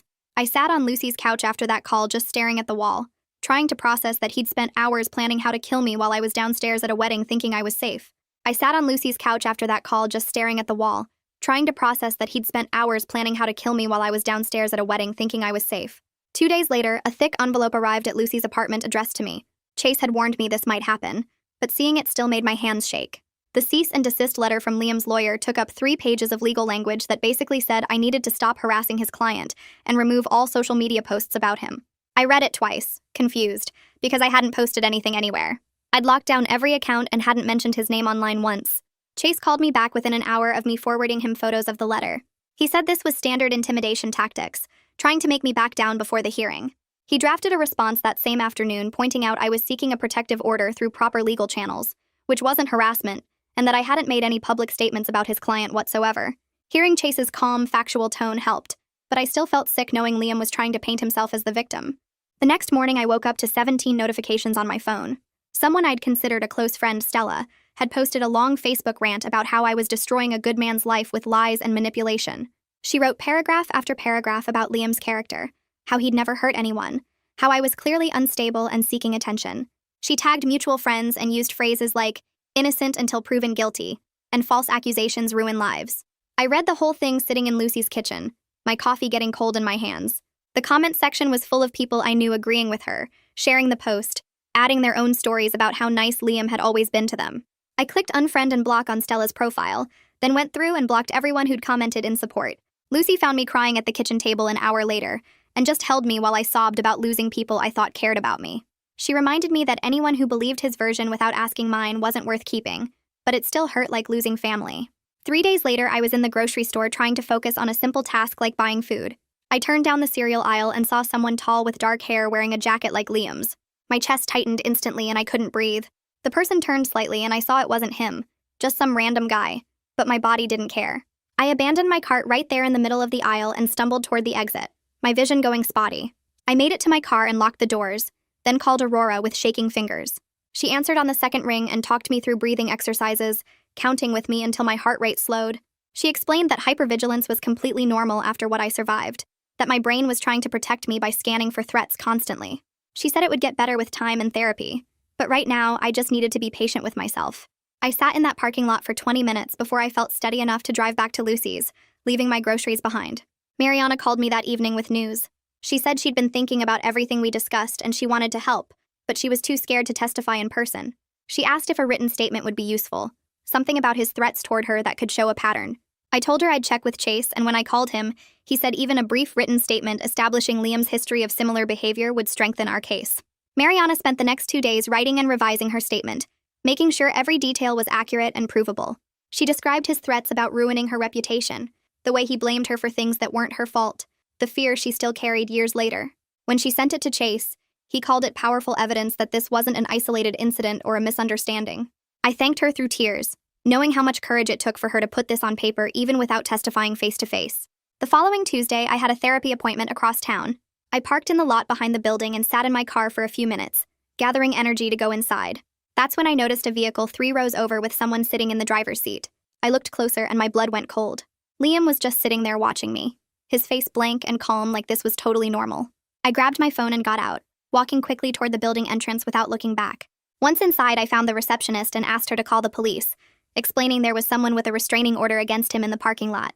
She got me into a back office while we waited. 2 officers arrived 15 minutes later and took my statement, but when they went outside to check, Liam's vehicle was gone. They took a report and said they'd document the violation, but without him actually approaching me, it was hard to prove intent. I gave them his license plate number from memory, and they said they'd follow up with Detective Hale. I rescheduled my therapy appointment and had Lucy come pick me up because I was too shaky to drive. That night, I knew I had to tell Chandler everything. The stress was affecting my work, and I couldn't keep hiding it. I'd been distracted in meetings, missing deadlines, calling in sick. I scheduled a private meeting with him the next morning and brought copies of the police reports and medical photos. I explained the whole situation, watching his face shift from confused to horrified as he understood what I'd been dealing with. He didn't hesitate. He approved immediate temporary remote work so I wouldn't have to commute and risk running into Liam. He connected me with the company's employee assistance program for additional counseling support. He also documented everything in my file in case Liam tried to contact my workplace or escalate his harassment there. Having my boss fully informed and supportive lifted a weight I didn't know I'd been carrying. At least one part of my life felt more secure. Lucy's landlord agreed to meet with me after I showed him the police reports and explained the situation. He was older, a grandfather type, and he seemed genuinely concerned about my safety. He approved changing the locks on Lucy's apartment immediately, and didn't charge us for it. He also let me install a small camera in the peephole that would record anyone approaching the door. These felt like tiny victories, small barriers between me and danger. That night I slept slightly better, knowing the locks were new and I'd get an alert if anyone came to the door. I still woke up at every sound, my body on high alert, but having these security measures helped me feel less completely vulnerable. Chase called 2 days before the hearing with unexpected news. Liam's lawyer had sent a settlement offer. They proposed a mutual stay-away order with no findings of fact, meaning neither of us would be declared at fault. It would just be an agreement to leave each other alone with no admission of wrongdoing from either side. Chase explained this carefully, making sure I understood what it meant. Part of me was so tempted to just take it and be done. No hearing, no facing Liam in court, no risk of losing. But Chase advised against it. He said letting Liam avoid accountability meant he could do this to someone else. He reminded me we had strong evidence and good witnesses, and that a judge finding him at fault mattered for future protection. I thought about Mariana and how scared she still was years later. I thought about whoever might be next if Liam learned there were no real consequences. I told Chase to reject the offer. Detective Hale arranged for a forensic specialist to image my phone the next morning. I met her at the police station and watched her connect my phone to equipment that copied everything. She explained she was preserving all evidence with proper chain of custody, so it would hold up in court. I had to unlock everything and give her access to my messages, photos, emails. Watching a stranger scroll through my private conversations and pictures felt invasive and embarrassing, but I understood it was necessary. She worked for over an hour, methodically copying and documenting every threatening message, every photo Liam had sent, every piece of evidence we'd been building. When she finished, she gave me a receipt listing everything she'd preserved and explained I'd get my phone back in a few days. I left the station feeling exposed, but also relieved that the evidence was now officially documented and protected. The night before the hearing, Aurora came over to Lucy's apartment with a folder full of notes. We sat at the kitchen table and went through everything one more time. What to wear, something professional but not too formal. How to stay calm, breathing exercises and grounding techniques. What to do if I saw Liam in the courthouse, where to look, how to avoid engaging. She reminded me to answer only what was asked, to pause before responding if I felt overwhelmed, to ask for breaks if I needed them. We practiced potential questions his lawyer might ask, the ways they might try to twist my words or make me look unstable. Lucy made dinner while we worked, and after Aurora left, I tried to sleep but couldn't. I lay in the dark, running through testimony in my head, imagining every possible scenario, preparing myself for the moment I'd have to face him again in that courtroom. The morning of the hearing, Lucy drove me to the courthouse because my hands were shaking too much to drive myself. We got there early, and I sat in the car for 10 minutes trying to calm down before going inside. The building was old brick with metal detectors at the entrance, and going through security felt like crossing into a different world, where everything moved slower and followed rules I didn't understand. Chase met me in the lobby and walked me through what would happen, but I barely heard him because I was scanning every face, looking for Liam. We took the elevator to the 3rd floor, and that's when I saw him. He was standing in the hallway outside the courtroom, talking to his lawyer like this was just another Tuesday. His suit was pressed, his hair was perfect, and he was smiling at something Dimitri said. The contrast between his calm face and my shaking hands made me understand how he'd fooled so many people for so long. He looked like a normal guy having a normal conversation, not someone who'd tried to throw me off a roof 3 weeks ago. Dimitri noticed me first and said something to Liam, who turned and looked directly at me. His expression didn't change at all. No anger, no guilt, nothing. Just a blank stare that lasted 3 seconds before he turned back to his lawyer.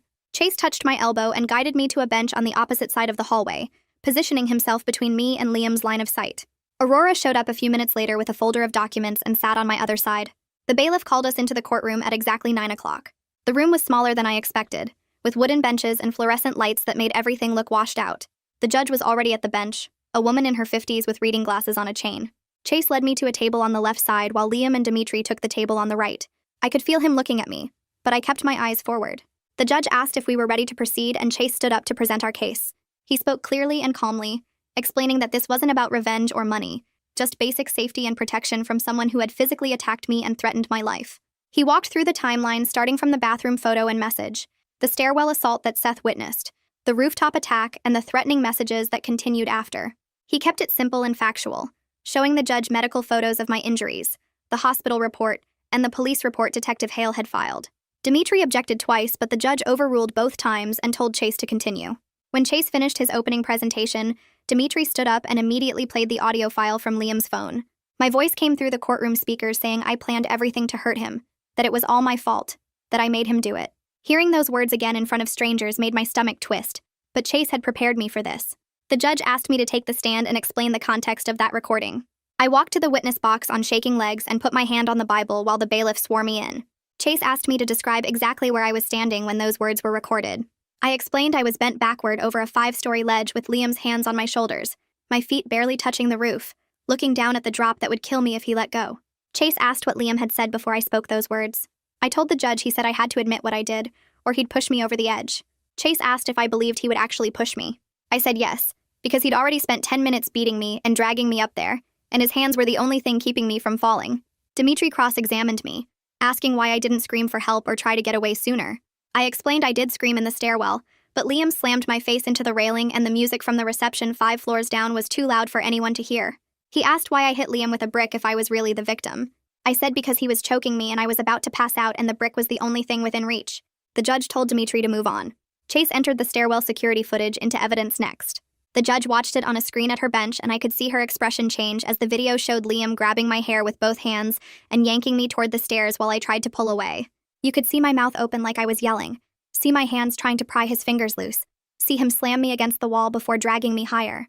A few people in the courtroom gasped when he shoved my face into the railing.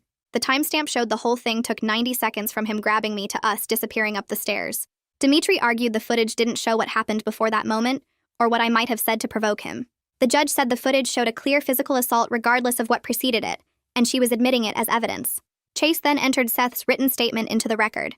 Seth described finding me in the bathroom stall 20 minutes after the stairwell footage, hearing me crying and calling 911, Seeing blood on my face and my dress torn, and my visible fear when venue staff tried to take me out of the locked bathroom. His statement was only 2 paragraphs, but it connected the timeline and showed the condition I was in immediately after. Next, Mariana appeared on a video screen set up near the judge's bench. She was calling from a room I didn't recognize, and she looked nervous even through the screen. Chase asked her to describe her relationship with Liam. She said they dated 2 years ago for about 4 months. Chase asked if Liam ever threatened her. She said yes. When she tried to break up with him, he told her he would ruin her reputation and make sure everyone knew she was unstable and manipulative. Chase asked if he ever became physical. She hesitated, then said he grabbed her arm hard enough to leave bruises once when she tried to leave his apartment. Chase asked if he ever said anything similar to what I reported. Mariana said he told her everything was her fault, that she made him act that way, and that no one would believe her if she told anyone. Hearing someone else describe the same pattern made me feel less crazy and less alone. Dimitri asked Mariana why she never filed a police report. She said because she was scared and she just wanted to get away from him. Dimitri suggested she was making this up to help me. Mariana said she wished she was making it up, but the bruise photos on her old phone proved otherwise. The judge thanked Mariana and ended her testimony. Then Dimitri called Liam to the stand. Liam walked up calmly and took the oath like he'd done this 100 times. Dimitri asked him to explain what happened at the wedding. Liam said I approached him aggressively in the stairwell, accused him of things he didn't do, and attacked him when he tried to walk away. He said I followed him to the roof and hit him with a brick unprovoked, and he only grabbed me to defend himself. Dimitri asked about the recording. Liam said I was confessing voluntarily because I felt guilty about attacking him. Chase stood up for cross-examination. He asked Liam if he'd RSVP'd to the wedding. Liam said no, he told the bride he couldn't attend because he'd be out of town. Chase asked why he was at the venue if he'd declined the invitation. Liam said he changed his mind at the last minute. Chase asked what time he arrived. Liam said around 8:30, after the ceremony. Chase pulled out the venue's roof access logs showing someone propped the door open at 6:15, 2 hours before Liam claimed to arrive. Chase asked if Liam had propped that door. Liam said no, he'd never been on the roof before that night. Chase asked how he knew where the roof access was if he'd never been there. Liam stammered and said he just followed the stairs. Chase asked why he followed me up multiple flights of stairs if I was the aggressor. Liam said he was trying to get away from me. The judge looked skeptical. Chase asked why the stairwell footage showed Liam grabbing my hair with both hands if he was trying to get away. Liam said the footage was taken out of context. Chase asked what context would make grabbing someone's hair and slamming their face into a railing acceptable. Dimitri objected. The judge sustained it but told the jury she'd seen the footage herself. After 2 hours of testimony and evidence presentation, the judge announced her decision. She said the evidence clearly showed a pattern of threatening behavior, physical violence, and continued contact, despite my requests to be left alone. She granted a 1-year restraining order with strict conditions. Liam had to stay 500 feet away from me at all times, couldn't contact me directly or through third parties, couldn't come near my workplace or Lucy's building, and had to surrender any firearms within 24 hours. The judge said violating any part of the order would result in immediate arrest and criminal charges. It wasn't a criminal conviction, but it was legal protection I didn't have before. The bailiff dismissed us and I stood up on wobbly legs. Lucy hugged me in the hallway while Chase gathered his papers. Liam walked past us toward the elevator, and as he passed, he muttered under his breath, just loud enough for me to hear. The bailiff was 3 feet away and heard it too. He immediately stepped in front of Liam and told him the restraining order was active as of right now, and any contact or threatening behavior would result in arrest. I pulled out my phone and typed the exact words into my notes app along with the time and location, my hands still shaking but steadier than they'd been all morning.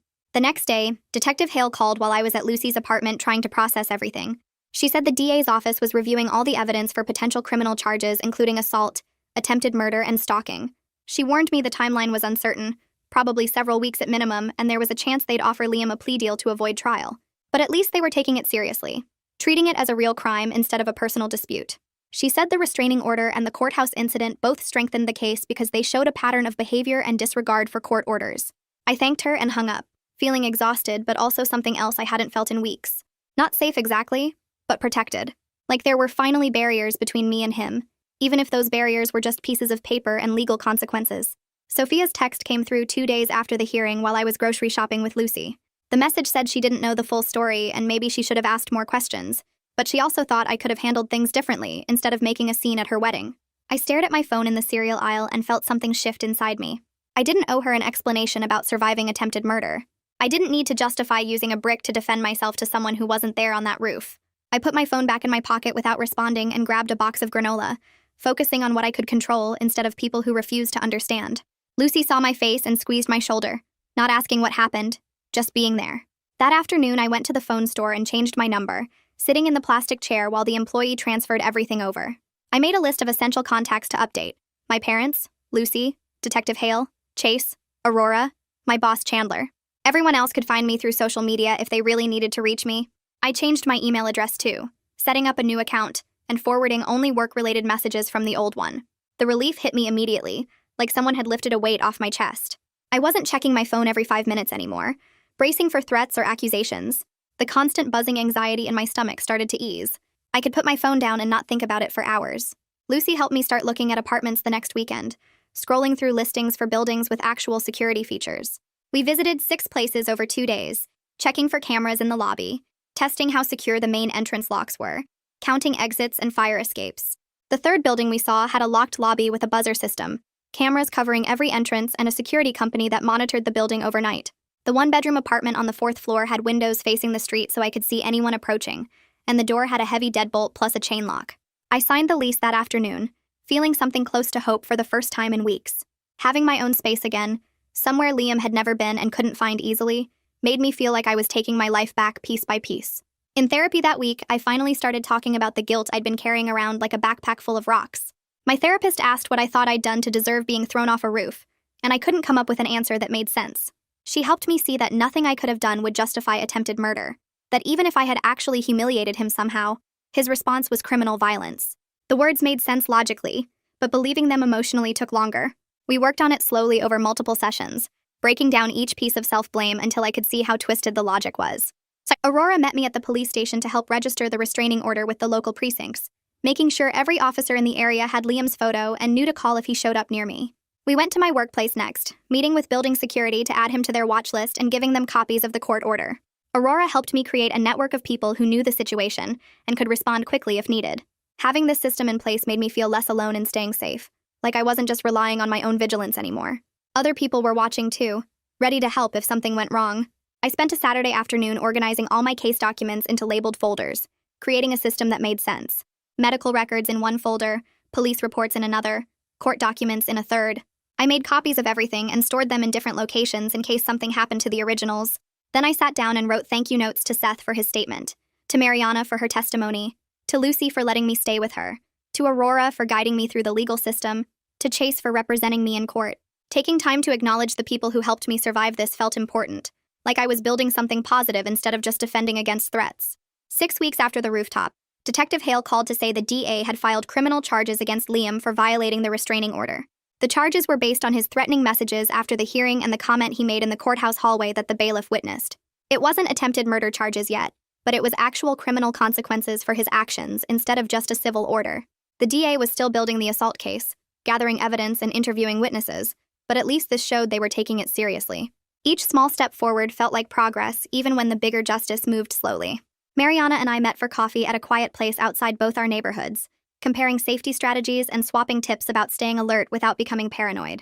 She told me about her life 3 years after leaving Liam, how she still checked her rearview mirror constantly and avoided certain parts of town, but she was also working a job she loved and dating someone kind who respected her boundaries. Seeing her functional and happy gave me hope that I could get there too, that this wouldn't define my entire life forever.